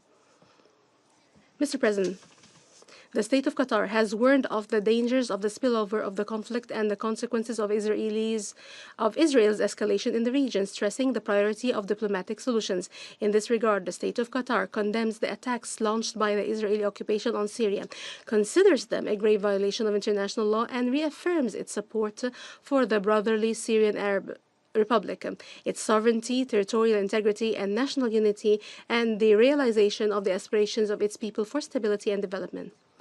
The State of Qatar also reiterates its firm position in support of the brotherly Lebanese Republic and its territorial integrity and stresses the need for the withdrawal of the Israeli occupying forces from all Lebanese territory. It calls on all parties to strictly abide by the ceasefire agreement. Mr. President, the State of Qatar welcomes the resumption of the convening of the high-level international conference on the peaceful settlement of the Palestinian question and the implementation of the two-state solution chaired by the Kingdom of Saudi Arabia and France next week, and looks forward to it being an opportunity to reach concrete results and clear international commitments and to be the main step on the road to full recognition of the State of Palestine's membership in the United Nations. In closing, Mr. President, the State of Qatar reiterates its principled and firm position in support of achieving a just and sustainable settlement of the Palestinian question based on the resolutions of international legitimacy and safeguarding the inalienable rights and legitimate aspirations of the Palestinian people, foremost of which is the establishment of an independent Palestinian state on the 1967 borders with East Jerusalem as its capital. The State of Qatar will not spare any effort to pave the way and support efforts towards this end. I thank you. I thank the representative of Qatar and now give the floor to the representative of the Philippines. Thank you, Mr. President. The Philippines thanks you and Pakistan for the opportunity to address the Security Council on one of the longest, most intractable, and deeply rooted crises in our world. Mr. President, the Security Council has a responsibility to uphold the principles of the United Nations Charter, to ensure the implementation of its own resolutions, and to promote a political horizon for peace in the Middle East. With thousands of Filipinos working and living in the Middle East, the Philippines remains deeply concerned about the situation on the ground today. In this regard, the Philippines would like to reiterate the following. First, we support a complete and permanent ceasefire in Gaza. A ceasefire is both a political necessity and a moral obligation. It is the only way to halt the bloodshed, allow the delivery of urgent humanitarian assistance, and create space for diplomacy. Without a ceasefire, we are condemning innocent lives to further suffering and fueling instability that could spill far beyond the borders of Gaza. Second, we must call unequivocally for the immediate and unconditional release of all hostages. Holding civilians, men, women, children, the elderly, in captivity is a flagrant violation of international humanitarian law. Their families live in anguish, unsure of the fate of their loved ones. The release is not a negotiating point. It is a fundamental matter of humanity, an international legal obligation. Third, we must continue the delivery of humanitarian assistance for those affected by the conflict. The situation on the ground in Gaza is catastrophic. Thousands of civilians have lost their lives. Entire neighborhoods lie in ruins. Medical facilities are overwhelmed or destroyed. Food, water, and fuel are running out. The population is being pushed beyond the limits of human endurance without basic supplies and medicines to survive. Fourth, the Philippines firmly supports the two-state solution in accordance with international law and relevant UN resolutions. The two-state solution with Israel and Palestine living side by side in peace and harmony remains the most widely supported framework for peace and most viable and sustainable pathway to resolving the Israeli-Palestinian conflict, which is endorsed by numerous UN resolutions and the overwhelming majority of the international community. However, we must emphasize that security cannot be achieved through the use of force or unilateral measures. It can only be realized through a just and comprehensive resolution to the conflict. The path forward must be based on dialogue, not violence, on international law, not unilateral actions, on dignity, not despair. Fifth, we firmly support the acceptance of Palestine as a member of the United Nations. Mr. President, we continue to support the intensification and acceleration of international and regional diplomatic efforts aimed at achieving without delay a comprehensive, just, and lasting peace in the Middle East. We therefore commend and support the efforts by Saudi Arabia, Norway, and the European Union for spearheading the global alliance for the implementation of a Palestinian state and a two-state solution. We also appreciate Saudi Arabia and France for their leadership in convening the high-level international conference for the peaceful settlement of the question of Palestine and the implementation of the two-state solution next week. We also thank Egypt, Qatar, and the United States for their continuing mediation efforts on the ground to bring peace in the region. These are all significant steps for a comprehensive roadmap for lasting and enduring peace in the Middle East. Thank you, Mr. President. I thank the representative of the Philippines for the statement and now give the floor to the permanent representative of Brazil. Mr. President, we welcome this debate on the situation in the Middle East, especially the question of Palestine, at a moment of unprecedented challenges to international law and to multilateralism. These are pillars of the international order that we must protect and promote. Without them, the world faces the real and serious risk of spiraling into chaos. The situation in Gaza is the most tragic example of such chaos. Chaos that ensues when actors decide to ignore internationally agreed rules and norms of international law and international humanitarian law. We witness in Gaza not merely a conflict, but a combination of man-made humanitarian catastrophe, unfolding war crimes that amount to genocide and moral collapse right under the watch of this organ. Brazil condemns in the strongest terms the continued deliberate attacks against civilians, humanitarian personnel, and UN staff. We call for an immediate and permanent ceasefire, the complete withdrawal of Israeli forces from Gaza, and the release of all hostages. We reiterate the urgent need for an unconditional lifting of all restrictions on the entry of humanitarian aid into Gaza. These restrictions have led to alarming levels of starvation, disease, and death, with no clear end in sight. Israel, as the occupying power, has a legal and moral obligation to protect the civilian population under its responsibility. Accountability is also essential and urgent. Those responsible for violations of international law and international humanitarian law must be brought to justice. It is not only a matter of principle, it is a condition for lasting peace and the preservation of international order. The role of UNRWA is indispensable and irreplaceable in its 5 fields of operation. Attacks on the agency are attacks on the primary lifeline for millions of Palestinian refugees, and on the UN. On July 1st, Brazil assumed the presidency of UNRWA's Advisory Commission. In such capacity, we are committed to upholding the agency's mandate, as well as advocating for continued political and financial support for its activities. The ICJ reaffirmed last year that Israel's occupation of Palestinian territory is unlawful and must be brought to an end. This was not a mere statement of fact and of law, but a strong call for action by all of us. Indeed, this decades-long history of violence and deprivation will only cease with the full implementation of the two-state solution, with an independent and viable state of Palestine living side by side with Israel in peace and security within the 1967 borders, which includes the Gaza Strip and the West Bank, with East Jerusalem as its capital. The high-level international conference on the two-state solution can be a key step in that direction. Brazil is fully engaged in its preparation as co-chair, alongside Senegal, of the Working Group on International Law and is fully committed to its success. In this context, we renew our call on all member states that have not yet recognized the State of Palestine to do so and to support its full membership in the UN.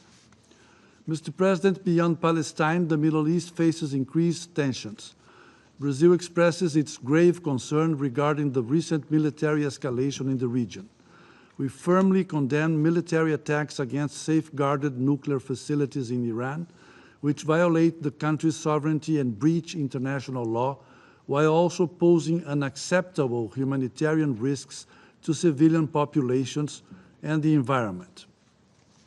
Brazil rejects any form of nuclear proliferation and defends the exclusive use of nuclear energy for peaceful purposes.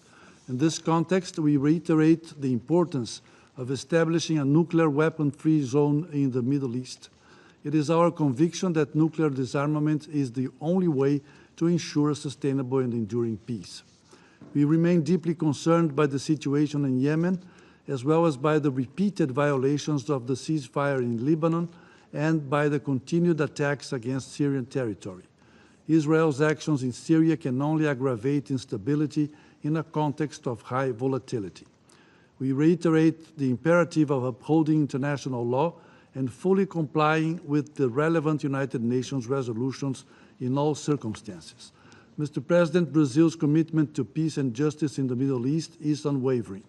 We stand ready to continue contributing to the success of the upcoming high-level international conference and to the realization of the two-state solution that will ultimately bring peace and stability to the whole region. Thank you. Thank the representative of Brazil for the statement, and now give the floor to the representative of Indonesia. Mr. President, I thank Pakistan for convening this meeting and for the briefers for their insights.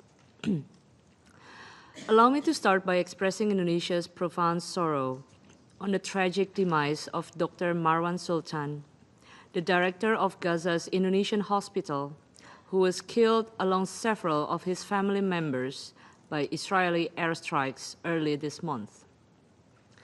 Their demise adds to the long list of humanitarian worker casualties in Gaza who perished while defending humanity. It also reflects the alarming fact that since the Council's last open debate just 3 months ago, the situation in the Middle East has only deteriorated. Deterioration caused by a self-appointed sheriff in the region who, instead of bringing law and order, has unleashed further chaos by attacking its neighboring nations of Iran, Syria, and Lebanon. A self-appointed sheriff whose pattern of aggression is deeply linked to its persistent illegal actions in Palestine, where the humanitarian crisis in Gaza continues to soar, and the West Bank faces escalating violence and expansion of illegal settlements. How can this sheriff operate with blank check, enjoying both immunity and impunity? What will the Council do to exert its authority in maintaining international peace and security so that no state can act with impunity. Indonesia calls for 3 urgent actions. First, expectations are high that the Council can bring back multilateralism to the table. Just yesterday, the Council held an open debate that made it clear how most countries wanted to see the revival of multilateralism to end the might is right. The forthcoming high-level conference on the two-state solutions, convened under the auspices of the General Assembly, represents a watershed moment to bring back multilateralism in peaceful settlements of dispute. Indonesia looks forward to the successful convening of the high-level conference and is proud to serve as one of the working group co-chairs. Indonesia also continues to support various ongoing processes and deliberations under the ICJ, another example of multilateralism in action. With the General Assembly and ICJ actively engaged, the Council must not continue to stand in paralysis. Second, expectations are high that the Council's deliberation and decisions reflect the global conscience. The dire situation in Gaza is not only grossly inhumane, it is also a primary driver of escalating tensions across the Middle East. The Council must assert its control over the situation by bringing immediate, unconditional, and permanent ceasefire in Palestine. The indiscriminate violence, including mass casualties among aid seekers attempting to access food and supplies, must end now. Humanitarian aid must reach those in need without obstruction. Humanitarian workers must be able to operate in safety. UNRWA remains our sole legitimate hope. Its role is simply indispensable.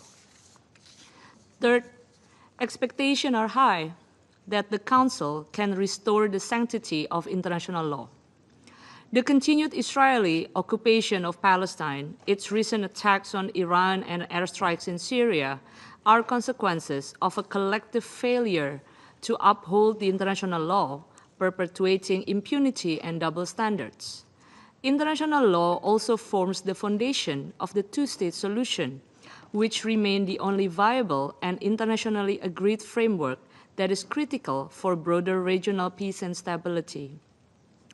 Amid the climate of stagnation, ensuring that legal instruments serve their intended purpose is key to restore the Council's credibility. Mr. President, the ongoing failure to address the escalating regional situation starkly highlights the breakdown of the multilateral system. It should compel us to acknowledge that reform is not only necessary, but must be undertaken without delay. Indonesia is committed to contribute to this crucial effort towards a Security Council that rises to the challenge of its own mandate. I thank you, Mr. President. Thank the representative of Indonesia for the statement, and now give the floor to the permanent representative of Portugal. Thank you, Mr. President. Since the last open debate and amidst the grim picture of the situation in Gaza and the West Bank, some important developments have taken place in the Middle East. Starting with some positive news, let me highlight the cessation of hostilities between Israel and Iran and the lifting of sanctions on Syria by the European Union and other important international actors. However, last week we have seen a worrying situation in Syria. We call on all parties to implement the ceasefire, avoid escalation, and to work constructively towards the stabilization of Syria with full respect for the rights of every community and of every state. In Lebanon, we reaffirm our support for the full implementation of the terms of the 27 November 2024 ceasefire agreement and Security Council Resolution 1701. Both Lebanese and Syrian peoples deserve peace and respect for their country's territorial integrity, unity, and sovereignty. In Gaza, let me start by expressing Portugal's profound concern about the humanitarian situation unfolding in the territory. Starvation rates among children hit their highest levels in June.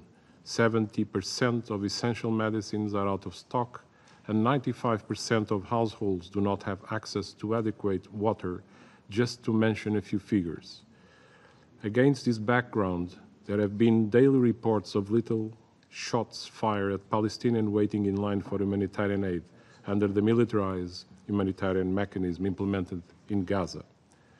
We underline that even during wars, international law and international humanitarian law must be upheld by all parties, and the core principles for humanitarian action, humanity, neutrality, impartiality, and independence must be respected fully. The resumption of UN-led humanitarian operations in Gaza in line with the international humanitarian law is key. We condemn the taking of hostages by Hamas, and we demanded their immediate release. We also condemn the indiscriminate bombing of civilians and religious targets and infrastructures by Israel, including UN facilities. Protection of civilians, it's not optional, and we stress that as an occupying power, Israel has the obligation to ensure the safety of the occupied population. Mr. President, the war in Gaza aggravates the suffering of innocent Palestinian civilians and contributes for negative political context in the West Bank, including East Jerusalem, where Israel has been expanding military operations amid reports of settler violence and killing, expansion of illegal settlements and demolition of Palestinian properties. Once again, Portugal reiterates its support to UNRWA and its role in stabilizing the situation on the ground. We welcome the report issued by the head of the strategic assessment of the agency, Ian Martin. UNRWA represents part and parcel of the international community's commitment to the two-state solution, and its mandate remains valid. Therefore, Portugal joins 27 states appealing this week, calling for an immediate and permanent ceasefire in the Gaza Strip, to get hostages out, to resume unimpeded entry and distribution of humanitarian aid, and to break the cycle of violence. We reaffirm this appeal today before this Council. We reiterate our support of the mediators' efforts, namely Qatar, Egypt, and the United States, in facilitating the negotiation between the parties. Mr. President, now, more than ever, we need to revive a political process to implement a two-state solution with an independent and sovereignty state of Palestine living side by side with Israel in peace and security. That is the reason why Portugal welcomes the resumption of the high-level international conference for the peaceful settlement of the question of Palestine and the implementation of the two-state solution next week under the auspices of the GA. Portugal remains committed to the rule of law and international order based on rules, with the United Nations at the center. We will keep our consistent positions on every front and will continue to strive for a just and peaceful solution to the Palestinian question, anchored on the relevant resolutions of the United Nations. I thank you. I thank the representative of Portugal and give the floor to the representative of Uganda. Mr. President, I'm honored to deliver this statement on behalf of the 121 member states of the non-aligned movement. Now, I congratulate the Islamic Republic of Pakistan upon its accession to the presidency of the Security Council this month, and express appreciation for granting NAM the opportunity to present its position on the question of Palestine. NAM reaffirms its long-standing, common, and principled position on the question of Palestine, and is deeply concerned about the implications of this ongoing injustice, most critically, the devastating conflict and unprecedented humanitarian catastrophe in Gaza on the Palestinian people. NAM calls for a just solution to this historic injustice and for peace and security in the region. There has been no reprieve to the grave situation in Palestine, and the conflict continues to intensify, worsening the catastrophic humanitarian situation not only in Gaza but also throughout the rest of the occupied Palestinian territory, including East Jerusalem, where Israeli military raids and settler violence and terror have dramatically risen. The member states of the United Nations conferred on the Security Council the primary responsibility for the maintenance of international peace and security in accordance with Article 12 and 24 of the Charter. The Security Council must uphold its mandate to maintain international peace and security and must act to implement its own resolutions. The question of Palestine cannot be an exception to international law and to the authority of this Council. We call on the Security Council to uphold its responsibilities and to act forthwith for the full implementation of all its resolutions pertaining to the question of Palestine, including its most recent resolutions 2334, 2016, 2712, 2022, 2720, 2023, 2728, 2024, and 2735, 2024. NAM regrets that despite all efforts, including those by member states of NAM caucus in the Security Council, that this august body continues to fall short in demanding an immediate, unconditional, permanent, and fully respected ceasefire in the Gaza Strip, and once again urges the Council to fulfill its primary responsibility for the maintenance of international peace and security as provided for in the UN Charter, particularly by urgently demanding a ceasefire and acting with resolve to address this prolonged crisis. NAM condemns in the strongest terms all forms of violence, particularly Israel military attacks and Israel collective punishment against the Palestinian people as grave breaches of international law, including humanitarian and human rights law. The killing and injury of tens of thousands of Palestinian civilians in Gaza, the majority of whom are children and women, including medical personnel, humanitarian workers, and journalists, is an indictment to the mandate of the UN Security Council.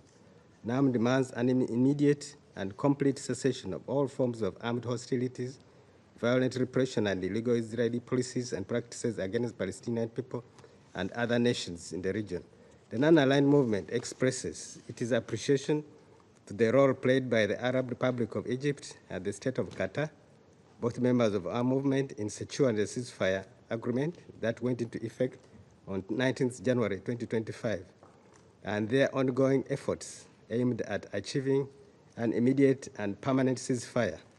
Accordingly, NAM calls for the release and exchange of hostages and the Palestinians detained in Israeli prisons, the return of Palestinian civilians to their homes and neighborhoods in all areas of Gaza, and the safe and effective distribution of sufficient humanitarian assistance throughout the Gaza Strip to all Palestinian civilians who need it, including medical needs.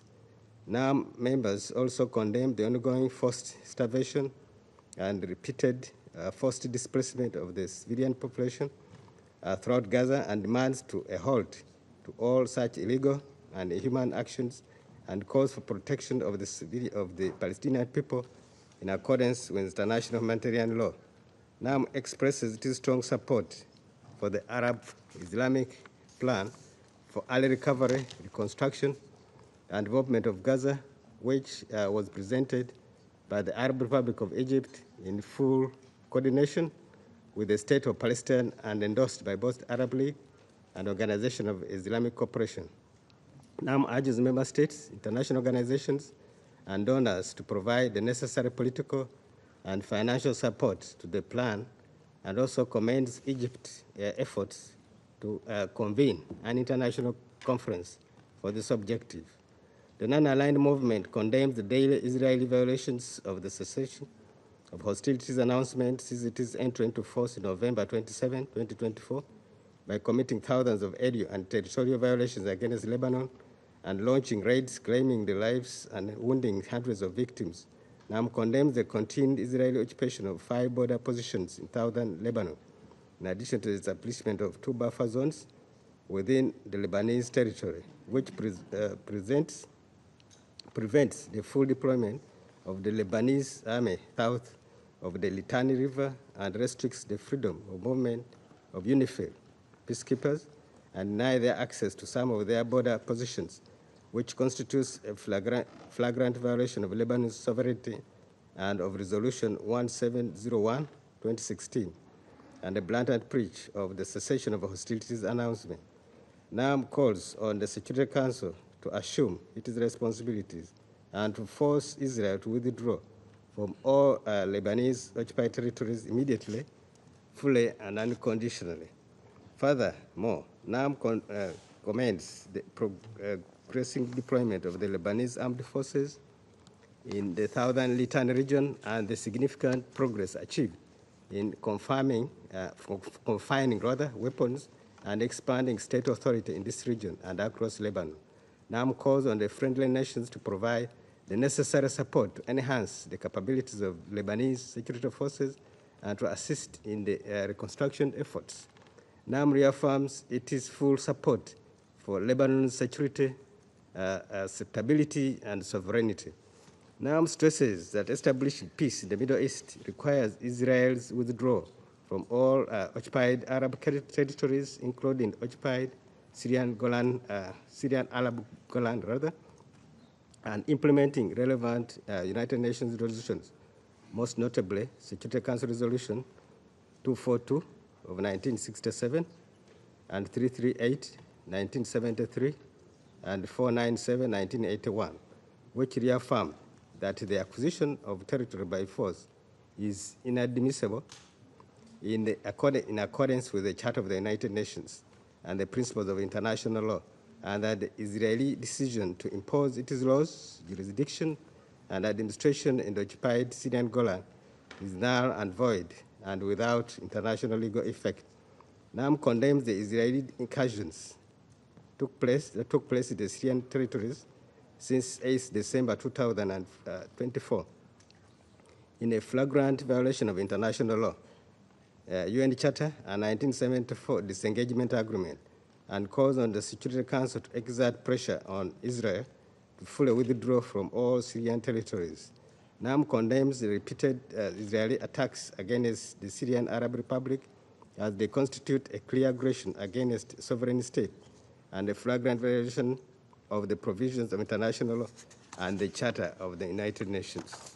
The non-aligned movement, Mr. President, once again condemns and denounces in the strongest possible terms the wanton and provoked and premeditated attacks started on 13th June 2025 against the sovereign and territorial integrity of the Islamic Republic of Iran, in particular those that targeted peaceful nuclear facilities under IAEA safeguards, resulted in damage that posed significant risks of radioactivity material release, constituting grave threats to civilian populations and the environment. In addition, strikes launched by Israel against several locations in Israel, including in Iran, including densely populated civilian areas, reportedly caused the death of approximately 1,000 individuals, injured thousands more, including women and children, and damaged civilian infrastructure. NAM stresses that these acts of aggression represent flagrant violations of international law and the Charter of the United Nations, particularly Article 2.4, which prohibits the threat or use of force against the territorial integrity of any state. The non-aligned movement welcomes the reconvening of the postponed high-level international conference on the two-state solution as a reaffirmation of the unwavering international commitment to a just and peaceful settlement of the question of Palestine. The movement calls for the necessary coordination and cooperation among all states to advance the conference's objectives, to mobilize international efforts at the political, economic, financial, and security levels, and to foster momentum by building on a national, regional, and international initiatives aimed at achieving a just, lasting, and comprehensive peace for the Palestinian people. The non-aligned movement calls on the United Nations Security Council to urgently recommend the admission of Palestine as a full member of the United Nations in respect of the right of the Palestinian people to self-determination and relevant United Nations resolutions as a bold and long overdue commitment to lasting peace in the Middle East. NAM also calls on the Council to act forthwith to implement its many resolutions, demanding a halt to Israel's illegal settlement campaign in the occupied Palestinian territory, including East Jerusalem, by which Israel continues to colonize the Palestinian land and to destroy the two-state solution. Now, member states once again reiterate their call for the continued provision of the needed humanitarian and socioeconomic assistance to the Palestinian people, including the Palestine refugees. The movement reaffirms the continued indispensability of the United Nations Relief and Works Agency for Palestine Refugees, the Near East, UNRWA, along with the other UN agencies and international organizations in the provision of urgently needed humanitarian assistance in line with international standards, and urges the international community to support the agency in all ways including sufficient and predictable funding. NAM rejects all attempts by Israel to undermine UNRWA by creating illegitimate parallel agencies as a threat to multilateralism and UN General Assembly mandate to provide humanitarian assistance. Mr. President, in conclusion, the movement seizes its opportunity to reiterate its call for collective international efforts to uphold international law, to bring an end to this historic and grave injustice.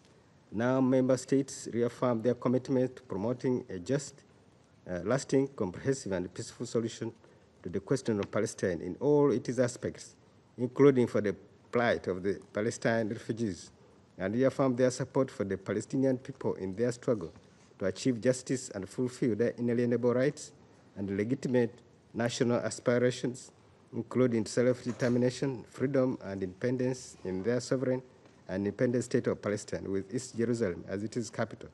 NAM calls on all member states to uphold the obligations in accordance with international law, the relevant resolutions and the rulings of the International Court of Justice, ICJ, and to undertake tangible actions, including urgent measures of accountability to bring an end to this prolonged and tragic injustice, to end the illegal Israeli occupation, and to assist the Palestinian people to finally realize their rights. Thank you, Mr. President.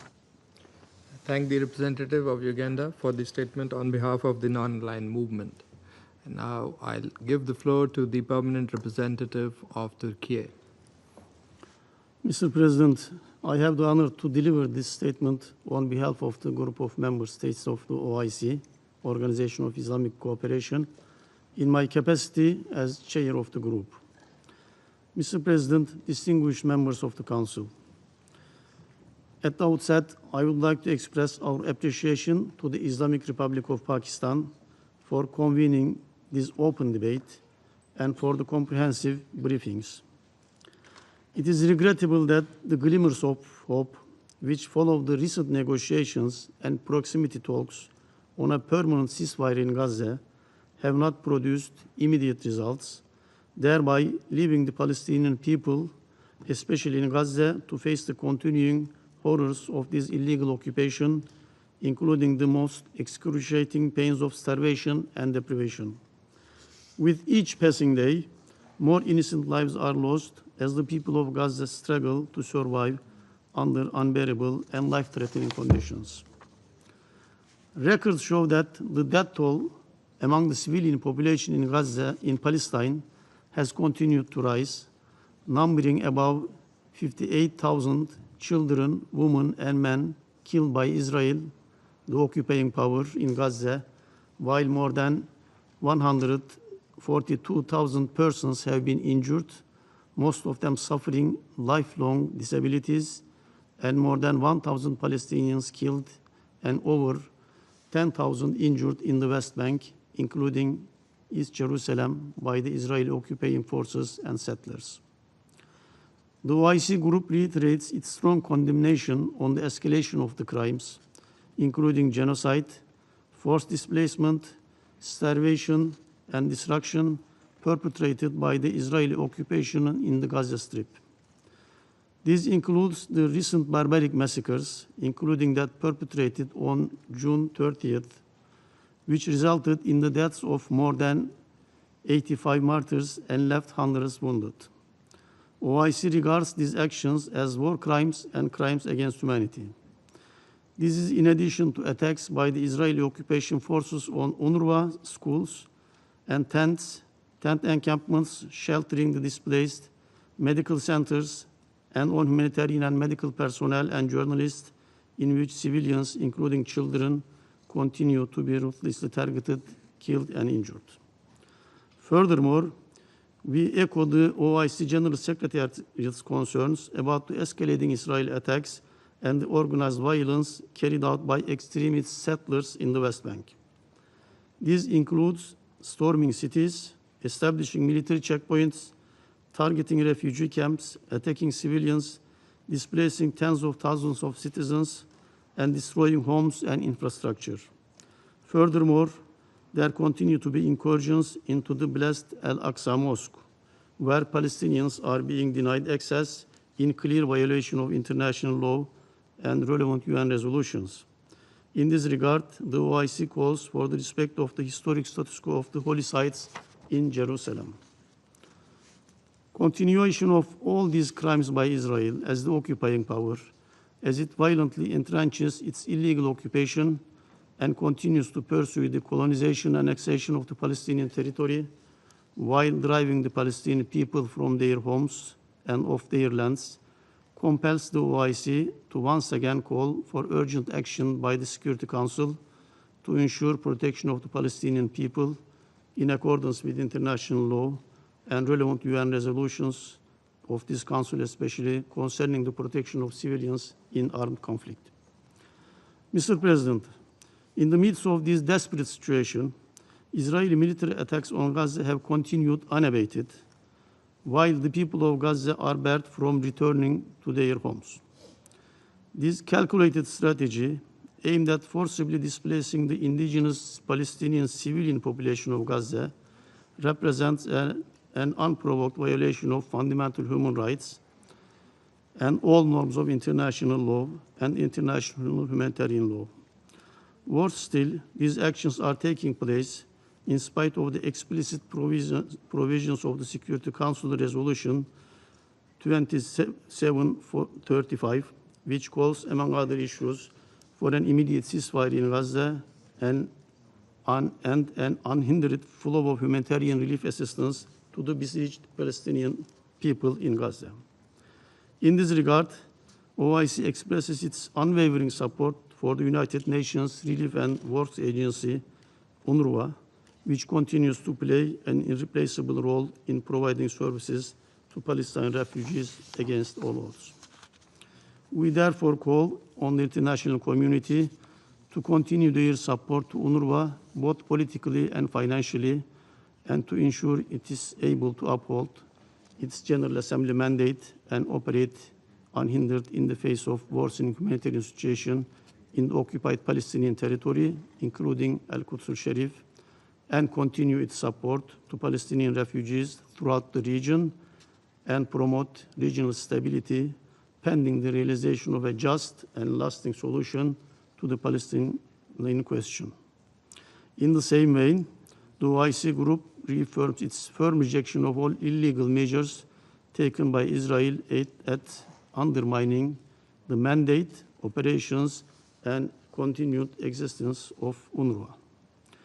Mr. President, at this juncture, we urge the Council to act for the full implementation of its relevant resolutions and to support the full implementation of the resolutions of the General Assembly in its 10th Emergency Special Session, including Resolution ES-10/24 of 18 September 2024, which approved a pathway to the immediate termination of the Israeli occupation of the Palestinian territory.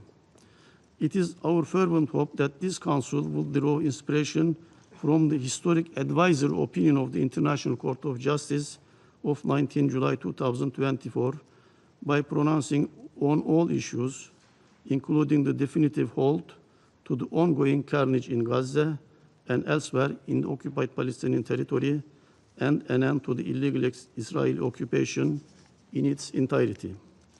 To this end, the Council is once again invited to assume its primary responsibility for the maintenance of international peace and security at this very crucial period in the history of the protracted Middle East crisis. Furthermore, OIC encourages and commends the continuous efforts of the governments of Egypt, Qatar, and the United States to ensure that the ceasefire in Gaza, which entered into force on 19 January this year, is restored and leads to a permanent ceasefire. The OIC group calls on this Council to support the ongoing negotiations for restoration of the ceasefire and implementation of all its phases towards a permanent ceasefire.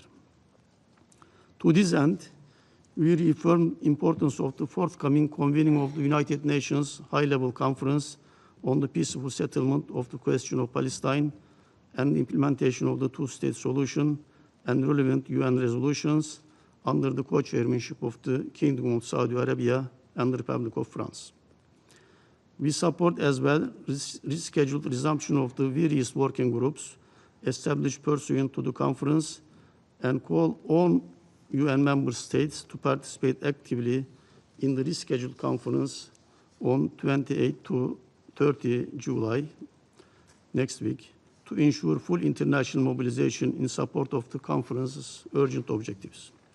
Similarly, we highly appreciate the efforts undertaken within the framework of the Global Alliance for the Implementation of the Two-State Solution initiated by the OIC, LAC Contact Group, European Union, and Norway, League of Arabs.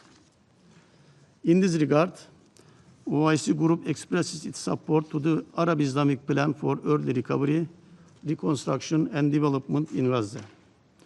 OIC Group commends Egypt's efforts to convene an international conference in this context and urges international community to support politically and financially the Arab Islamic Plan, which underscores feasibility of reconstructing Gaza Strip without displacing the Palestinian people and calls upon the member states and the international donors to participate actively in the conference that Egypt plans to host.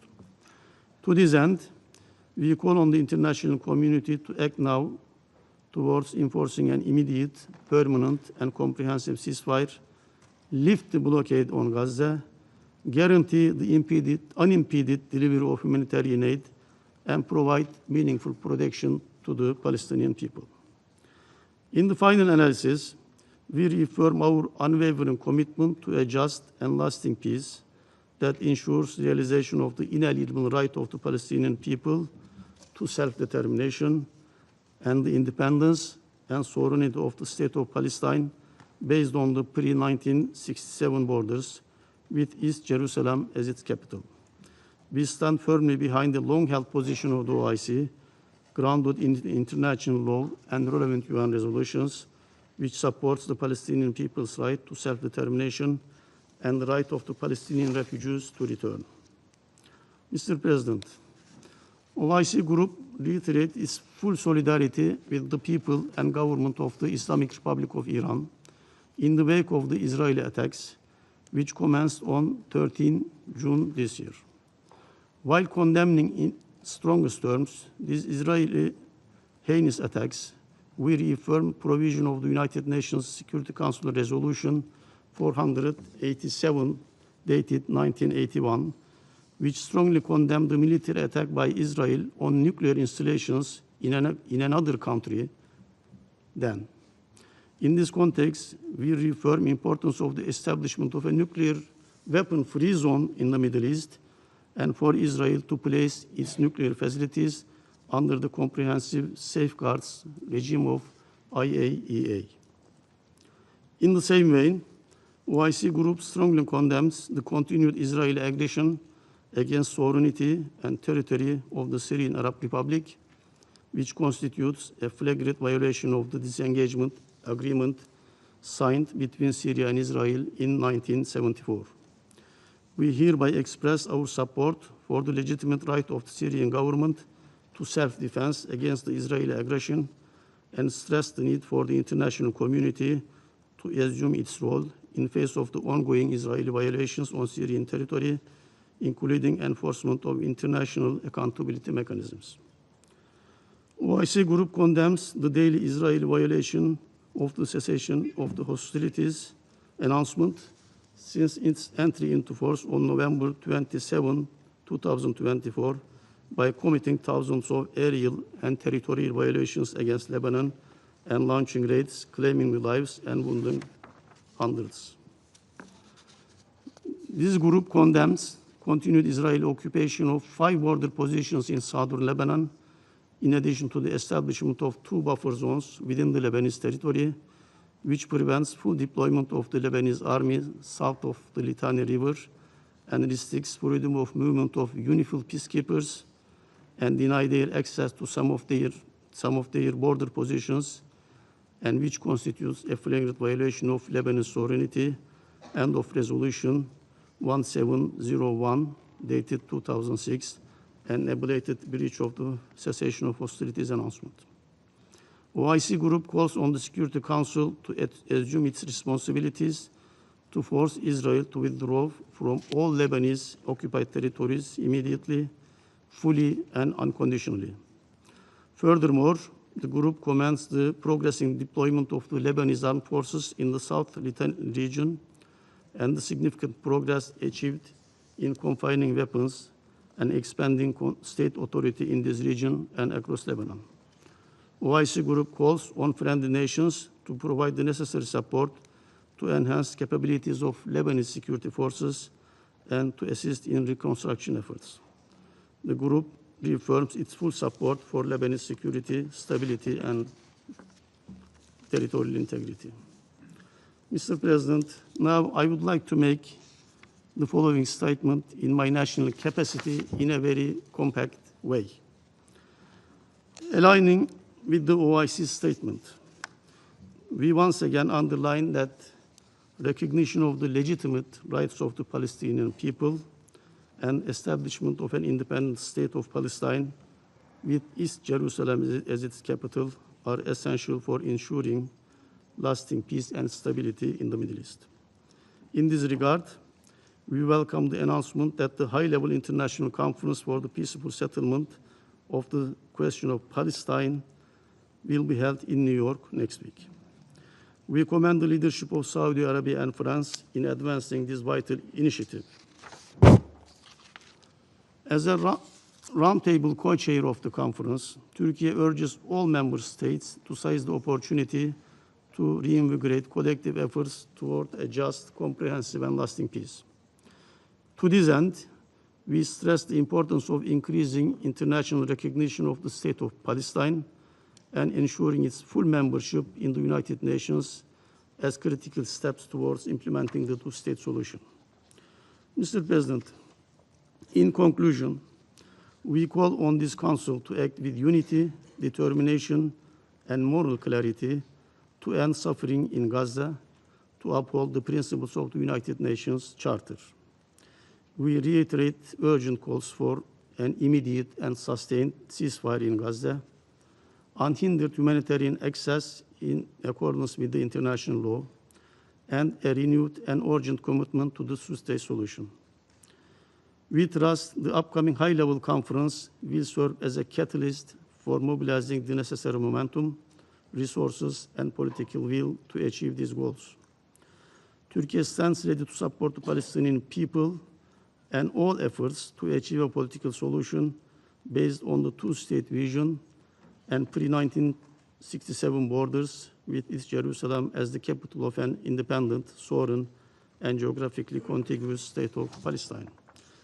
Mr. President, the conference is approaching. It is next week. I reiterate our call again as chair of the working group on preserving the two-state solution. All members of the United Nations, but especially members of this council, to contribute to the success of the conference by recognizing the state of Palestine, to take this historic opportunity. States have tools to combat such lawlessness and to serve the justice as was verdicted by the ICJ. So this is the historic opportunity. I hope all council members will take this opportunity to contribute to the success of the conference. Thank you. I thank the permanent representative of Turkey for the statements on behalf of the OIC and in his national capacity. And I now give the floor to the permanent representative of Kazakhstan. Thank you, Mr. President. I warmly commend the Pakistani presidency for its stewardship of this important debate and your own thoughtful leadership of the Security Council during this month. I also thank ASG Khaled Kiari for his insightful briefing today. Kazakhstan expresses its deep concern over the continued escalation of violence and humanitarian suffering in the Middle East, particularly in Gaza and the West Bank. We join others in calling for immediate and unconditional ceasefire and the protection of civilians in full accordance with the international humanitarian and human rights law. We also support the immediate release of all hostages and unpeded humanitarian access and pay tribute to the courage of medical and relief personnel working under the dire conditions. We underscore the essential role of UNRWA in supporting Palestinian refugees and the urgent need for sustained and predictable support to ensure the continuity of its mandate. The human toll of the conflict has been tragic. At this critical juncture, the restoration of peace must now be matched by a genuine multilateral momentum of political solutions and not military action, as well as renewed commitment to justice, accountability, and reconciliation. Kazakhstan reaffirms its long-standing position for the two-state solution as the only viable path to resolving the Israeli-Palestinian conflict. We envision Israel and Palestine coexisting in peace and security within internationally recognized borders based on the pre-1967 lines and with East Jerusalem as the capital of the state of Palestine. Kazakhstan welcomes the upcoming high-level conference on the two-state solution and commends the pivotal and indispensable role played by France and Kingdom of Saudi Arabia in galvanizing political will, forging consensus, and reactivating the peace process. We call for the outcomes of the conference to be fully integrated into the deliberations and resolutions of the United Nations Security Council to establish a unified and action-oriented approach. Beyond the Israeli-Palestinian issue, Kazakhstan draws attention to the urgent necessity of reinvigorated multilateral attention to other protracted crises in the Middle East to ensure regional and global stability. We call for support to the UN-led efforts for inclusive political settlements in Yemen, sustainable peace in Syria, and Lebanon's sovereignty, security, and stability through restored governance and economic reforms. Mr. President, Kazakhstan remains convinced that a comprehensive collective approach with confidence-building measures rooted in international law and the UN Charter, the relevant Security Council resolutions, is essential to eliminate the root causes of conflict, de-escalate tensions, and restore peace and stability in the Middle East. In these testing times, let us reaffirm the Council's relevance to foster a just, inclusive, and durable peace across the region. I thank you. Of Kazakhstan for the statement, and now give the floor to the permanent representative of India. Mr. President, I thank you for convening today's quarterly open debate. Today's meeting takes place against the backdrop of a persisting humanitarian crisis in Gaza. Intermittent pauses in hostilities are not enough to address the scale of humanitarian challenges confronting the people who grapple daily with acute shortages of food and fuel, inadequate medical services, and lack of access to education. The health and education situation is particularly troubling. The WHO estimates that around 95% of all hospitals in Gaza are damaged or destroyed. The Office of the High Commissioner for Human Rights reports that more than 650,000 children have had no schooling for over 20 months. The way ahead is clear, and India has been consistent in this regard. The ongoing human suffering must not be allowed to continue. Humanitarian assistance needs to be facilitated in a safe, sustained, and timely manner. There is no substitute to peace. A ceasefire must be put in place. All hostages must be released. Dialogue and diplomacy remain the only viable paths to achieving these objectives. There are no other fixes or solutions. India shares historic and strong ties with our Palestinian brothers and sisters. We have always stood by them, and our commitment towards the Palestinian cause is unwavering. We were the first non-Arab country to recognize the state of Palestine.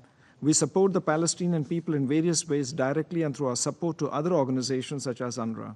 Our endeavor is to make a tangible impact on the daily lives of the Palestinians by implementing projects in diverse sectors. India is currently implementing projects valued at more than $40 million.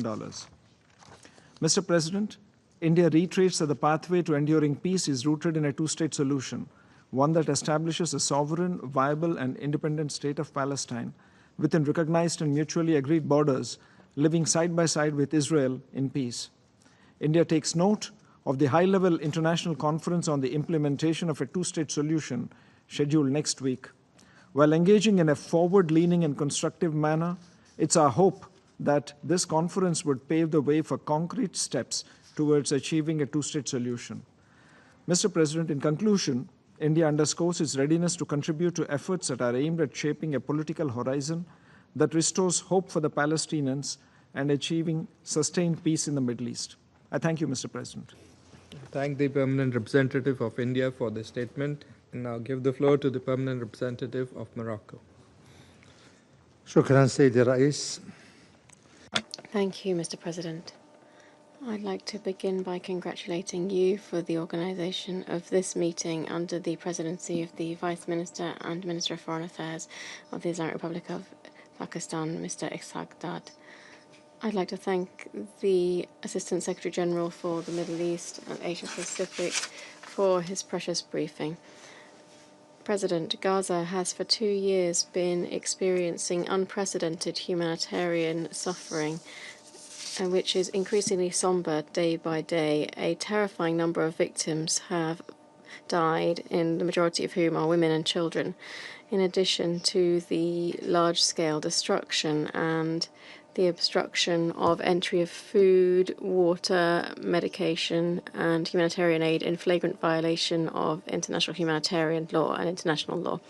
In light of the worrisome situation after the failure of the ceasefire in the Gaza Strip, His Majesty Mohammad Ishaq, may God protect him, launched a call for the 34th summit that was organized in the Sister Republic of Iraq, and his message was that firstly the immediate cessation of military activities and the return to the negotiating table to relaunch the truce agreement in order to ensure a final ceasefire agreement. Secondly, bringing an end to the Israeli military aggression against the West Bank, particularly the destruction of homes, the expulsion of the inhabitants, and thirdly, guarantee the pursuit of humanitarian aid, particularly medical and food products towards Gaza, and non-obstruction under any pretext. 4, preserve the role of UNRWA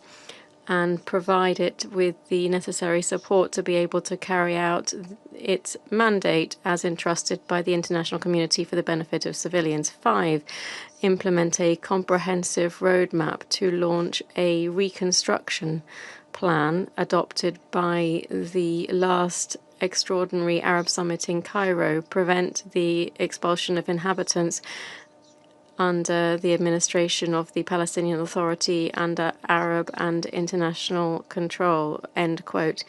The Council of the League met on the 22nd of July 2025 and underscored the need to impose the entry of humanitarian convoys and to allow the access of international organizations into Gaza, as well as to guarantee the safety of their personnel so that they can fully carry out their role. Mr. President, the ongoing unilateral Israeli measures in violation of international law in Al-Quds al-Sharif exacerbates conflicts, extremism, and is driving escalation, tension, and violence, which is hampering efforts towards further calm. His Majesty Mohammad Ishaq, in his capacity as President of the Al-Quds Committee, which is a part of the OIC, is closely following and with great interest following the developments of the Palestinian question and deplores all possible efforts and is using all possible tools to defend the holy sites, principally Al-Quds al-Sharif, through political and diplomatic work and work on the ground.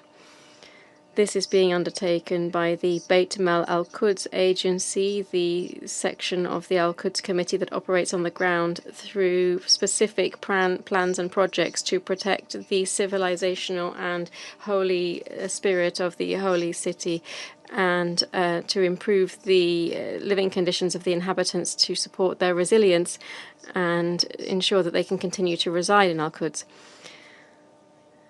President, the Kingdom of Morocco submits its unchanged position on the Palestinian question. This is the key to peace and stability in the Middle East in the context of an internationally agreed agreement and for an independent Palestinian state behind the 4th of June 1967 borders with East Jerusalem as its capital, of which the Gaza Strip is an integral part. The Kingdom of Morocco believes that the two-state solution is the very foundation for the achievement of continued stability in the region. Despite a series of crises and challenges, this solution remains the only realistic outlook for the peaceful, comprehensive settlement of the conflict. The two-state solution is a solution where there are only winners, no losers. Palestinians would acquire their freedom and dignity and independence, and Israelis would guarantee their security, stability, and the entire region would garner promising opportunities for development and progress. In this context, states participating in the fifth meeting that was held in Rabat in last May, organized together between the Kingdom of Morocco and the Netherlands, reaffirmed the need to step up collective efforts to ensure appropriate conditions for the settlement on a basis of two states living side by side in peace and stability. In conclusion, I wish to welcome the efforts made by the Kingdom of Saudi Arabia and the Republic of France for the joint presidency of the International High-Level Conference for the implementation of the two-state solution in New York between the 28th and the 30th of July this year. We hope that this conference will lead to crucial results for the Palestinian question and will be able to contribute to reaching a just, lasting peace in the region. Thank you very much. I thank the permanent representative of Morocco for the statement. And now give the floor to the representative of the Bolivarian Republic of Venezuela. Mr. President, thank you very much. The Bolivarian Republic of Venezuela has the honor to take the floor on behalf of the group of Friends in Defense of the Charter of the United Nations, whose member states underscore that the situation in the occupied Palestinian territory, particularly in the Gaza Strip, has reached unimaginable proportions, with daily assaults by Israel, the occupying power, that include the deliberate targeting, among others, of hospitals, schools, shelters, critical infrastructure, journalists, and aid workers. Since the last quarterly open debate, the Israeli occupying forces have only escalated their brutal military campaign against the Palestinian people. We are witnessing systematic and deliberate acts intended to destroy, in whole or in part, a people who have been dispossessed, forcibly displaced, and dehumanized for decades. This is proven, among other things, by stark figures. To put this in perspective, since the breach of the ceasefire in March, more than 6,400 Palestinians have been killed in Gaza, including women and children, bringing the total death toll since October 2023 to over 58,000. These are not statistics, they are lives that have been extinguished by Israel, the occupying power, which continues to operate with impunity and with blatant disregard for international law. And so we're forced to ask, what can be expected in 3 months' time when we meet again in this chamber on the eve of the second anniversary of this ongoing tragedy? Now, Mr. President, in parallel, the situation in the rest of the occupied Palestinian territory, particularly in the West Bank, is not much different, as is evidenced by the ongoing calculated destruction of homes and infrastructure and the forced displacement of entire communities in a clear attempt to alter the demographic or territorial character of the state of Palestine as part of the illegal occupation's blatant and illegal schemes to colonize and annex the Palestinian land. In Masafa Jata, for instance, Israel is preparing to demolish 12 Palestinian villages under false military pretext, threatening thousands with forced transfer, while also planning to further expand its illegal settlements. Such acts are part of a broader and more long-standing policy aimed at creating facts on the ground, which violates, inter alia, Security Council Resolution 2334 and the Fourth Geneva Convention. This illegal settlement campaign has further been accompanied by a growing wave of Israeli settler violence, resulting in the killing of civilians, including children, and the destruction of property, all with a clear aim of driving the Palestinian people off their land. Mr. President, the humanitarian situation on the ground is, to say the least, catastrophic and absolutely unsustainable. In this context, we cannot but stress once again the importance of urgently achieving an immediate, unconditional, permanent, and fully respected ceasefire, both in Gaza and in other areas under attack by the occupying power, as well as the need to take urgent steps to halt the provision or transfer of arms, munitions, and related equipment to Israel in all cases where there are reasonable grounds to suspect that they might be used in the occupied Palestinian territory, including East Jerusalem, as is stipulated in General Assembly Resolution ES 1024. We cannot overemphasize this. It is of utmost importance for creating the conditions that are needed on the ground to facilitate the work of humanitarian actors in providing rapid and unhindered support and assistance to Palestinian civilians in desperate need today, in a consistent and safe manner and at scale. We also call for the release of all hostages and detainees, including the thousands of Palestinians who for years have been held captive in Israeli prisons and detention centers. Mr. President, along these same lines, we condemn in the strongest terms the creation of the so-called Gaza Humanitarian Foundation. This is a scheme that has aimed to replace legitimate humanitarian access, including by the UN and, above all, by UNRWA, with a militarized system of deprivation. This system has become a death trap in which starving, displaced, and desperate civilians deprived of food, water, and all other essentials of life are being lured to so-called distribution points only to be targeted by live fire from Israeli forces and private contractors who have thus far killed over 600 Palestinians, including children, and injured thousands more. We have to say this clearly. This is not humanitarian aid. It is weaponized hunger. It is collective punishment. It is a grotesque distortion of international humanitarian principles, and it must end immediately. We reiterate in this regard our call for an end to ongoing efforts to dismantle UNRWA, a pillar of humanitarian relief and human rights protection for millions of refugees of Palestine. The obstruction of the UN's ability to operate, provide aid, and protect civilians is no more than a direct assault on the multilateral system and on the Charter of the UN itself. Thus, we join the growing international calls for the full, unimpeded restoration of humanitarian access under UN leadership, including the work of UNRWA, whose work on the ground remains fundamental in accordance with the General Assembly mandate. Similarly, we renew our support for the start of a major multi-year reconstruction plan for Gaza with international support swiftly mobilized based on the Arab and OIC Gaza Relief and Early Recovery Plan in full coordination with the State of Palestine. President, we also express our dismay at the unilateral decision of the U.S. government to impose hostile and punitive measures against Mr. Francesca Albanese, Special Rapporteur on the situation of human rights in the occupied Palestinian territory since 1967. We underscore that this latest attack of the U.S. government against Mr. Francesca Albanese is not only compounds other concerning measures and actions taken by the occupying power in recent years, it remains in contempt of international law and continues to fail in implementing binding Security Council resolutions on the question of Palestine. And specifically, this should be understood more importantly as a part of a systematic joint campaign aimed at discrediting, intimidating, penalizing, and targeting international officials who, under the auspices of the UN, exercise their legitimate mandated functions in relation to the question of Palestine. Therefore, we call for their immediate end. In this vein, we must also refer to another unlawful, irresponsible action of the U.S. government in recent weeks. That is, the airstrikes conducted on the 22nd of June this year in complicity with Israel against 3 peaceful Iranian nuclear facilities.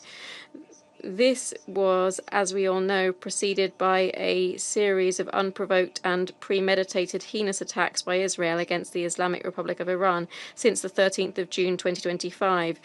These attacks resulted in more than 1,000 innocent civilians' deaths, while leaving many thousands others wounded. We call for an immediate end to the threats of use of force against Iran, while reiterating the content of the special communiques issued by our grouping on the 14th and 23rd June 2025, and cautioning of the direct implications on regional and international peace and security.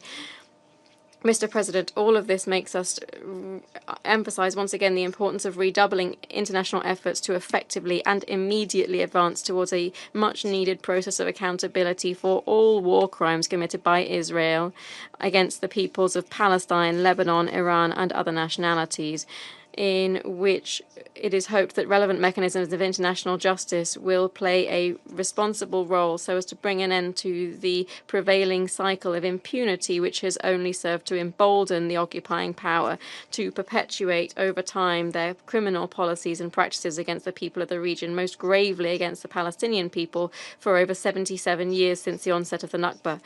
We further caution against the acquiescence and omission of the United Nations and the international community as a whole in the face of the occupying power's persistent contempt for international law, including its actions aimed at escalating tensions on the ground, as exemplified by its recurrent brutal attacks on the region. The failure to act against such gross violations of Israel will end up only further eroding the rule of law at the international level and weakening the credibility of the multilateral system, while at the same time normalizing its further commission of egregious crimes. In this context, it's important for all of us to be clear. What we are currently witnessing, particularly in Gaza, is not a security operation, but the dismantlement of an entire people's existence. It is a war not only against the Palestinian people, but against international law, against human dignity, and against the very tenets and aspirations enshrined in the UN Charter, which we, as signatories to that historic treaty, have pledged to defend. This brings us once again to reiterating the importance of ensuring that Security Council resolutions on the question of Palestine are both fully respected and implemented. Mr. President, before concluding, our group renews its firm support to the just Palestinian cause, as well as its unwavering solidarity with the Palestinian people in their ongoing struggle for the realization of their inalienable right to self-determination and freedom, including the independence of a sovereign and viable state of Palestine based on the pre-1967 borders and with East Jerusalem as its capital, on the basis of the two-state solution, and that also guarantees the right of return of the refugees of Palestine in line with relevant UN resolutions. Finally, let us say that we await with anticipation the international conference on the peaceful settlement of the question of Palestine and the implementation of the two-state solution to be held in the next few days in the General Assembly, and in this regard we express our determination to participate actively in this urgent undertaking to preserve a political horizon and realize the long-deferred promise of a comprehensive, just, lasting peace for the Palestinian people and the region of the Middle East as a whole. Thank you very much, Mr. President. I thank the representative of the Bolivarian Republic of Venezuela for the statement. And I now give the floor to the representative of Cuba. Señor Presidente. Mr. President, we support the statement given by Venezuela on behalf of the Group of Friends in Defense of the Charter of the United Nations, Uganda in behalf of the non-aligned movement, and the statement that will be given by Nicaragua in its capacity as Vice President for the Committee on the Exercise of the Inalienable Rights of the Palestinian People. It is shameful that following a long sequence of Security Council meetings on the situation in the Middle East, the genocide perpetrated by Israel against the Palestinian people continues unabated. The unfettered political, diplomatic, military, and financial support extended by the United States continues to ensure full impunity for the occupying power. Indeed, since the last open debate, the United States has, for the 6th time since the escalation in 2023, obstructed this council from demanding an immediate, unconditional, and permanent ceasefire in Gaza. While the Security Council remains paralyzed, the mechanism established by Israel and the United States purportedly for the delivery of humanitarian aid in Gaza is being weaponized to further the killing of Palestinians. This is compounded by new Israeli plans to forcibly displace the survivors of the genocide in Gaza and subject them to a policy of apartheid under the misleading label of a humanitarian city. Both actions confirm the declared intent to exterminate the Palestinian people and to continue the usurpation of their territories. All the while, the United States government is exerting pressure and coercion on multilateral institutions and their officials in an attempt to silence voices that denounce the massacre, such as that of Mr. Francesca Albanese, Special Rapporteur on the situation of human rights in the occupied Palestinian territory since 1967. The West Bank, where violence and settler practices persist, is also not spared from Israeli barbarity. Following the same pattern of impunity, we have witnessed renewed Israeli aggression on Lebanon, Syria, Yemen, and the Islamic Republic of Iran. The policy for forcibly reconfiguring the Middle East flagrantly violates international law and the Charter of the United Nations in full view of everyone, perpetuating the cycle of violence and insecurity in the region.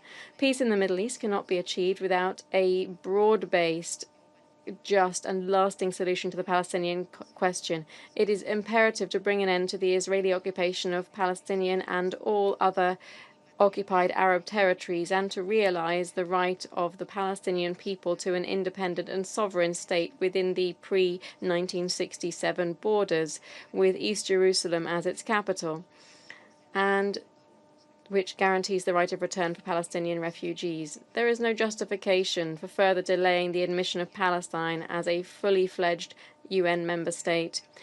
We hope that the high-level international conference on the peaceful settlement of the question of Palestine and the implementation of the two-state solution, to be held from the 28th to the 30th of July this year, will contribute to this noble objective and will take into account the legitimate aspirations and demands of the Palestinian people, to whom Cuba reaffirms its unstinting support and solidarity. Thank you. I thank the representative of Cuba for the statement. I now give the floor to His Excellency Mr. Jaime Hermida Castillo, Vice Chair of the Committee on the Exercise of the Inalienable Rights of the Palestinian People. Mr. President, first of all, receive our recognition from all the members of the committee because of your leadership and determination. Members of the Security Council, Excellencies, colleagues, we commend Pakistan for its leadership of the Council and His Excellency Mr. Mohammad Ishaq Dar, Deputy Prime Minister and Minister for Foreign Affairs, for convening this meeting. We appreciate the briefing by Assistant Secretary General Khaled Kiari. As today, 655 days of relentless carnage has ravaged the Gaza Strip. Since Israel broke the ceasefire on 18 March 2025, Gaza has plunged further into catastrophe at an unimaginable scale. The renewed military assault, alongside a reimposed blockade now past his 100th day, has devastated already fragile humanitarian conditions, now deteriorating faster than at any point in the past 20 months. The suffering unfolding before our eyes is more than just a humanitarian emergency. It has become our moral litmus test, and we are failing. The so-called Gaza Humanitarian Foundation, introduced on 27 May, replaced 400 UN-operated aid points with only 4 militarized sites. This has become killing zone. Almost 1,000 Palestinians have been killed and at least 5,000 injured while attempting to access food and relief. Starving people are being shot in overcrowded areas where there is no safety, no shelter, and nothing left of human dignity. This is not humanitarian assistance, but a deliberate and calculated infliction of suffering in violation of international law and UN Resolution 2735. Israel's continued relentless and disproportionate military operation on Gaza has killed over 58,000 Palestinians and wounded 140,000, the majority of whom are children, women, and other vulnerable civilians. A staggering toll that reflects no statistic, but lives, entire families, and futures erased. We urge once more the Security Council to hear the cries of a defenseless people and act on the international community's deep concern. It must condemn Israel's strike on displaced civilians and those searching for food, and demand full, safe, and sustained aid, access for people long denied the basic of life. With growing alarm, many member states and humanitarian organizations now reject the so-called Gaza Humanitarian Foundation as dangerous and ineffective, calling instead for a return to the trusted UN-led system. Israel's military strike on the 9th of July on 6 Palestinian children fetching water in Nuseirat came mere days after the country's formal listing in the Secretary General CAAC report of June 2025 for grave violation against children. The Palestinian people continue to be systematically targeted with no accountability, no protection, and no international action. This is not an accident.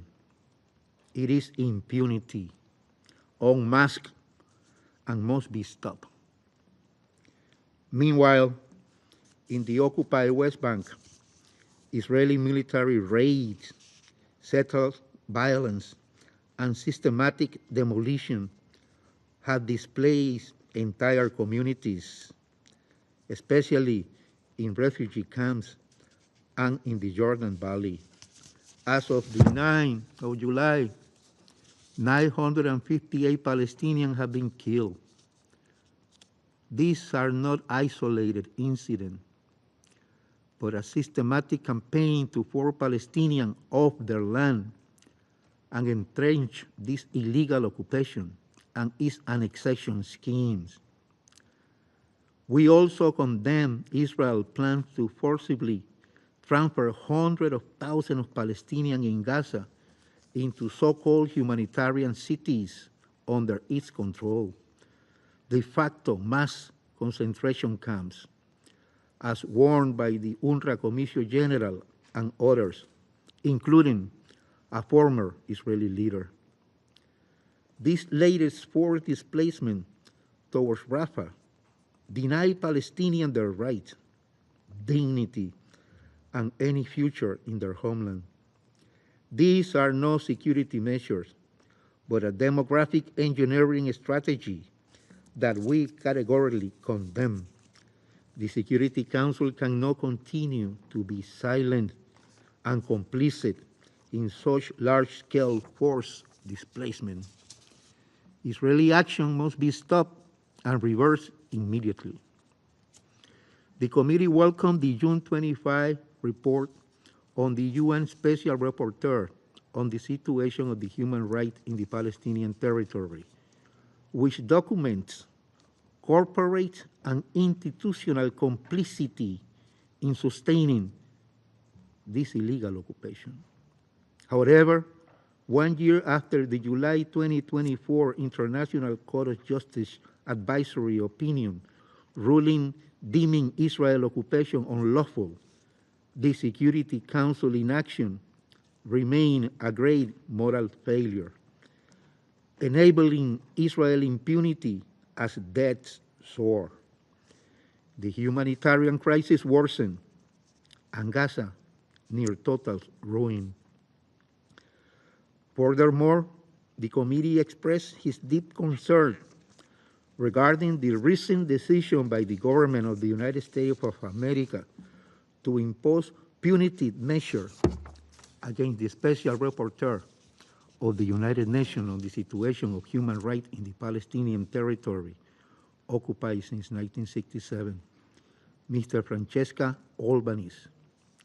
We underscore the necessity of Ms. Albanese to operate freely, independently, and without fear of retaliation in the pursuit of her critical mandate. Distinguished delegates, colleagues, the time to act is now. We call upon the Council to do what the international community demands: a permanent international supervised ceasefire in the occupied Palestinian territory, including Gaza. Israel must lift the Gaza blockade and restore full, safe humanitarian operation to the United Nations, including UNRWA, which maintain the largest capacity of all UN agencies on the ground and remain indispensable for the welfare of the Palestine refugee community and as a stabilizing presence in the region. The militarized aid system in Gaza must be dismantled. Israel must end all forms of forced displacement and guarantee the right of return for those uprooted from their homelands. The General Assembly, through Resolution ES 1024, has made its stance clear. Israel's illegal occupation must end. With less than 3 months to act on the resolution, we urge Israel to immediately halt all unlawful measures that entrench control and risk permanent annexation of the occupied Palestinian territory, including East Jerusalem, including a complete halt to all settlement activities and settler terror and encroachment on Palestinian communities. Today's Security Council debate presents a critical opportunity to reaffirm the global commitment to ending the occupation and ensuring accountability. We commend the co-chairs, Saudi Arabia and France, for the swift and truthful leadership in rescheduling the resumption of the high-level conference on the implementation of the two-state solution to 28-30 July 2025. As violation against Palestinians persists, the Security Council must seize this momentum to deliver a coordinated, urgent, unified, and concrete immediate action to end Israel's military onslaught and occupation, and to secure a just peace that ensures the rights of the Palestinian people, including to self-determination and the independence of the State of Palestine. We also urge the Security Council to align itself with the broad consensus expressed by the General Assembly and recommend the admission of the State of Palestine as a full member of the United Nations. The systematic decimation of the Palestinian people, the annexation of their land, and the erasure of their future are accelerating.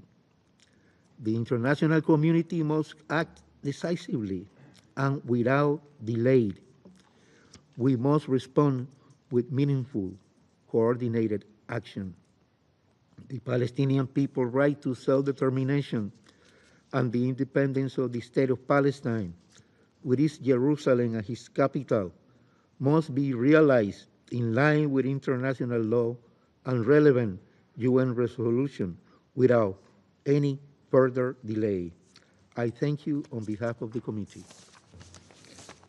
I thank His Excellency Mr. Almeida Castillo for his statement. I now give the floor to His Excellency Mr. Stavros Lambrinidis, Head of the Delegation of the European Union to the UN. Thank you, Mr. President. I have the honor to speak on behalf of the European Union and its member states, the candidate countries North Macedonia, Montenegro, Ukraine, the Republic of Moldova, Bosnia and Herzegovina, and the EFTA country Iceland, as well as Andorra and San Marino, align themselves with this statement. Mr. President, the European Union remains strongly committed to peace, security and stability in the Middle East. We welcome the recent cessation of hostilities between Israel and Iran.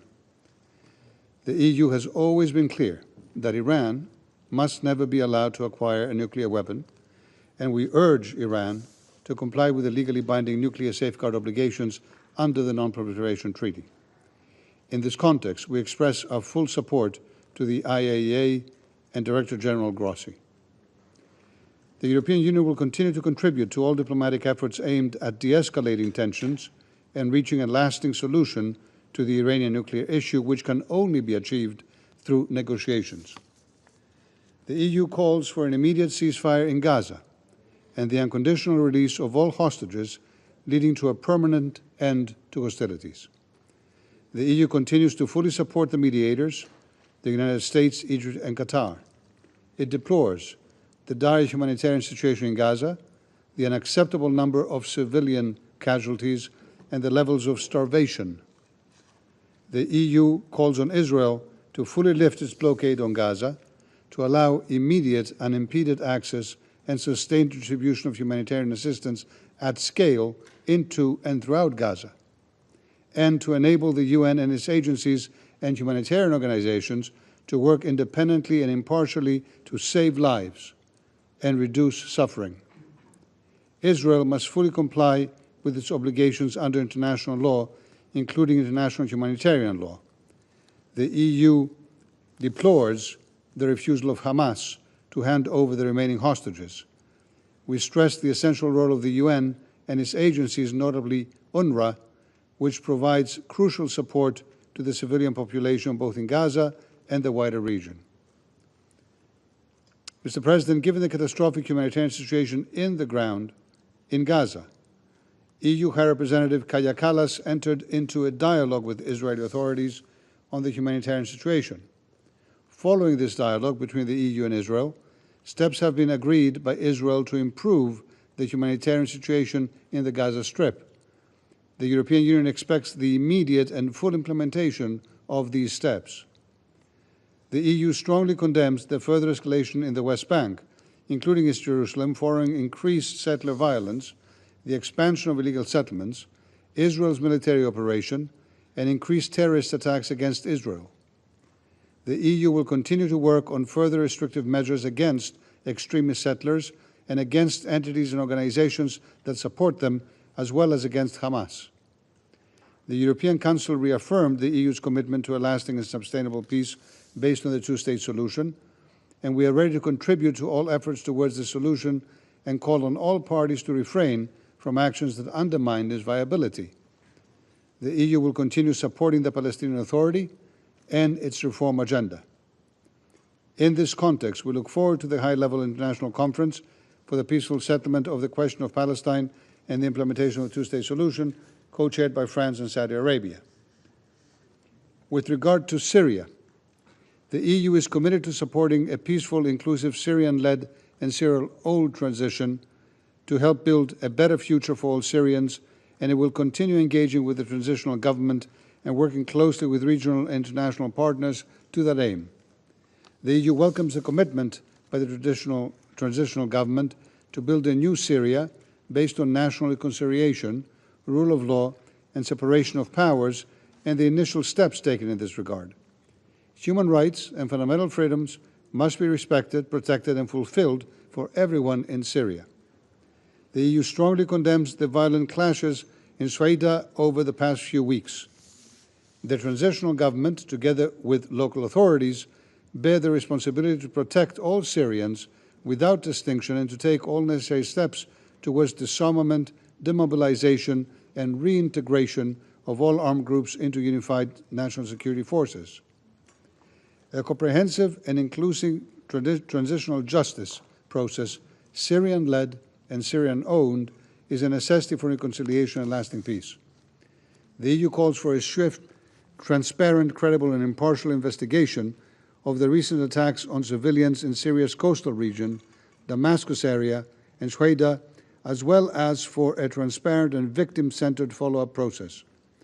The EU calls on the transitional authorities to continue engaging in this respect with the international, impartial, and independent mechanism and the Commission of Inquiry.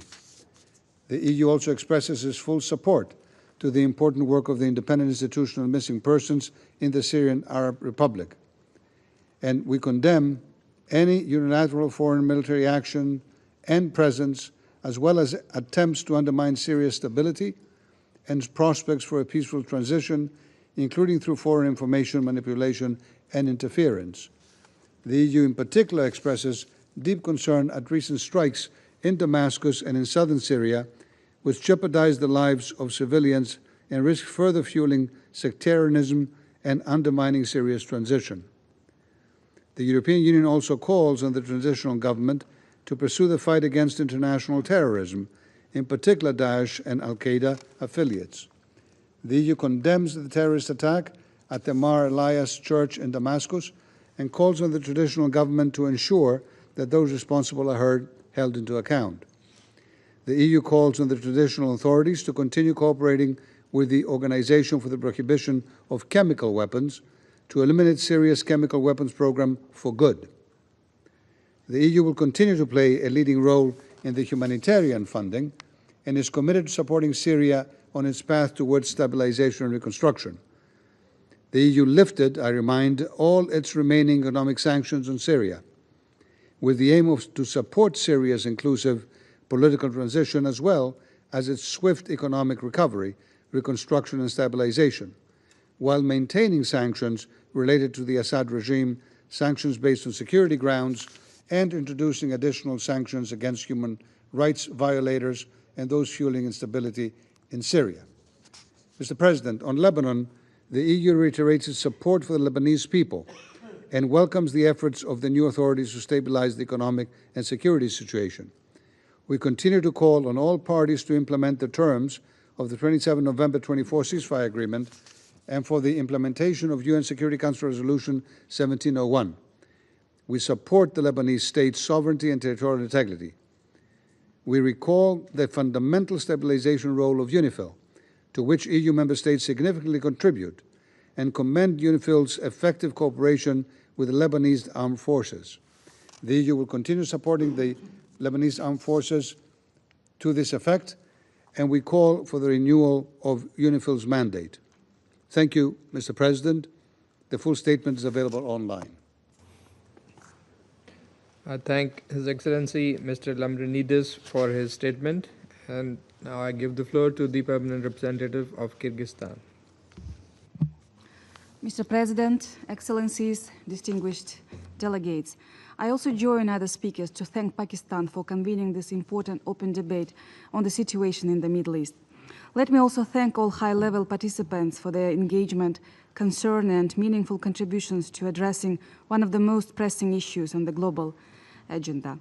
Today, the Kyrgyz Republic speaks with a deep sense of responsibility and urgency regarding the situation in the Middle East, a region whose fate remains closely tied to the resolution of the Palestinian question. We reaffirm our unwavering commitment to promoting peace, justice, and stability in the region, grounded in dialogue, respect for international law, and the principles enshrined in the UN Charter. Mr. President, the Palestinian issue remains one of the most enduring and painful challenges for the international community. It continues to test our collective resolve to uphold the principles of justice and peaceful settlement of disputes. The suffering of the Palestinian people, decades of occupation, repeated cycles of violence, the destruction of vital infrastructure, and the displacement of innocent civilians demands our full and urgent attention. Kyrgyzstan firmly believes that a just, lasting, and a comprehensive solution to the Israeli-Palestinian conflict is critical not only for regional stability, but for the credibility and integrity of the international security system as a whole. My country reaffirms its strong support of the two-state solution based on the relevant resolutions of the United Nations. It is the only viable path toward a just, lasting, and a peaceful coexistence of Israelis and Palestinians. We call for an immediate end of violence and further escalation. The protection of civilians, with particular emphasis on the safety of women and children. The full and unimpeded delivery of humanitarian aid, especially in the Gaza Strip, where the humanitarian crisis has reached catastrophic levels. The ongoing blockade of assistance, the destruction of healthcare and civilian infrastructure, and the mass displacement of populations demand urgent international response. Kyrgyzstan believes the international community must prioritize the following steps: the resumption of diplomatic efforts under the auspices of the United Nations with the active engagement of the Quartet and regional stakeholders to pave the way for direct. Increased support of UN agencies, particularly UNRWA, in their efforts to provide essential humanitarian relief to the Palestinian people, especially refugees. The promotion of confidence-building measures between the parties to reduce tensions and foster conditions for meaningful dialogue. Mr. President, the Kyrgyz Republic remains steadfast in its support for the legitimate rights of the Palestinian people and will continue to advocate for these rights across multilateral platforms, including the United Nations and the Organization of Islamic Cooperation. At the same time, we are mindful of the broader challenge facing the Middle East, ongoing conflicts and tensions, the threat of terrorism, the devastating impacts of climate change, and the critical shortage of resources. Kyrgyzstan underscores the importance of a comprehensive, balanced approach for peace and stability in the region. We call for expanded dialogue among all stakeholders and support inclusive diplomatic initiatives aimed at resolving protracted conflicts. We will continue to actively engage in global and regional efforts to promote lasting peace in the Middle East, strengthen the role of the United Nations, and help shape a more just and equitable international order. Let us work together to build a future rooted in dialogue, mutual respect, and international justice, a future in which the voices, rights, and aspirations of all nations in the region are heard, respected, and fulfilled. I thank you. Thank the Permanent Representative of Kyrgyzstan for the statement, and now give the floor to the Permanent Representative of Thailand. Mr. President, Thailand would like to commend your leadership in convening this very important quarterly open debate. Thailand remains concerned about the dire situation in Gaza, marked by widespread destruction, severe humanitarian crisis, mass displacement, and ongoing hostilities. Equally alarming are the rising tensions in the wider Middle East in recent months, threatening peace, security, and stability in the region and beyond. At this very critical juncture, Mr. President, Thailand wishes to highlight 4 key points. First, we urge all parties concerned to exercise utmost restraint to prevent further escalation and regional spillover of the conflict, which would inevitably cause more suffering for innocent civilians. Thailand reiterates its firm call for an immediate, full, and sustained ceasefire in Gaza, and for the immediate and unconditional release of all hostages. We support ongoing diplomatic efforts by all parties to achieve a renewed ceasefire agreement, including recent negotiations in Doha. Second, Thailand remains gravely concerned about the deteriorating humanitarian situation in Gaza. We emphasize that humanitarian principles must be upheld and that timely and adequate assistance must be provided to civilians in need. We reiterate our appeal to the international community to mobilize support and assistance to UNRWA and to prevent any disruption to its operations and mandate, which would further deepen humanitarian suffering on the ground. And third, in light of the widespread destruction in Gaza, Thailand underscores the critical importance of reconstruction efforts to restore livelihoods and the well-being of the Palestinian people. We believe that such efforts are essential to paving the way for a sustainable, inclusive, and resilient recovery, which will, of course, in turn, contribute to the foundation for lasting peace and development in Gaza. Accordingly, Thailand welcomes and stands ready to support reconstruction initiatives, particularly those focused on rebuilding homes, essential infrastructure, and public facilities in close cooperation with the international community and relevant United Nations agencies. Last and most importantly, Thailand once again reaffirms our unwavering support for genuine dialogue between Israel and Palestine in line with the two-state solution, whereby the states of Israel and Palestine coexist side by side in peace, security, and mutual recognition in accordance with the international law and relevant United Nations resolutions.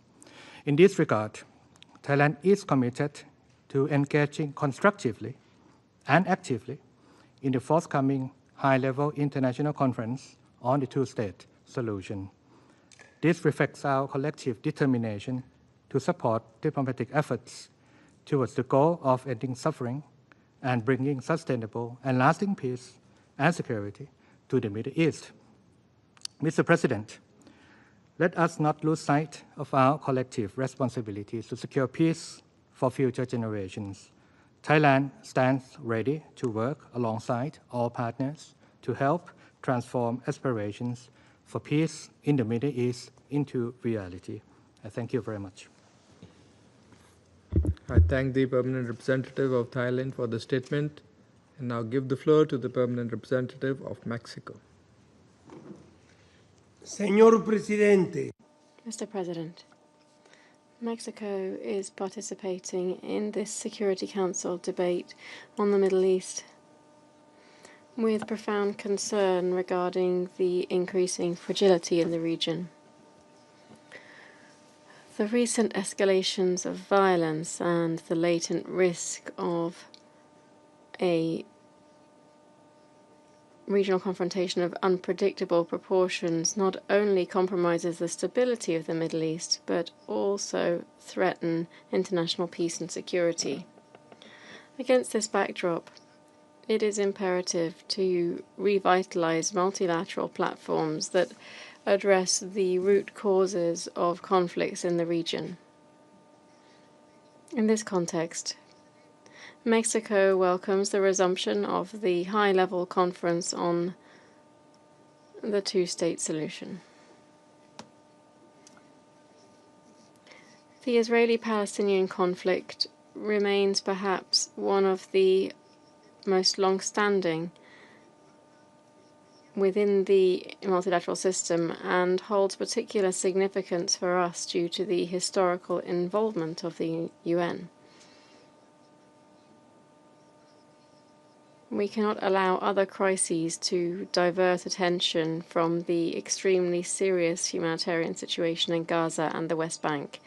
Every day as we meet, thousands of civilians die or are displaced, and famine is spreading at an alarming rate.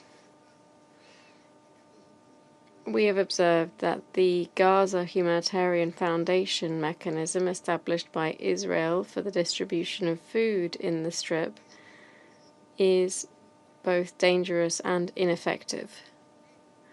Mexico condemns the use of hunger as a weapon of war and regrets policies that propose the creation of the so-called closed humanitarian city.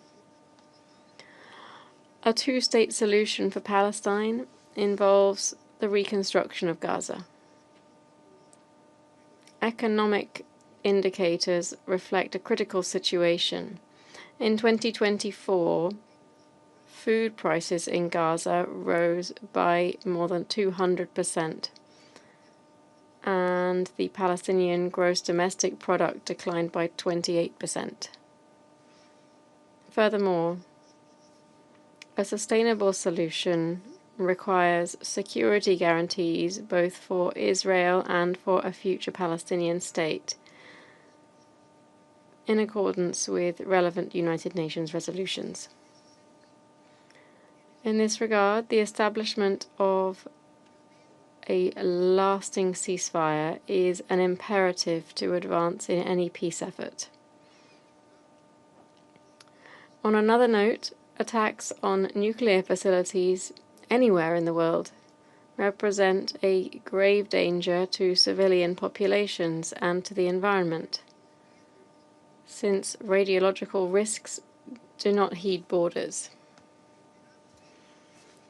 We reiterate the importance of implementing the so-called 7 indispensable pillars for ensuring nuclear safety, technological and physical, nuclear safety and security during armed conflict.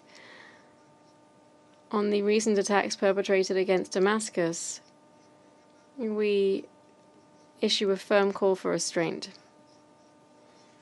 We urge all actors involved to refrain from action that might exacerbate tensions, undermine the political transition in Syria, and worsen the humanitarian situation in that country. Mr. President, in conclusion, we reiterate the importance that we attach to the respect for international law, in particular, international humanitarian law. It's urgent that we redouble diplomatic efforts, including the role incumbent on this Security Council towards a lasting peace in the Middle East. Thank you very much. I thank the Permanent Representative of Mexico for the statement, and I'll give the floor to the Permanent Representative of Poland. Mr. President, I would like to begin by thanking Pakistan for convening today's meeting and ASG Kyari for his briefing. Poland supports the broad statement delivered by the European Union. Mr. President, the time has come to renewed and genuine efforts to bring lasting peace to the Middle East. The region cannot afford further cycles of violence, despair, and a humanitarian catastrophe. Poland reaffirms its long-standing position that the Israelis' long-term security must be achieved through diplomatic engagement with its neighbors. The Abraham Accords, achieved under the US auspices, illustrate the potential of such diplomacy. However, their further development requires addressing the Palestinian question. We remain fully committed to the two-state solution. Poland recognized Palestinian statehood in 1988. We also remain engaged in preparation for the upcoming New York conference in support of that goal. Mr. President, while we recognize the Israelis' right to self-defense, we cannot accept actions that result in starvation of civilian population, including children, in the occupied Palestinian territories. Poland reiterates that the blockage of the Gaza Strip and restrictions on humanitarian aid constitute unacceptable violations of international law. We firmly oppose the instrumentalization of humanitarian needs for political or military aims. We further call for the protection of humanitarian aid and medical personnel and respect for international law. Recent attacks on religious sites, including churches, are unacceptable. Mr. President, Poland calls for immediate, full and sustained humanitarian access. The situation on the ground is extremely dramatic, and the most vulnerable continue to suffer the most. We hope that Israel's recent decisions to resume aid delivery will be swiftly implemented and expanded, including the opening of all border crossings for broad humanitarian operations. Poland reiterates the importance of resuming the activities of the UN agencies, particularly UNRWA, in the occupied territories. We observe with concern the introduction of the new aid mechanisms involving private companies, which risk undermining impartiality in humanitarian delivery. Mr. President, in conclusion, Poland remains steadfast in its commitment to protecting civilians. This week, alongside 25 like-minded foreign ministers, we supported a UK-led letter highlighting the urgent humanitarian situation in Gaza. We continue to uphold the principles of peace, human dignity, and international law. And I thank you. I thank the Permanent Representative of Poland for the statement, and now give the floor to the Permanent Representative of Japan. Thank you, Mr. President, for convening this open debate. Since our last open debate in April, the Middle East has faced the threat of a large-scale war, and innocent civilians continue to suffer unimaginable hardship. We remain deeply concerned over the current situation both in Gaza and the West Bank.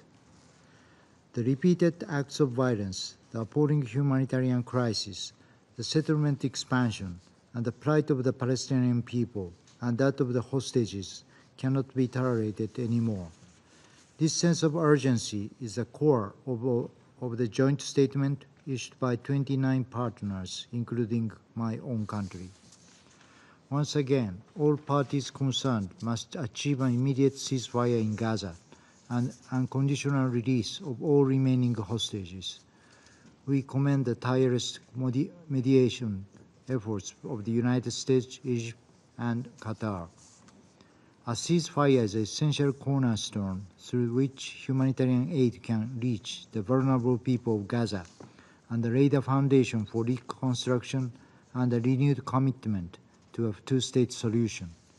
In this regard, as the co-chair of the work group together with Norway on economic viability of the Palestinian state, we will actively contribute to the discussions at the upcoming conference for the implementation of the two-state solution. Our support for Palestinian economic development has continued for decades.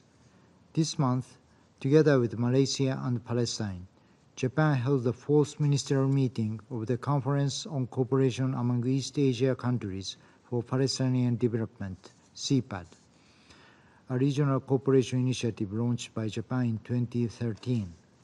The conference adopted the Comprehensive Action Plan for Humanitarian Response, Early Recovery and Reconstruction, and Support for PA Reforms.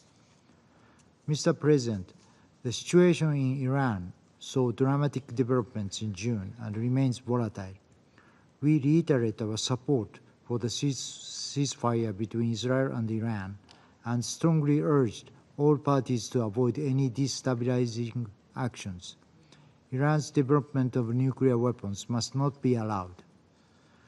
We note the upcoming talks between the E3 and Iran and call for early resumption of the U.S.-Iran negotiations toward a solution to the Iranian nuclear issue.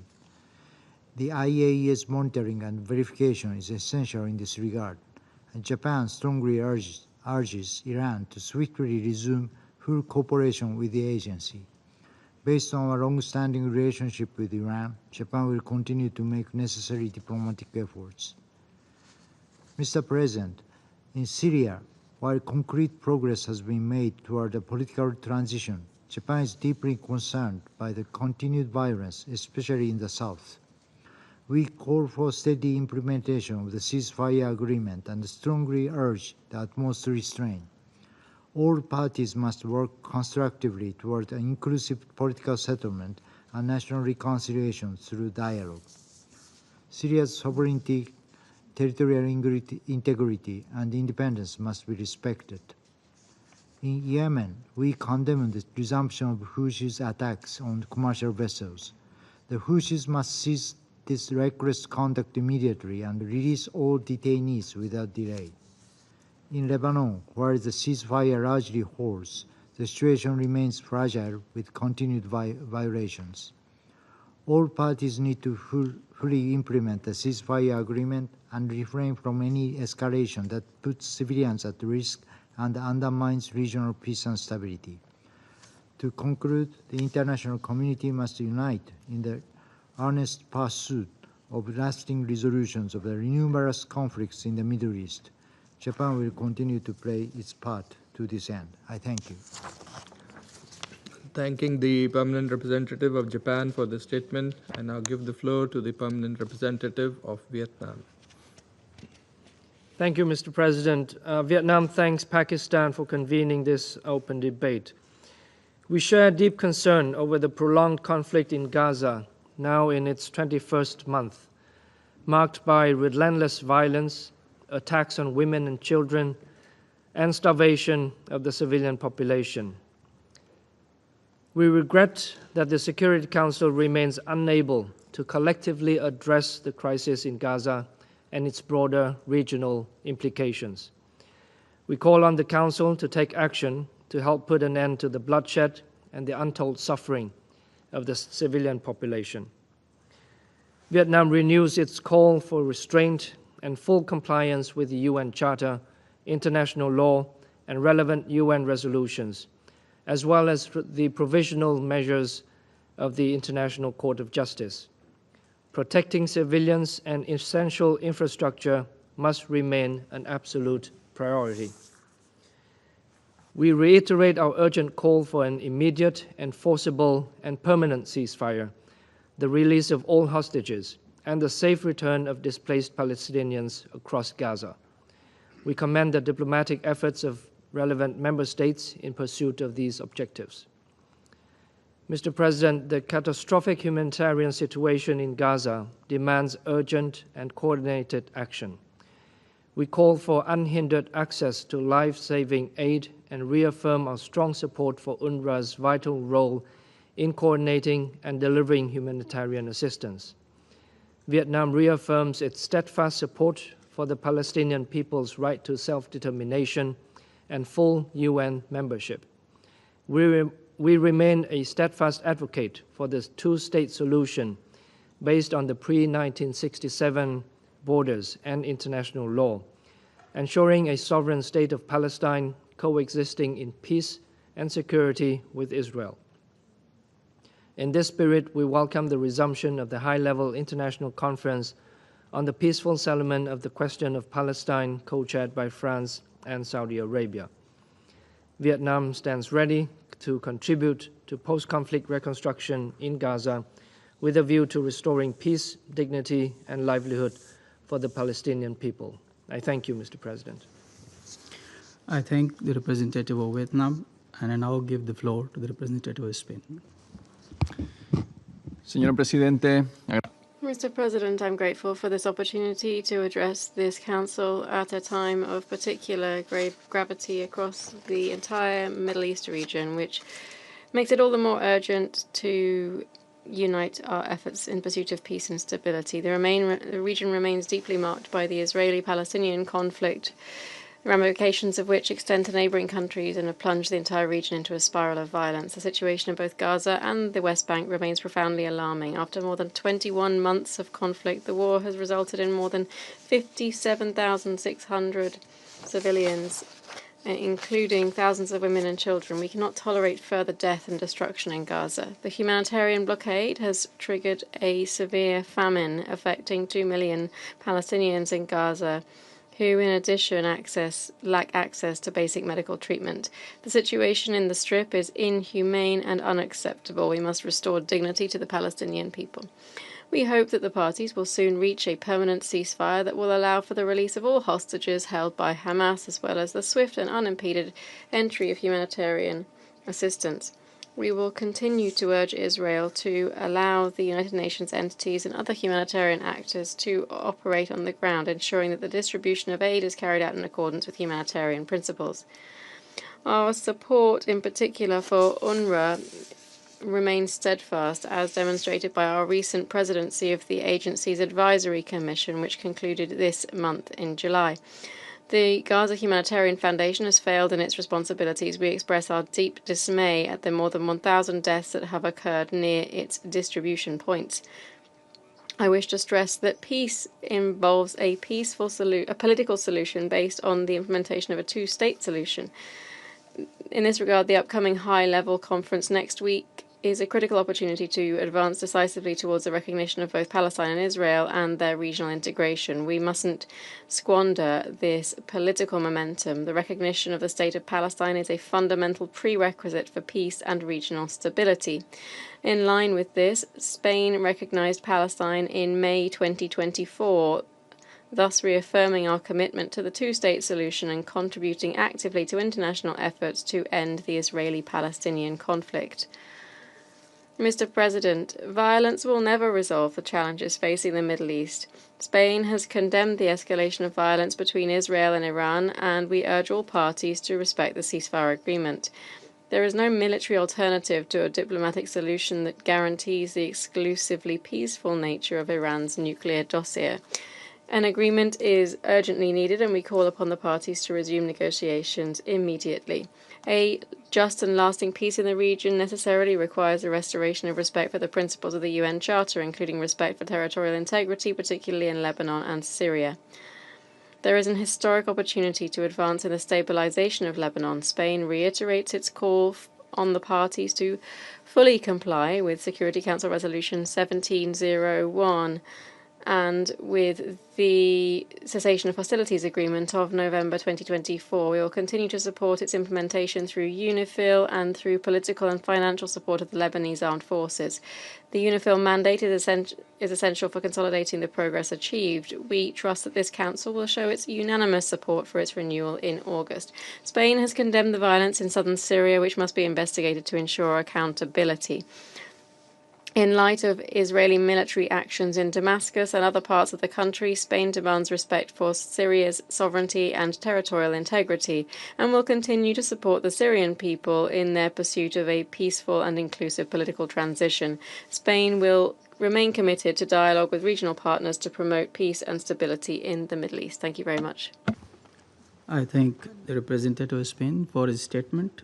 I now give the floor to the representative of United Arab Emirates.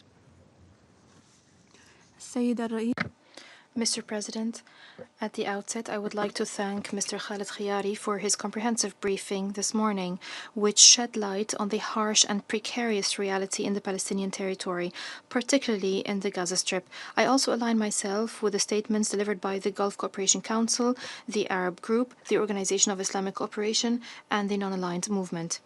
The United Arab Emirates reiterates its strong condemnation of the devastating war in Gaza, unprecedented in both scale and intensity, and the ongoing violence and grave violations committed against defenseless civilians, including indiscriminate killings and the widespread destruction of vital infrastructure in blatant disregard of international law. These actions have resulted in the displacement of thousands and have subjected countless women, children, the elderly, and the sick to immense suffering and the threat of death. My country also condemns the unjust blockade imposed by Israel on the Gaza Strip, which, alongside the systematic obstruction of humanitarian aid and attacks on those seeking it, has deepened an already dire humanitarian catastrophe. This blockade has triggered widespread famine, depleted essential supplies, and stood in clear violation of international humanitarian law and the Geneva Conventions. This was confirmed by the United Nations Secretary General and the Office for the Coordination of Humanitarian Affairs in their recent warnings of widespread famine and the collapse of the humanitarian system in Gaza.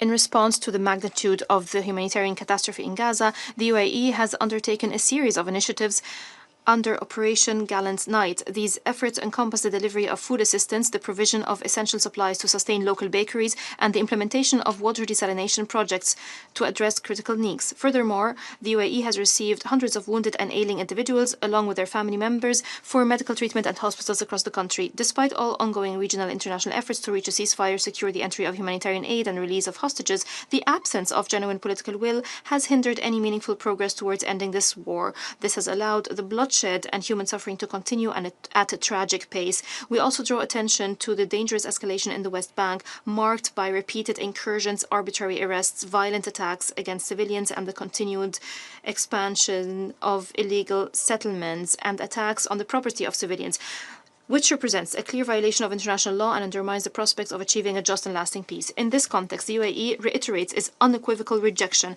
of all Israeli practices that violate the rights of the Palestinian people, whether in Gaza or across the occupied Palestinian territory. This includes the abusive practices at the Al-Aqsa Mosque compound, as well as the Israeli plan to transfer the administration and oversight of the Ibrahimi Mosque from the Palestinian Ministry of Endowments and Religious Affairs and the municipality of Al-Khalil to the Jewish Religious Council, an act which my country strongly condemns and denounces.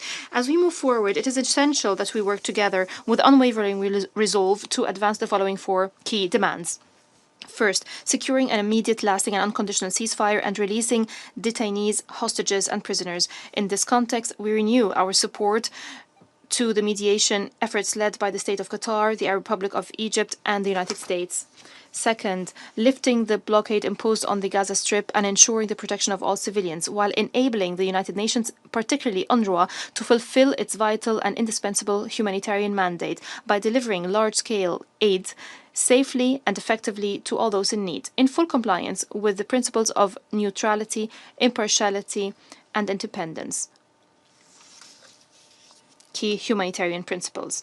Third, halting all actions aimed at forcibly displacing Palestinians or altering the demographic composition across all areas of the occupied Palestinian territory. Fourth, ending the occupation, halting all settlement activities, and revitalizing the political process based on the two-state solution. This remains the only viable path to breaking the cycle of violence and advancing forward towards the establishment of an independent and sovereign Palestinian state with East Jerusalem as its capital, living side by side with Israel in peace and security.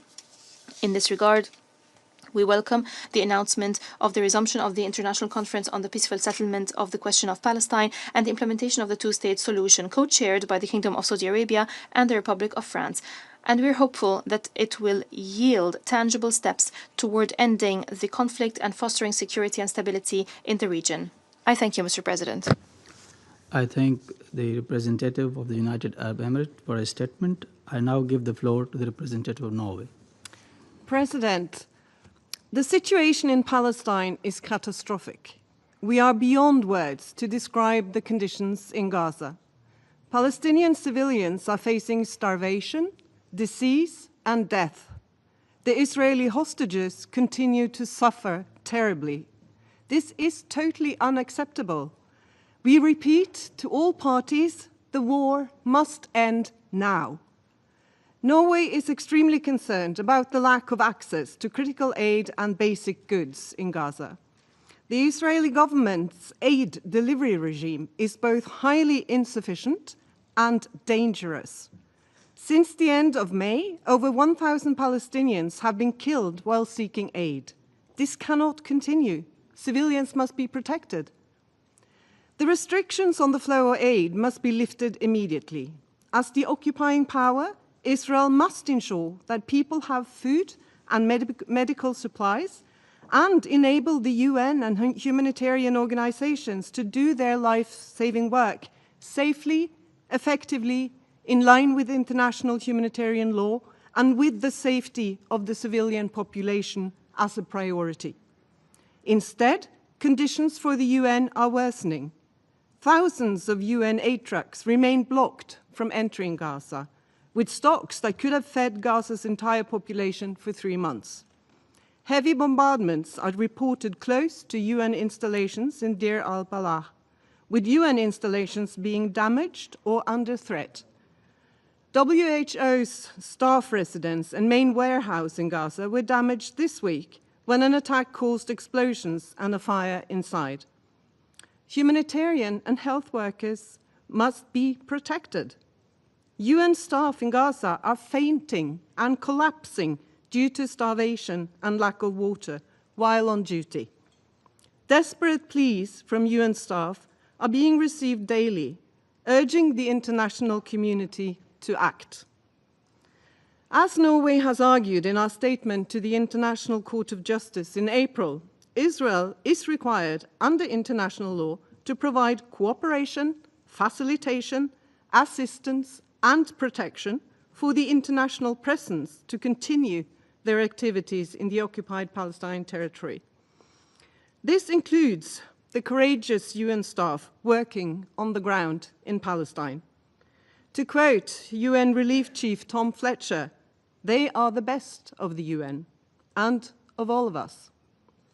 President, as has been underscored in this Council again and again, reaching a two-state solution is a prerequisite for durable peace and security for Palestinians and Israelis alike.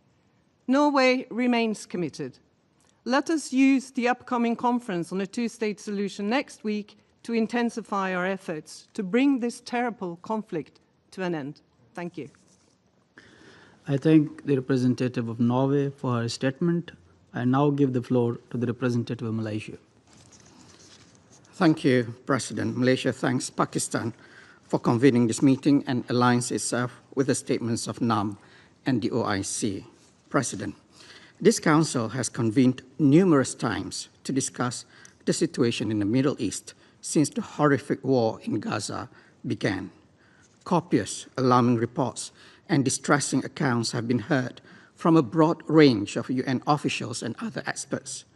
The International Court of Justice issued multiple orders of provisional measures in January, March, and May 2024 due to the plausibility of a genocide being committed in Gaza, and yet no credible action has been taken.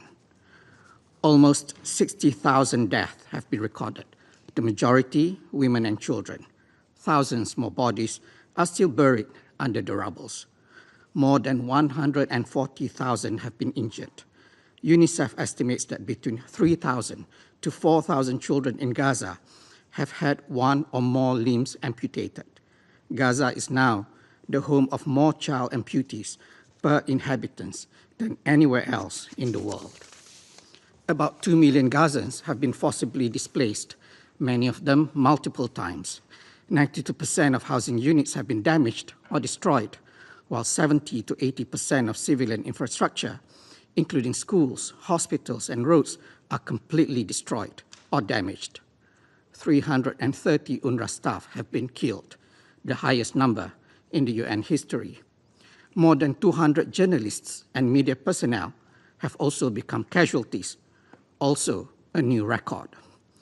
The situation in Gaza had been described as catastrophic months ago. Gaza is said to be a graveyard for children and worse than hell on earth. And yet, this Council continues to be unmoved, unresponsive, and unable to get its act together, allowing the humanitarian condition to deteriorate and massacre of Palestinians to continue. Now the situation has worsened to an even more unimaginable level. Since the setup of the Gaza Humanitarian Foundation in May, the shooting and killing of civilians at its food distribution sites has become almost a daily routine. So far, about 1,000 Palestinians have been killed. This is outrageous, and it must be stopped. President, surely we have said and heard enough. What is needed is for the Council to deliver on its mandate. What the entire world has been waiting is for united, firm, and bold actions by this Council to uphold the UN Charter and international law. Israel's genocidal war in Gaza must be stopped. Israel must be held accountable for the multitude of war crimes that it has committed, including using starvation as a weapon of war. In the West Bank, Israel's military operations have increased in its scale, frequency, and brutality. Settler violence has also heightened, as well as expansion of illegal settlements. The impunity that Israel enjoys has emboldened it to intensify its belligerence, not only in the occupied Palestinian territory, but throughout the region. Recently, we have witnessed how Israel has thrown the wider region into chaos and instability by its reckless military actions on Iran, Lebanon, and Syria. Clearly, Israel is acting as if it is above the law. President, the Security Council must act decisively before it is too late. What is at stake is not only the extermination of an entire people, but also the total collapse of the rule-based order. Make no mistake, the Council's actions or inactions today may very well determine whether we will continue to live in peace, guided by international law, or regress into a world of lawlessness where might is right. Thank you. I thank the permanent representative of Malaysia for the statement. There are still a number of speakers remaining on the list for this meeting. I intend, with the concurrence of members of the Council, to suspend the meeting until 24th of July. The meeting is suspended.